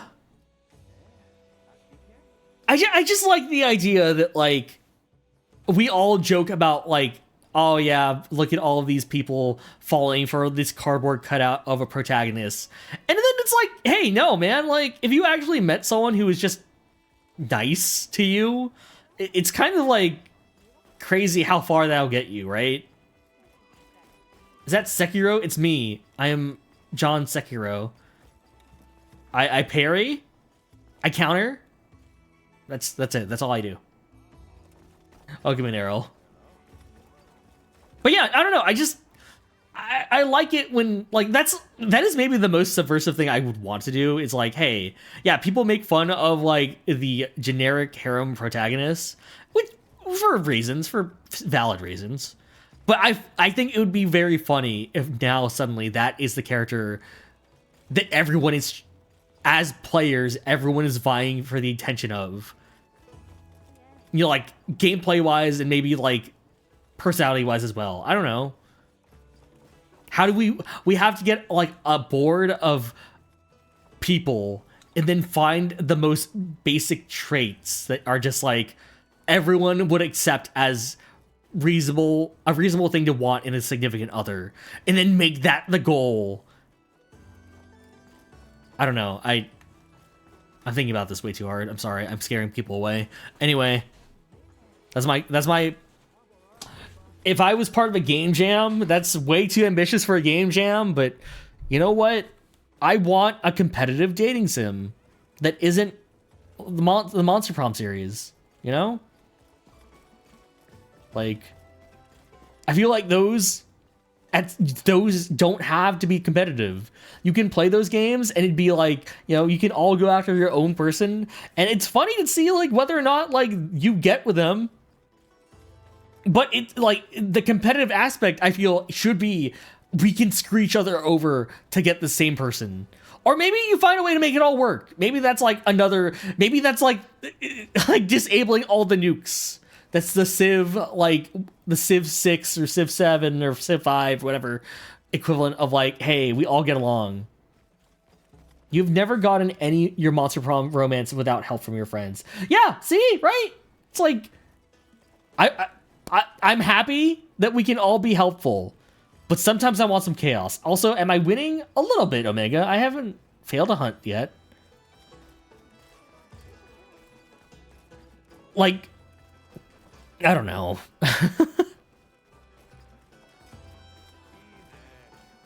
Have I hunted? I've hunted a bit, I promise.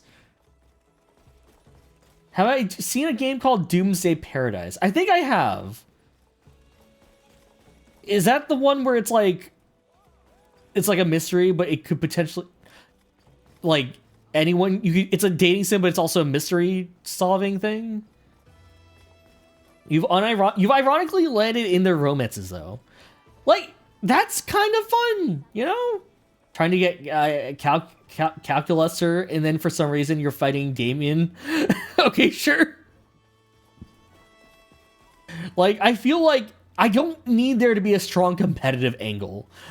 I don't think this would be a very mechanics... Okay, it'd be very mechanics heavy, but it wouldn't be a controllable type of mechanics, right? Like, you could influence it to some degree, but it's kind of up in the air as to whether or not anything works out.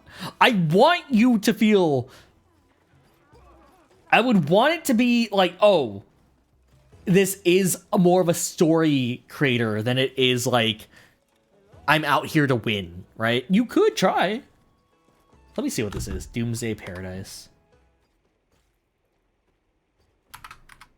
If this is exactly what I'm asking for, then I will be happy.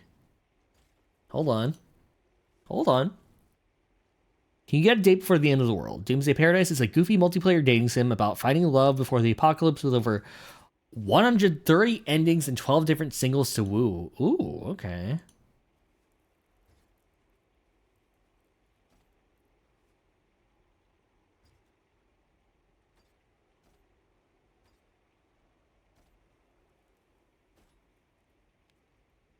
Maybe.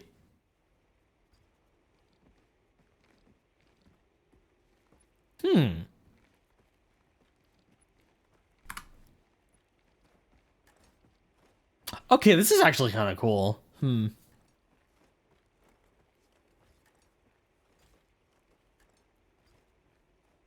bought it and then friends saw you were playing it and immediately stopped playing.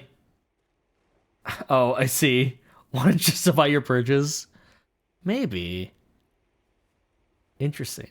Shared narrative? They said the term shared narrative. Hold on.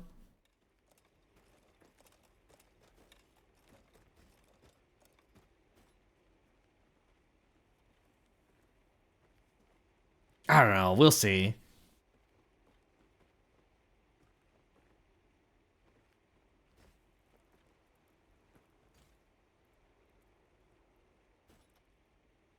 Yeah, I'll look more into this later.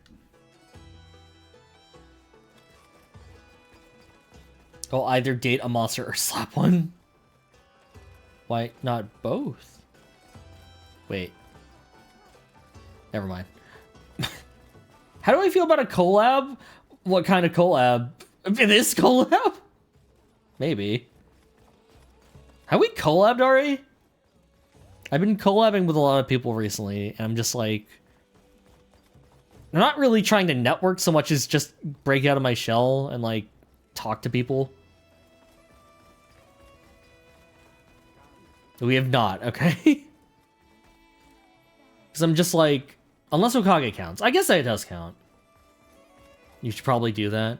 Like, I've talked to I've talked to Orpheus before, but yesterday was kind of my first time talking one-on-one with Orpheus. So I'm just like, okay. I like having collabs, not as a way to grow, but just so more as like, let me talk to someone about something like just on their level, right? Like, I want to learn more about this person. What's a good way to do that? Collab, right? Good excuse to just hang out, ask questions that are entertaining for me and chat, but mostly me. I don't know. Is this what friendship is like? Is this what it's like to have friends? I kind of forgot.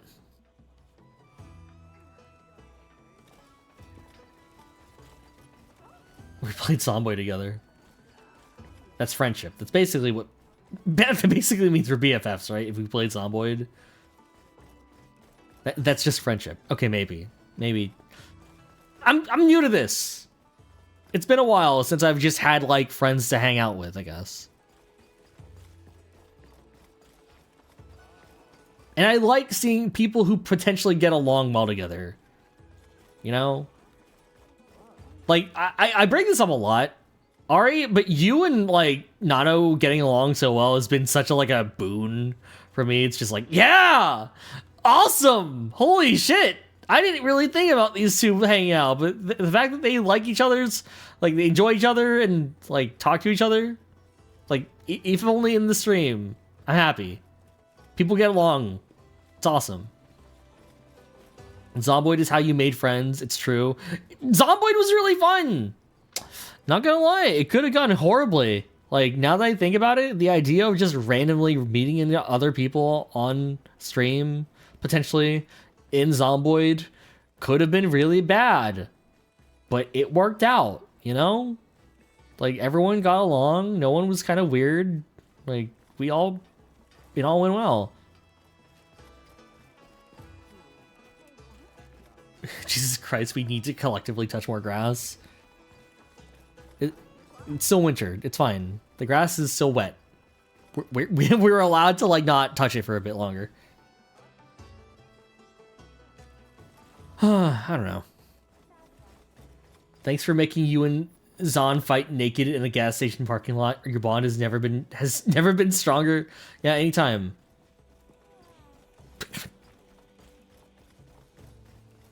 The fact that that is still a thing we bring up, despite the fact that it was like, wasn't that like the last thing that happened in that server? Or was it the first? I don't remember. Don't phrase it like that. That makes it sound weird.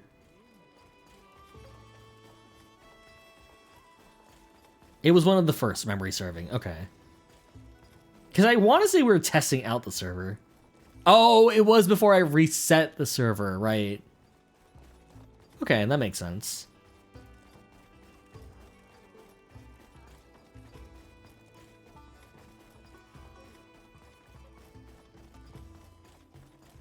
Yeah, I don't know. I'm really happy that that ended up working. Because I do get very, like, you know, nervous introducing people to other people. And, you know, sometimes it doesn't work out, right? And I also don't want it to just be like, oh, hey, everyone now knows everyone else. Because that can get kind of messy sometimes, too. That happened the first time we had a Zomboid server. Yeah, that was. That was, like, one of the first times.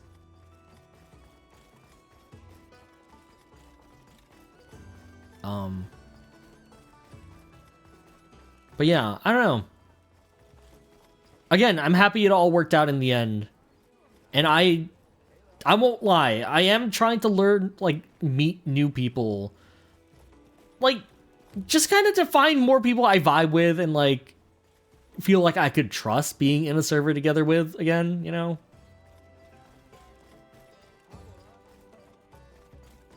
Just making sure it didn't happen again because you wanted to fight someone into that too. You'll meet you in the gas station parking lot. We have 2 gas stations. You have to specify. But yeah, I don't know. It's like I don't know.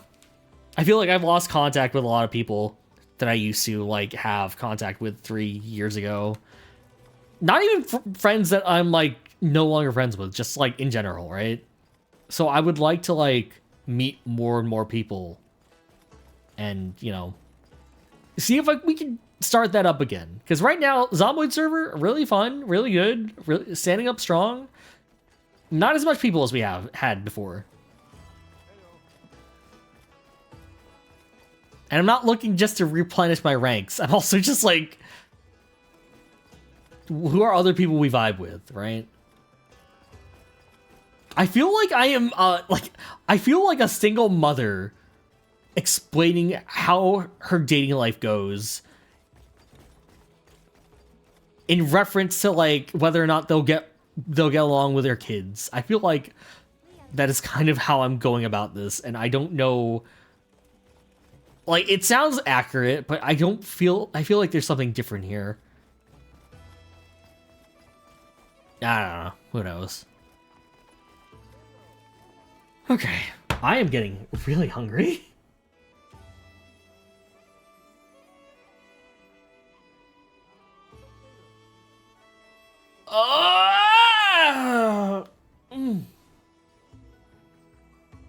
Okay.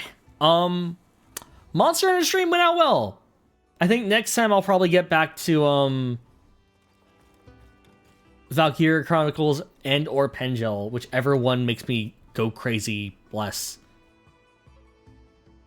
Maybe some Marvel Rivals here and there. Probably on whenever Deadpool comes in. Is Deadpool already in the game? When does Deadpool come out? Deadpool. I just typed in Deadpool. When does... Fuck. Rivals. Tomorrow, apparently. Deadpool comes out tomorrow, the 16th, apparently. So maybe I'll try out some I won't try out Deadpool. I'm a Spider-Man one trick. What am I talking about? But like, we'll see. Maybe I'll play some Marvel Rivals on stream. If not, you know where I'll be. But yeah. Let's see who we can raid. I see Light just started, I think. Is Light playing anything in particular? Wait, is this accurate? Is Light's hunting! Perfect! That works out. That works perfectly, actually. Holy shit. Alright. We're gonna raid into Light. They're going to be playing some Monster Hunter Wilds. I don't remember if they played much of this game, or if they have played a Monster Hunter game prior. But, yeah, everyone be nice to Light. Make good choices, get some food. And, I'll see you whenever our paths cross again. I don't do the outro thing. I just say, let's bounce. No, I don't fucking say let's bounce. I say, I gotta bounce. Fuck. I gotta bounce. Fuck, now it's forced. Damn it. Okay, I'm gonna raid into Light. They're playing some Monster Hunter. Stop bouncing!